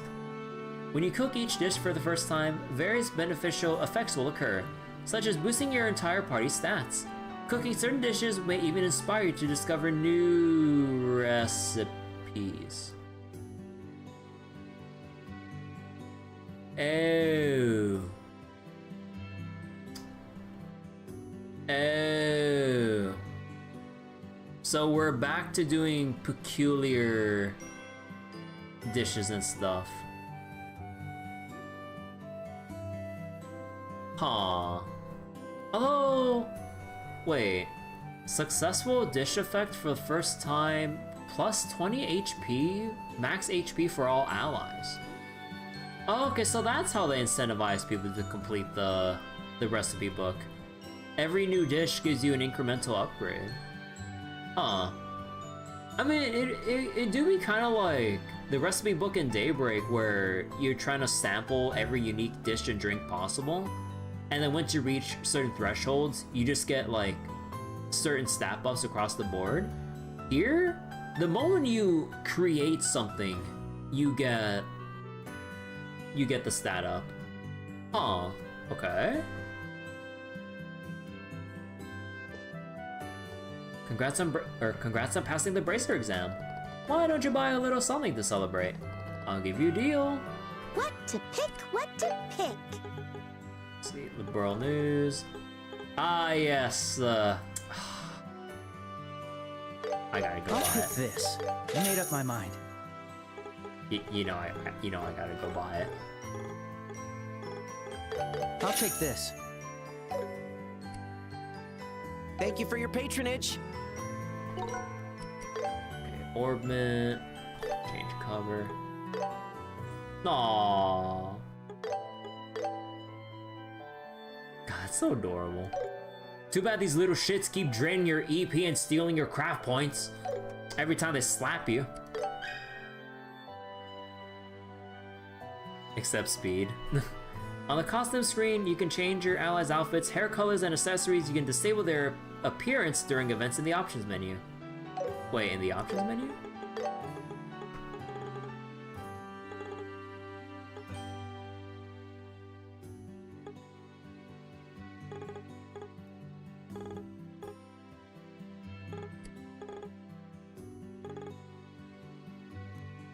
Oh.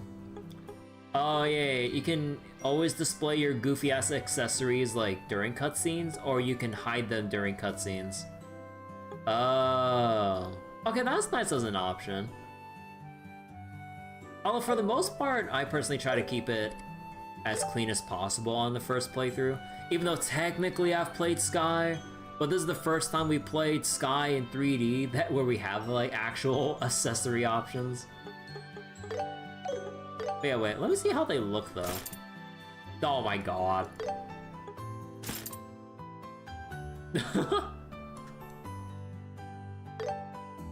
Wait, how do you move? Ah, here we go.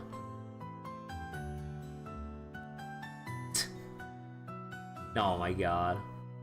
And then you have like the little tail here.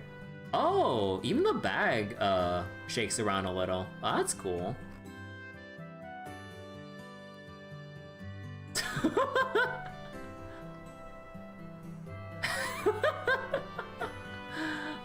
The twirly twin tails. Whee!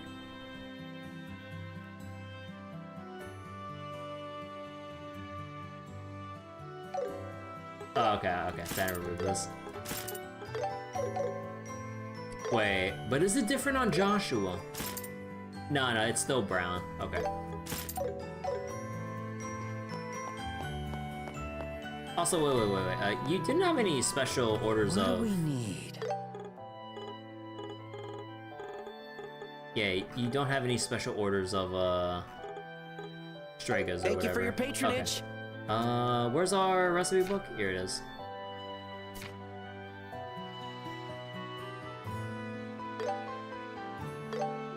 All right, hold on. Oh, we even have like a little I think general... it's edible. Rock hard cookies! Wait, we even have like a general like cooking animation here. Well, obviously we're not using a goddamn wok to make our cookies, but... Okay. Oh, defense up. Okay. Wait. Egg, milk, sugar, flour. Are there any bargains? Egg, I'll take this. milk, Right, it's decided. wait, do they have like... Oh. They don't, they don't list the...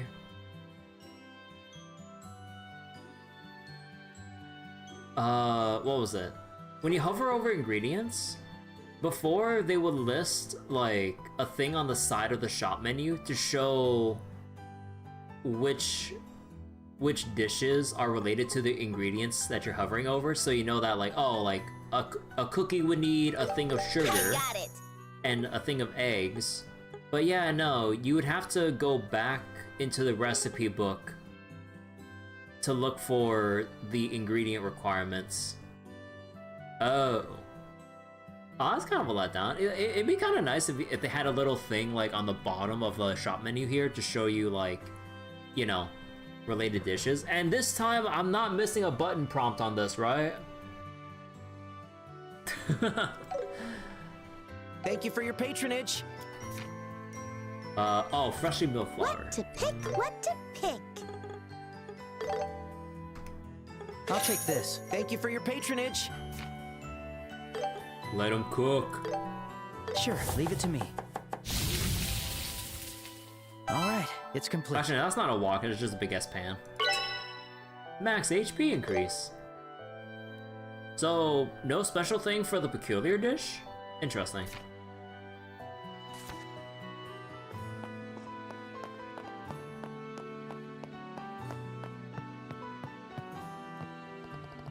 It's wonderful to see that Renan shop is finally on track for success. Ever since he began resupplying through the airships, everything seems to have become much easier for him. The world has become so much more convenient ever since Orbments were invented. There we go. Back in my day!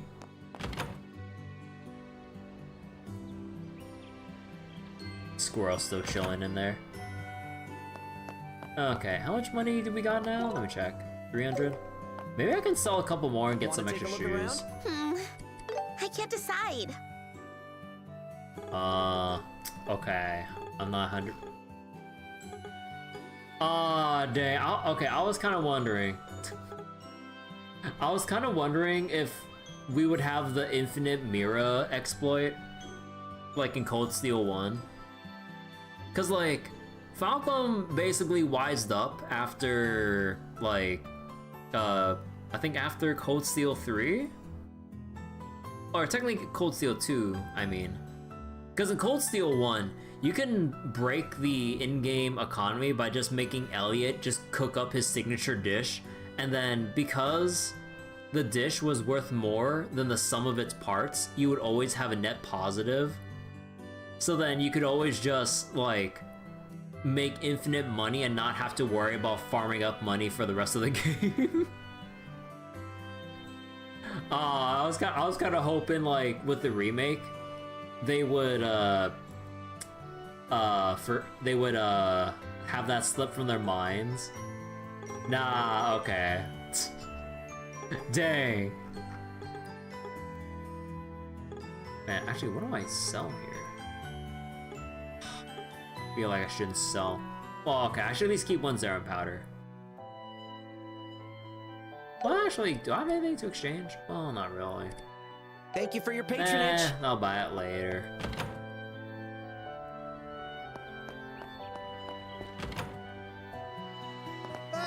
Which one should I pick? Oh yeah, wait, no, I have like my old weapons here.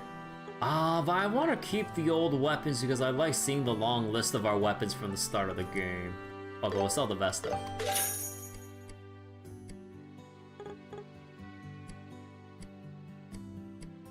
Nah, okay, fine. I'll sell the old stuff. I trade in for shoes. I pick you. Alright, it's decided. You're welcome to visit anytime. Okay, any other thing here? No? Alright. We can finally progress. Estelle, Joshua! Oh, thank goodness I found you. Huh? Aina? What's the matter? You look awfully flustered. We've run into a bit of trouble. Will Cassius be home today? Yeah, he said he had some documents to organize. Did something happen? You know Luke and Pat, right? Oh no. Of course. We just ran into them. What about them? I thought they ran off to the little fortress. Well, I heard from Uni that the two of them went to Jade Tower on the northern outskirts of town. The Jade Tower? Isn't that place crawling with monsters? Indeed it is. Scherazard is out right now, so I wanted to ask Cassius to go and find them. What are you saying, Aina? There's no time. Joshua and I will go. But you two only just got your qualifications today. Aina, I think Estelle's right. If we hurry, we might be able to catch them before they reach the tower.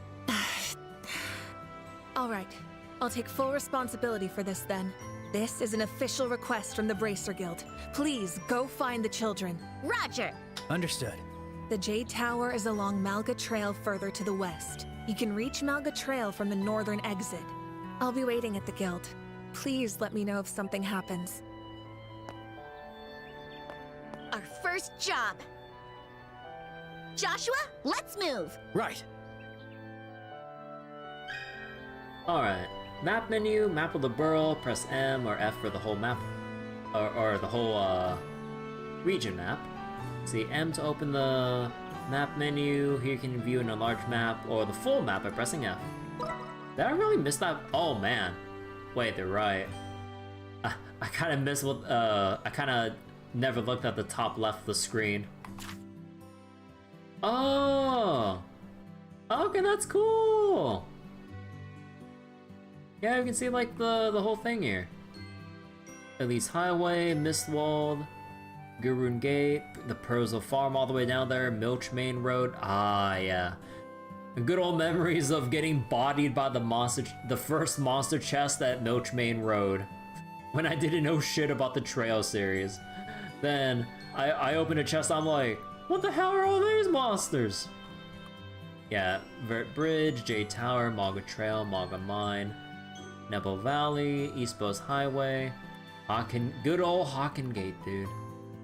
Amber Tower, Valeria Shore, Bose, Ravenue, Abandoned Mine, Highway.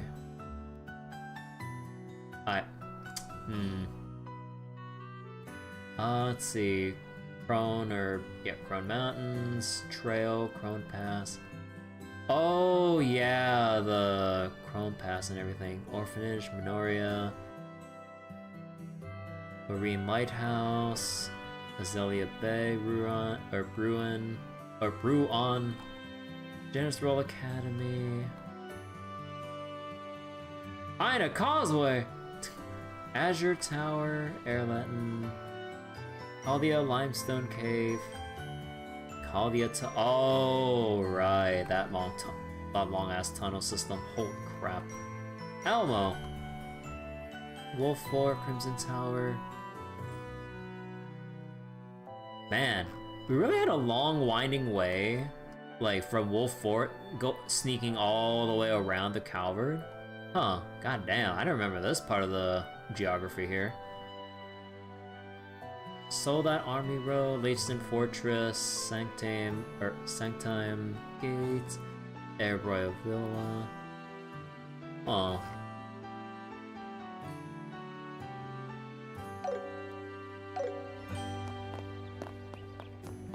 See, any dialogue changes? Doesn't seem like it, although technically Aina would have something here. Yeah. I wonder if Luke and Pat are okay. I tried so hard to stop them. Estelle, Joshua, please find them. Please bring those kids home safe. The Jade Tower is along the Malga Trail further to the west. You can reach the Malga Trail from the northern exit.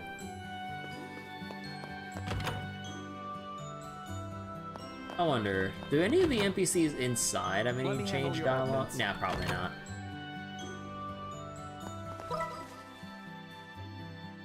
Alright, let's go rescue the children. Be cautious.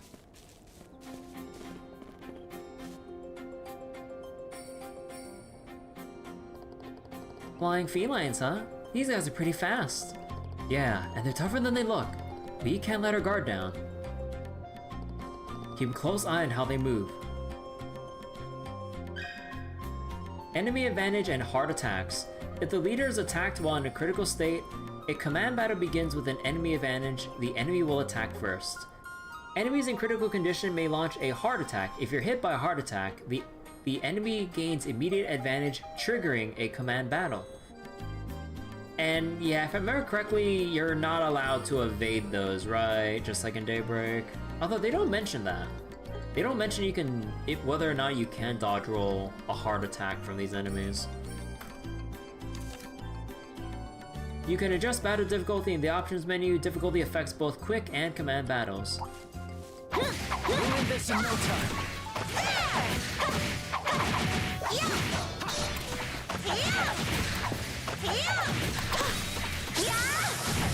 We'll do it together. Let's end this. You're mine.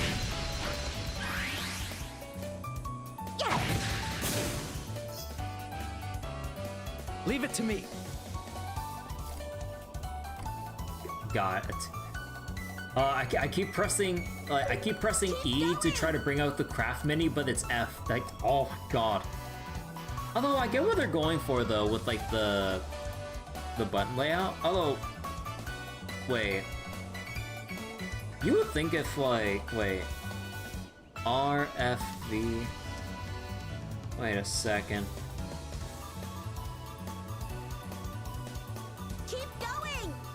I'm looking at my keyboard right now. Wait a second. R's above F.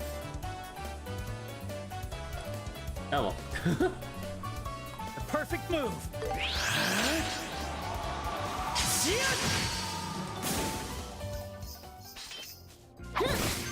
Let's keep it up. Okay, Nice hold job, on. Joshua. I gotta destroy every bit of grass I can find. It's for the achievement. So they're nowhere around here. Ugh, those brats. Let's keep an eye out on our way to Jade Tower.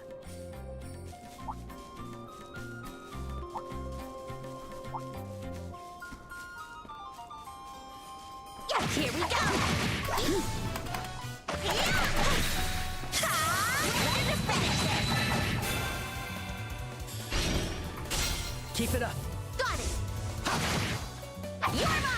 Okay, I was not expecting the chain to only go on one character or one enemy. Oh yeah, wait. Oh shit. They buffed morale. Wait, I just realized. Morale isn't the big meme anymore.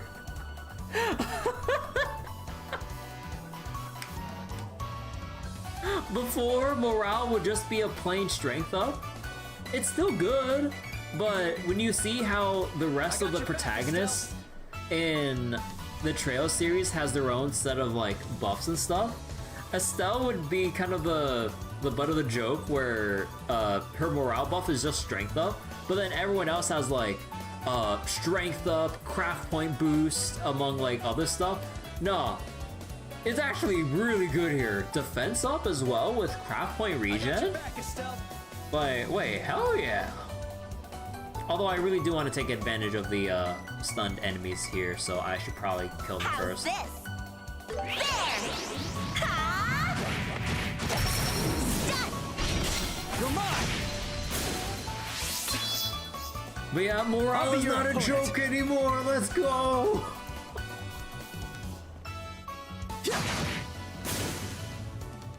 Let's go. Yeah, that's good. Nice job, Joshua.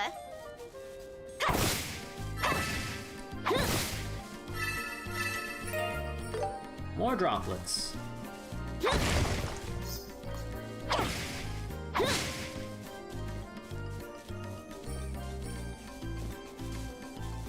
Oh, hello. We'll end this in no time. There's a lot of them. Be careful. Estelle! Got it! You're mine!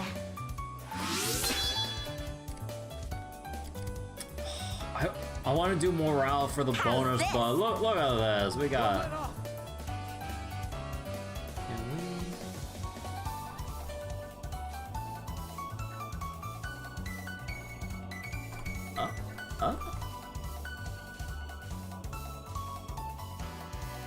No, wait, no. There has to be that slight angle.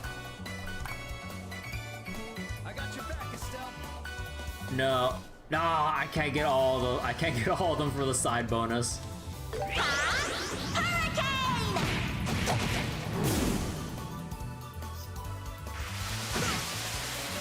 I'll show no mercy. Oh wait, how does Flicker look? Slash! It flinched! Fancy. And just like how it was initially, like he just zooms and then disappears.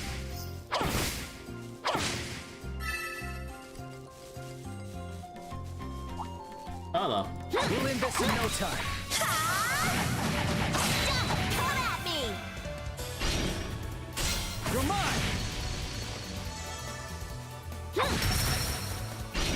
Too slow! That went better than I thought. You did it, Estelle.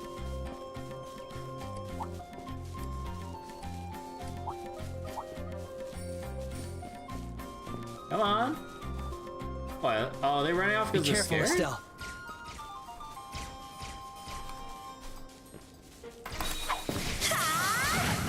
Let's finish this!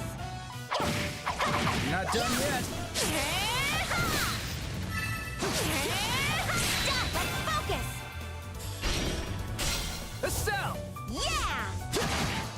Bonus!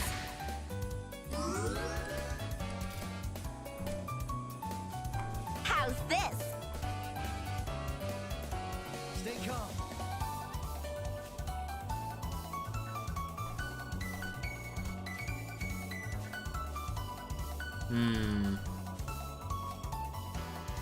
They go for this. Hurricane!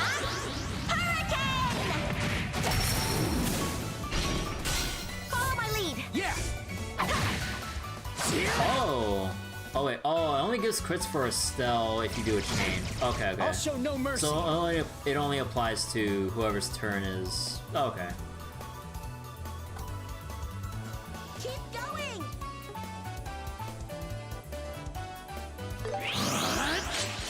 Slash! Here, Estelle. Stun! You're mine! I think I got a little stronger. I have to keep getting And better! full HP EP restored with that level up. Actually, can I see what? You know what I just realized? They don't tell you what stats increased on level up. I remember this being a big bugbear, like, with trying to check what you actually gain from level ups. Because, like, you know, it's obviously implied that, you know, oh, level up, I probably got stronger in some way. How exactly? But which stats changed? Like, it wasn't until Cold Steel 1, I think, that you actually see your stats increase on level up post-battle. Because in the original Sky and Crossbow games, you would just get the XP, your current XP, and XP to your next level as like the only visual numbers post-battle. And then once you level up, it's like, yeah, you leveled up! What changed? I don't know. You know, in hindsight, it's so silly that it took Falcom, like, 5 games from the Sky Trilogy, the Crossbow Duology, to finally show stats on level up in the Cold Steel games and onwards. You know, it's kind of funny when we think about that, like, as much as I adore the Trail series, when you kind of look at it in retrospect, they take a long time for even some of the small aspects of quality of life, huh?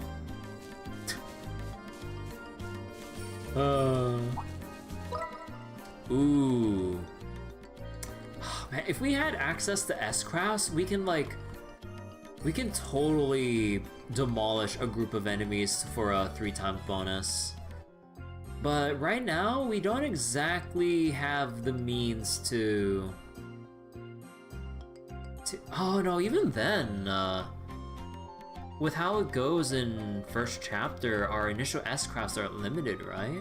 Because they're only single target moves. Unless they change it for the remake here. But yeah, we don't have adequate ways of guaranteeing multi-enemy kills. Like, we have AoEs already, but not strong enough to kill them straight from the get-go to prevent damage taken for the XP multiplier. Huh. Yeah, oh, I mean, I shouldn't be worrying about that right now. Watch for ranged attacks. There's a lot of them. Be careful. There's a whole slew of them. We'll win this in no time. Yeah! Left in defense! Joshua! Got it!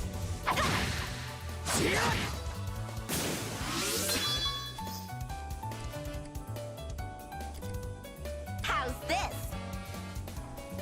Don't let off! There! Ha!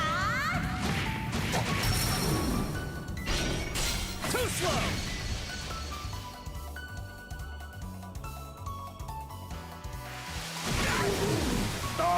Oh, the stat down. This is dangerous. No, I have to recover here in some way. Keep going! Actually, oh, you can't. Okay. Let us begin. Yeah! This is dangerous. Oh, right, you're still blinded though. Oh, shit. Keep going! Nah, I'm still gonna risk it. Look at me! We missed 2 of them. Oh, damn! You got a far, like, you can move! Oh my god. How's this? Stay calm.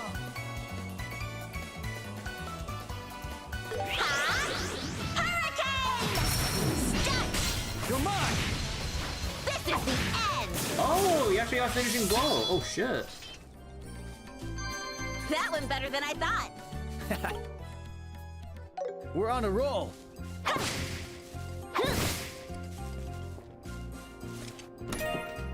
Obtain antidote.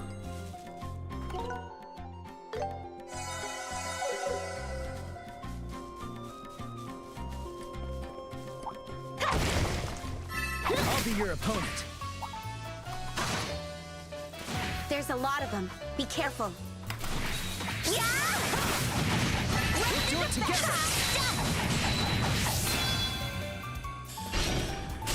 Estelle! Yeah!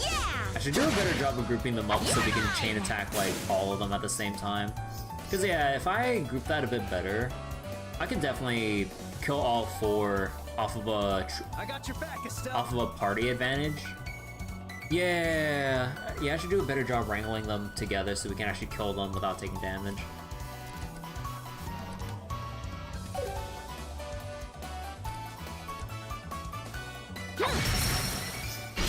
Too slow! I'll be your opponent.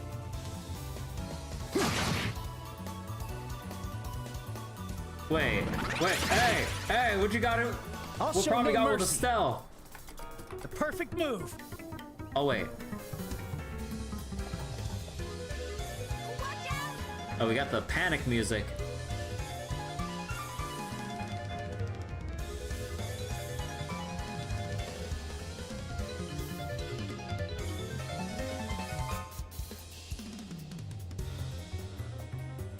Oh man, there it goes.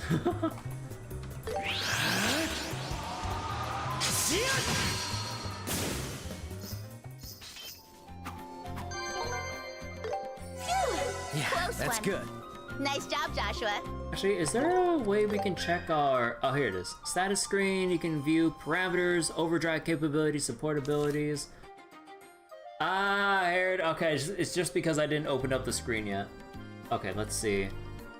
Hit points, incapacity when reaching 0, EP consumed when using arts, craft points when using crafts, strength, physical attack, damage, defense, physical attack, defense, art strength, magic attack, arts defense, damage determines damage received from magic attacks, dexterity, accuracy, agility, dodge, movement, range of your basic attacks, speed, determines time until your next turn.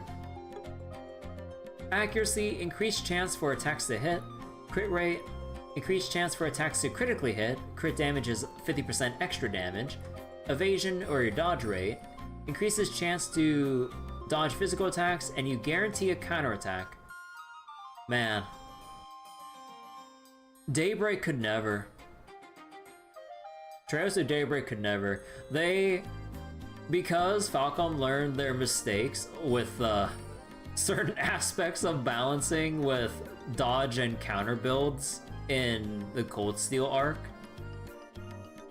Like, they nerfed counters to only occur 50% of the time in Daybreak, but now we're back to guaranteed counterattacks in Sky Remake. That's crazy. And arts dodge, chance to dodge arts attacks. Oh, here it is. Chance to land a finishing blow on an enemy with low health, attack power E, support XP 279. Protect an ally from an enemy attack, survival 1 HP, half damage.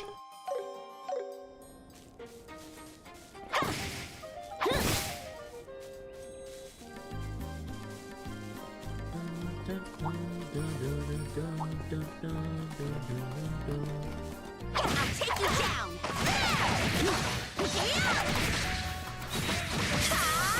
We'll do it together. Done! End this! You're mine.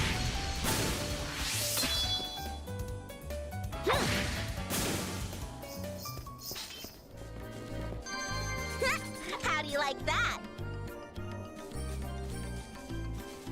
Wait. See, this way leads to Malgamon. We'll take the path to the west. Nah, I can't like explore further.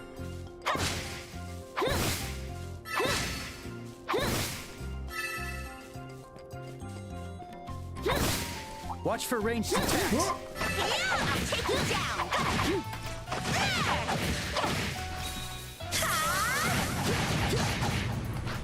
Yeah, get over here.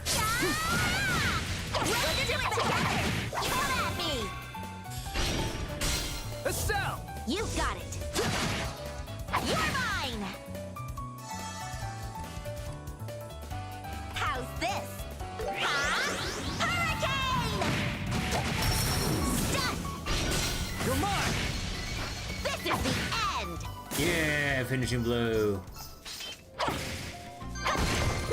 How do you like that? You did it, Estelle. You did it, Estelle. I'll be your opponent.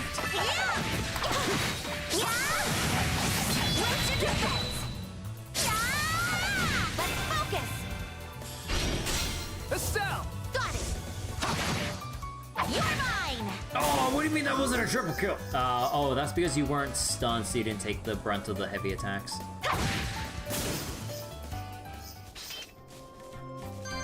That went better than I thought. Watch for ranged attacks. We're on a roll.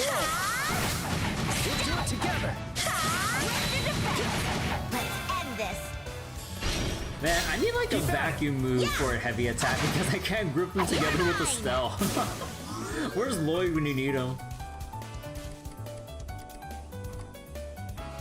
How's this? Hurricane!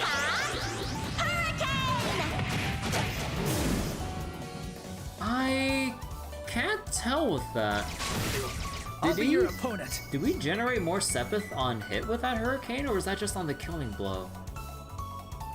Let's get this done. The perfect move.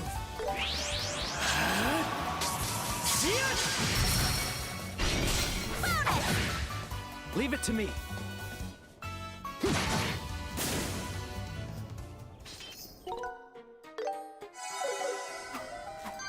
Let's keep it up. I'm not beat yet. We'll do it together. Let's end this. Alright, we didn't have a... How's this? Don't let off. Yeah, there we go. All side attack bonuses. Hurricane! Rope to defense. Too slow. Triple kill. That went better than I thought. You did it, Estelle.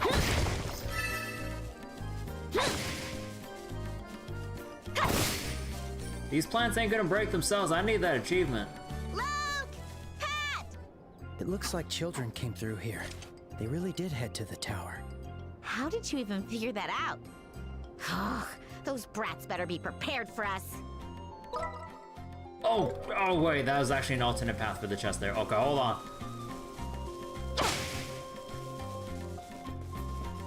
Or not an alternate, but... Monsters! Could be trouble! Here we go! Rope to defense! Joshua! Got it. No, we got the triple, but we didn't get this guy. Ah. How's this? Don't let off. Here we go! Leave it to me.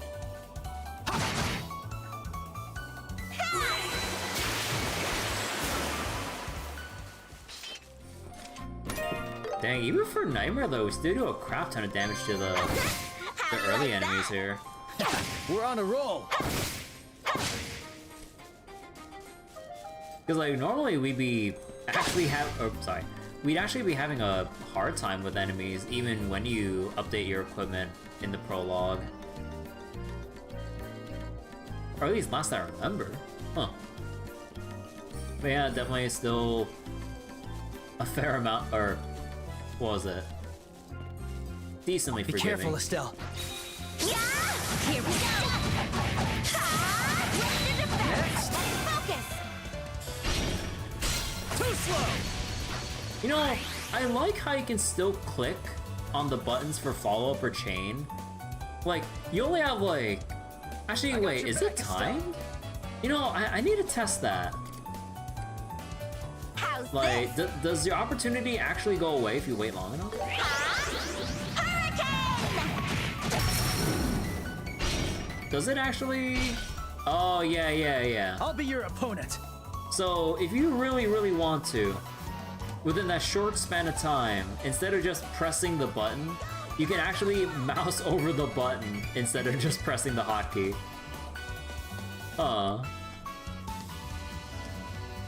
I don't think I can nudge behind the monster here. Blech.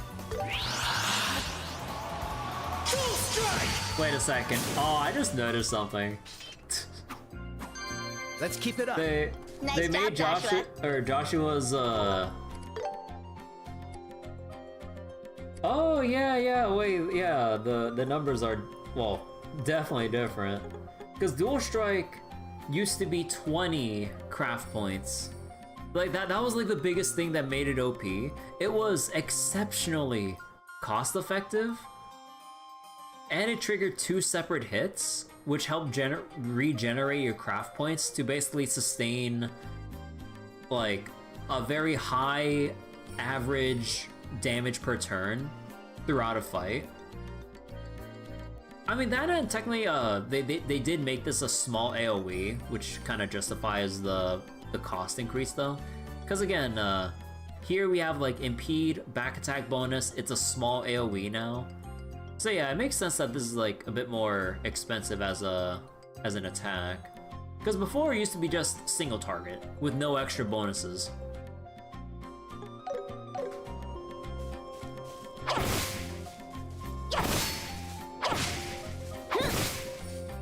Let's go.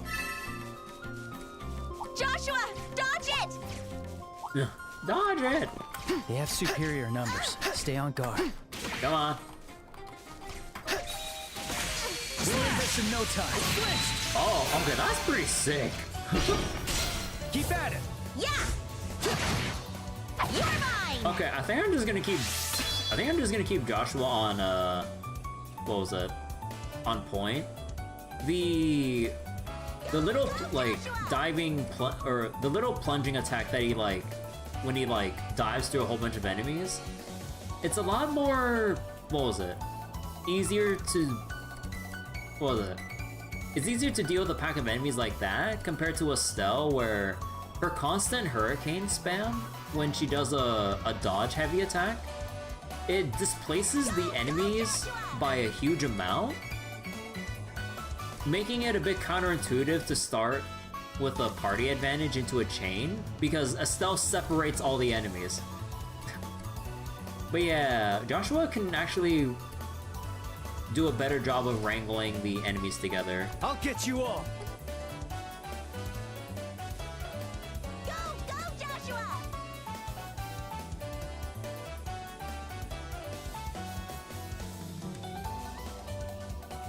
Hold on, I know I can.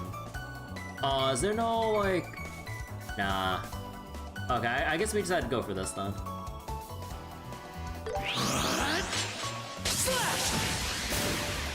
Estelle, do it! Hey, we got the quad kill. Nice.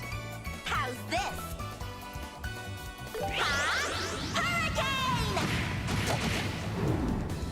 Oh, we couldn't stun it. No, we're gonna take damage. I'll show no mercy. No. My no damage Perfect bonus. Dual strike! It flinched! This is bad. You know I'm blinded, but okay, still got it. Let's see. How do you like? Conquer, craft. Yeah, I mean, there's also some other things that were getting in the way of getting that 3.0 bonus. We're on a roll. We're on a roll.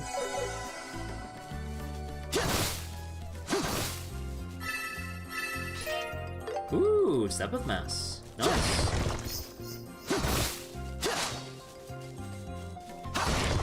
Oh, wait.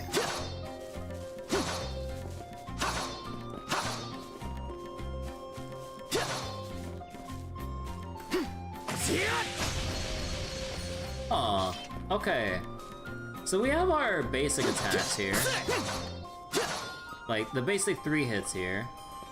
And then, once you break into a dash for just like a little moment, you actually have like... You actually have a dash attack. So technically, your basic attack can be like a 4 attack link. Or string, I mean. Not a link. Joshua, dodge it! Here we go. Okay, hold on. I need to like wrangle them all. Oh shit, no! I thought I aiming at Estelle there. Eat this! Do it together! Oh, right. Right, that's only when you dodge. Right, I'm dumb. You're mine! Yeah, I forget. Okay. Okay, that's something I kind of need to get used to. Because in Daybreak, with the with the action combat, there was no distinction behind heavy attacking after a dodge roll and just doing it straight up. Here, you actually have some variation here. I keep forgetting about that. The perfect move.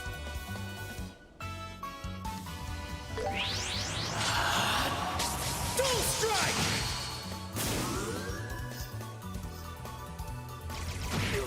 No fair, how can we get to move and shoot? Nah. I got your Oh, you know what? We finally get to see. What does it look like? Because, like, in OG, she just puts out her right arm going, come on! And then, boom, stat buffs. Time to strike! Alright. Okay, they made it a bit more badass. Because, like, in OG, it was just, like, very plain, hold out hand, come on! And then you just hear the little blips of, like, the strength ups, like, choo, choo, choo, choo. And then, that's it. No defense up, no craft point regen, it's just... Okay. There! Leave it to me. The perfect move. Dual strike! Oh, big damage. Let's keep it up. I'm not beat yet!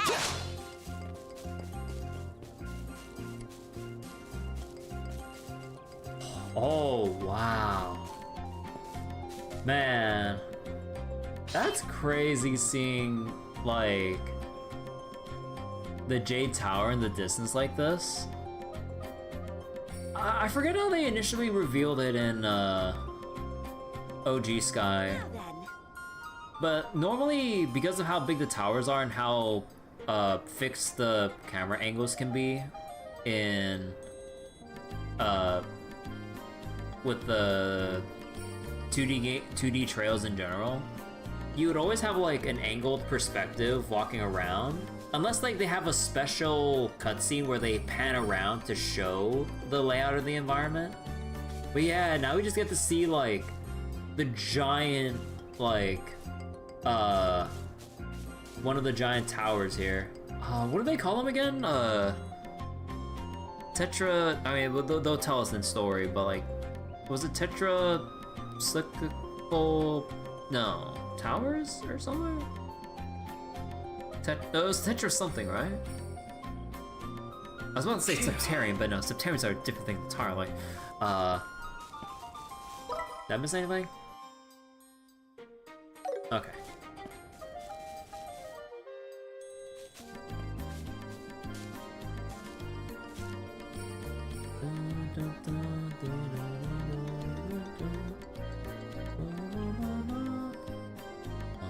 We reached the Jade Tower, but no sign of the kids. Does that mean they went inside already? Most likely, yes. Let's hurry. There's no time to lose. Right. On. I need to clean up the foliage here. Did they still have like a treasure chest around here? Or is that some of the other towers?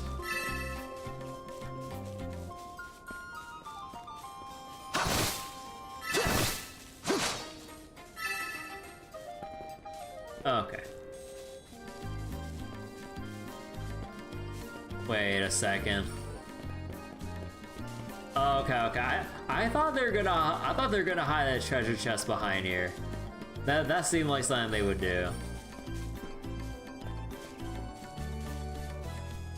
Okay, but I think with how late it's getting right now, I think I'll leave it here for tonight. Right before the Jade Tower. But yeah. Oh wait, what'd I get? 420 perfect dodges. Cool. Alright. Let me just go make a save here. Man, I kind of miss the grid layout for the save files. Mostly because you wouldn't have to spend as much time scrolling through all the different save files if you're like me and make a shit ton of them. Okay, but yeah.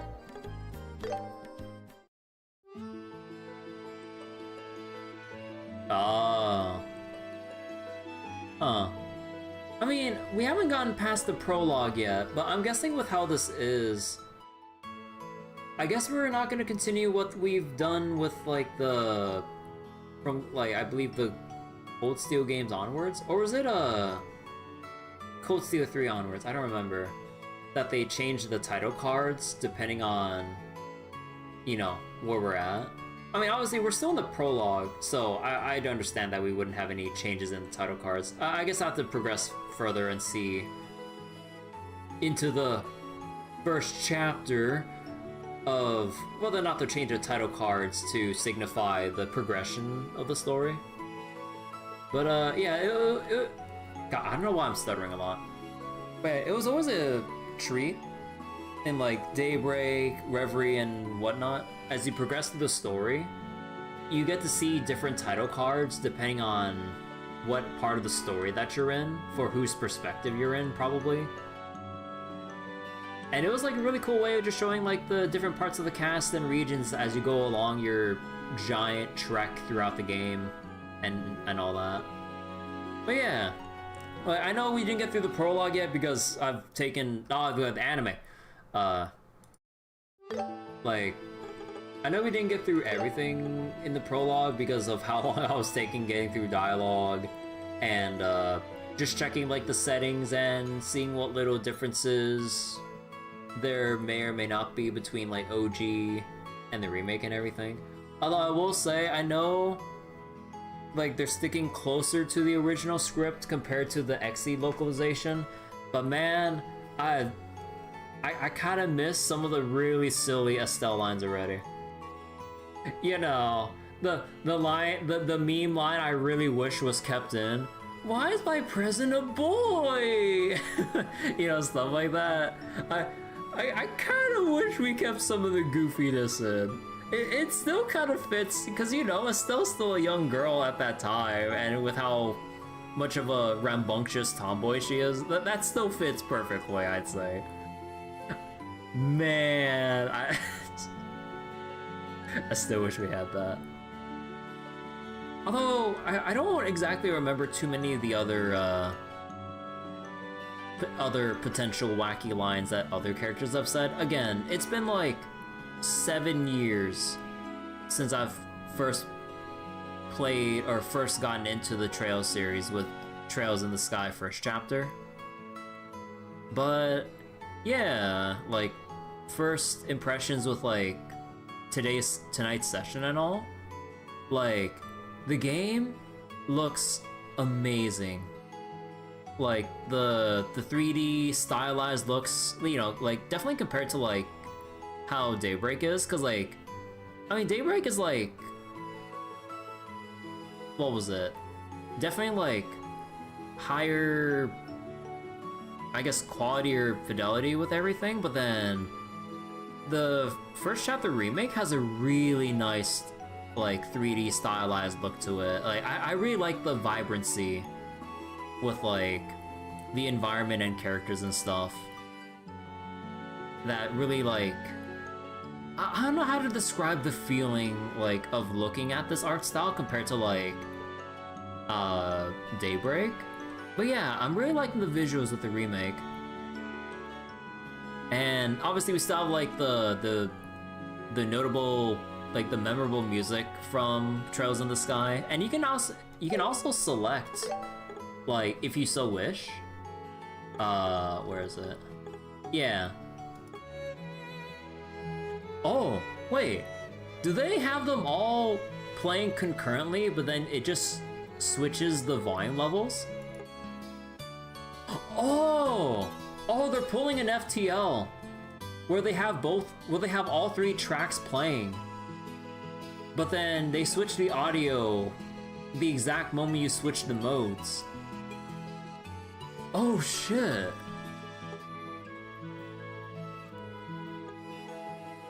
Oh, that's so cool! Wait, I thought they would restart from the very beginning of the track when you switch BGMs. No, oh shit, they just have them playing simultaneously.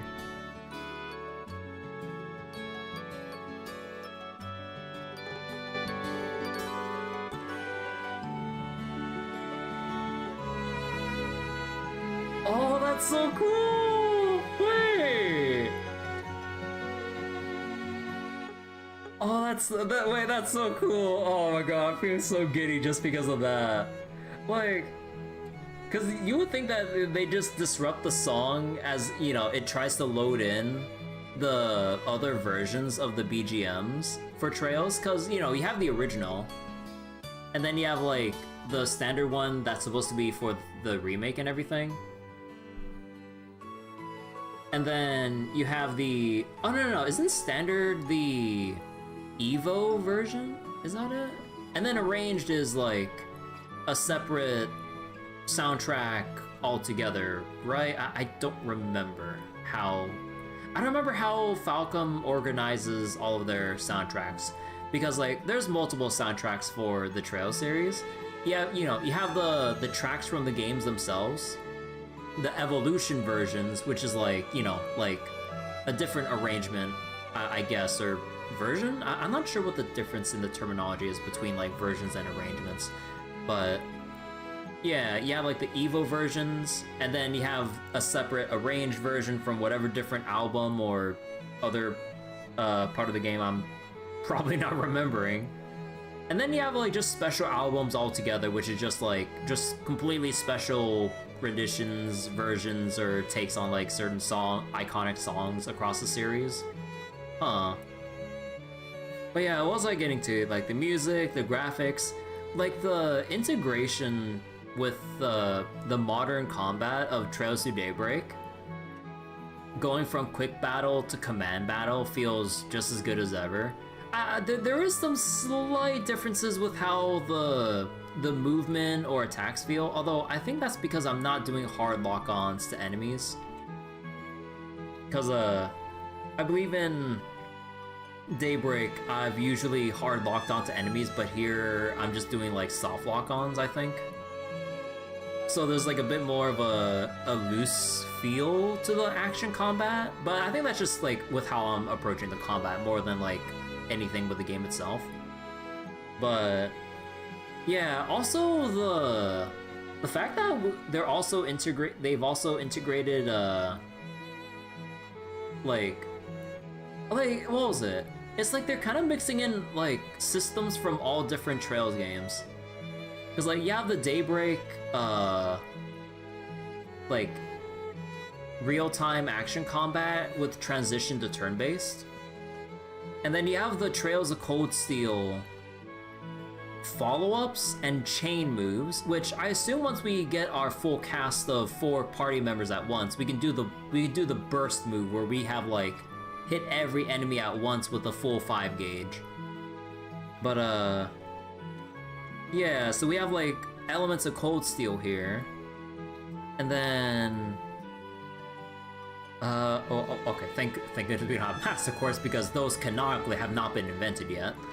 But one thing that I'm curious about from the tutorial, we have the presence of an overdrive, which canonically, overdrive is a function of the Arcus units of Orbments in Trails of Cold Steel 2 as like a new gameplay and in-lore battle feature.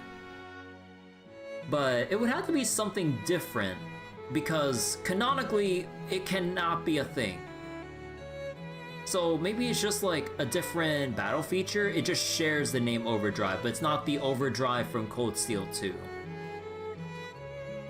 Unless like they interpret Overdrive in a different way where you just have 2 people like sync up together. Although that's supposed to be what the Arcus units do in Cold Steel 2, which is kind of weird. I don't know. Again, I'll have to progress in the game to see what the actual overdrive feature is. But yeah, everything just feels really good so far. Like, combat smooth, performance is smooth. Okay, one small criticism. The lip syncing in cutscenes seems a bit janky.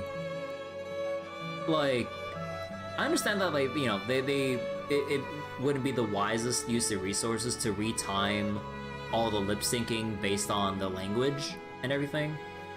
Although, wait, how much? Yeah, no, we only have English and Japanese voices here. Okay, but yeah, it feels a little bit off because, like, you can kind of see, like, the lip flaps, like, going off, but then depending on what characters say or do, like, their lines will either be done, like, before their lips stop moving, or doesn't necessarily match, like, certain aspects of the sentences, because, you know, it's based on whatever they're saying in Japanese. But it does feel a little bit jarring. So I think that's like my one nitpick so far. It's like the lip syncing. But grand scheme of things, like performance, gameplay feel, visuals, being able to switch between like the standard arranged and original soundtracks, like as someone who's 12 games in to the Trail series, and being able to go between all these different BGMs, big thumbs up. Like, the Falcom sound team, like, has done so much great work with the OSTs, like, having a lot of, like, emotional songs play at, like, the right times, or getting you super hyped up for certain boss battles or set pieces, or just like creating good atmospheric vibes going through Rolent or other distinct cities or locales and all that. Like, yeah, it's greatly appreciated that we can actually select these different OSTs or different BGMs here, I mean. And yeah, on the options menu basis, they gave you a decent amount of things to alter, like turbo speed adjustments, like text speed, being able, or whether or not the game pauses when you hecking open Steam overlay, or when you alt tab from the game, basically. And then there's the particulars of, like, you know, switching targets when you flick the mouse and whatnot, or, you know, all that stuff. And then you have, like, even more features here. I mean, you know, this is, like, the standard, like, camera movement stuff, so that's, you know, par for the course. But, yeah, like, you get to set the FOV of your camera, like, you have, like, differing frame rate limits here. I kind of wish they would have a couple more, at the very least for my monitors. My monitors are 165, but it only goes up to 144 before hitting unlimited. Come on, man. Oh, okay, I'm just joking. But, yeah, you got your usual windowed full screen borderless options, HDR if your monitor supports it. Like, the options for, like, rendering and effects and stuff, not as extensive as what, like, Durante and PH3 have put out for, like, Trails Through Daybreak in comparison, but still a decent amount with, like, your usual draw distance, shadows, and lighting and rendering scale. Rendering scale, greatly appreciated, because usually if you can knock this down, you get quite a decent amount of performance back. But yeah, did that too. And then, you know, kind of like your usual controller mouse settings here, which, yeah, pretty good to have here as well. And aside from the confirm button here, I believe you can rearrange everything else.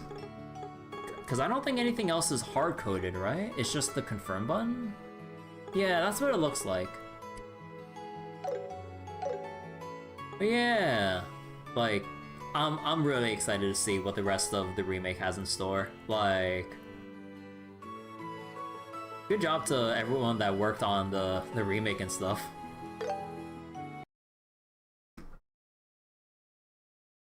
But, alright. Also, hey Beam, sorry I didn't say hi earlier, I was kind of like just going off on my own thing about the first chapter remake. So what's my judgment? If someone were to play Trails for the first time, OG or this? I mean, like, either one is honestly fine. Like, the only, at this point, it would just be between whether or not you want to go for the cheaper option of the original, because it should be cheaper than the remake here, because the remake is just $60 up front. Although I'm not sure about the regional prices. I haven't checked that. But non-committal. Well, I'm sorry I'm being wishy-washy about this. It really just depends on like whether or not you want to pay $60 for a fresh new spanking remake, or go with the original and then be able to carry over your save data from OG first chapter into second chapter. Because like technically you can do that with whenever they get second chapter remake out, but the problem is you're gonna have to wait for second chapter remake. But I mean, either way though, like if you don't mind either way though, I mean like,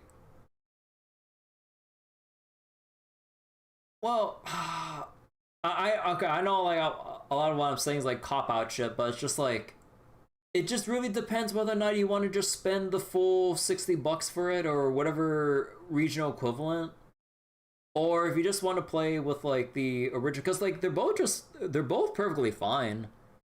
It's just whether or not you want like the fancier graphics and the more modern aspects of its QOL and combat system that it takes from like the previous entries, or if you're willing to bear with like how the games first started out. Although technically, where it first started out was on PSP of all things, but let's not get into that. I never played that version.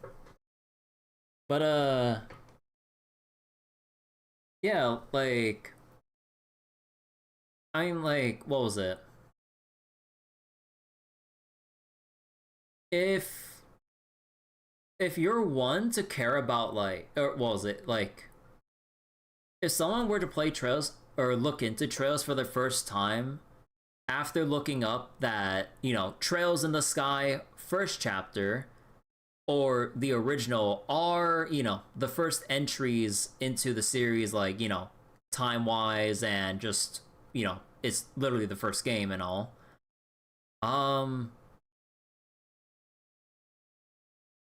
If you're to care about, you know, combat systems and graphical quality, get the remake.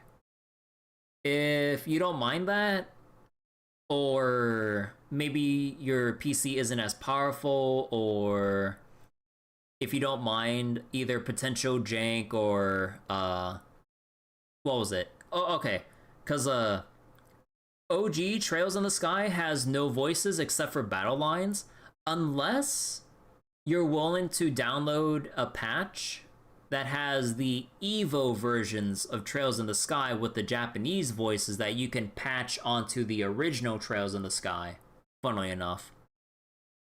But that'd probably be too much hassle for your average person. But like when I played it, I played the original without the Japanese voice patch. So like I still had a blast like going into the Trails series like completely blind, not knowing what to expect from my first ever Trails game. Like, it's perfectly fine going into OG Trails in the Sky. But yeah, it honestly, like, again, like, it really is one of those things where I can't really just say OG or the 3D remake. It just depends on what you're looking out for, like, with either one. If you want, like, the modern gameplay, stylized, high-quality 3D graphics, and other aspects of QOL taken from, like, the other entries in the Trail series, and that's what you really care about, 3D remake. If you just want to see it from its raw beginnings and see how the series has progressed, either, you know, gameplay-wise, like, mechanics-wise and all that, then you can just go OG and it'll be, you know, cheaper and everything. But honestly, like, I really can't say definitively like whether or not, because it just kind of comes down to whether or not you're willing to put down more money for a fresh new remake, or, you know, save a little bit and go with the original. I mean, honestly, like, it's kind of like whatever you'd prefer. Like, again, I know cop-out answer, but yeah.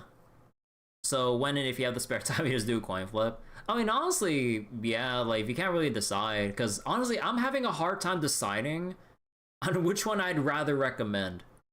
Because, like, they both have their ups and downs. Because, like, for me, I still love the 2D games because the 2D graphics and everything, like, has a charm that, what was it? Like, the 2D graphics to me will forever have that, like, unique charm to it. And also, like, the water, or, no, not watercolor, or was it watercolor art style? I forget. But, like, the art style with, like, the initial Trails games, there's something I really like and miss about them, having, seeing how the art style changed with the character portraits going into the later entries and stuff. And then, you know, full-on 3D. But, yeah, they're just lying about the... I mean, I guess you could just say it's just nostalgia already, huh? You're right, it's about to be here, so thanks for the insights. Oh, okay. Get the 2D graphics being a thing, growing up with the sprites and all. Yeah, like, the 2D sprites are definitely, like, gorgeous to look at in their own right and have, like, a really unique feel to it. Also, with, like, the limitations with the 2D graphics that Falcom does with it when it comes to their cinematic or special cutscene set piece moments, they really get creative with it, or I don't know, there's just something really special about what they do with the 2D stuff compared to what you would see in like higher quality full 3D stuff in like other games. I don't know, there's just something really cute about it that I just really adore. But yeah, that'll wrap it up for tonight. Hope you all enjoyed the stream tonight. Thankfully, the stream went for the most part smoothly. On Twitch, for some reason, there's always a little hiccup for some weird reason. But, thankfully, it's smoothed out for the rest of the night tonight. But yeah, I'm gonna go find someone to raid on Twitch. For everyone watching on YouTube, thank you so much for watching tonight. I'll timestamp the VOD later, because I think I do want to see if I can trim out some of the initial minutes where I was going through some weird little, weirdness with the my network connection. But yeah, once that's sorted out, then I'll get around to timestamping tonight's VOD to make it easier to sift through whatever we did tonight. But yeah, so for everyone watching YouTube, thanks for watching, and bye-bye!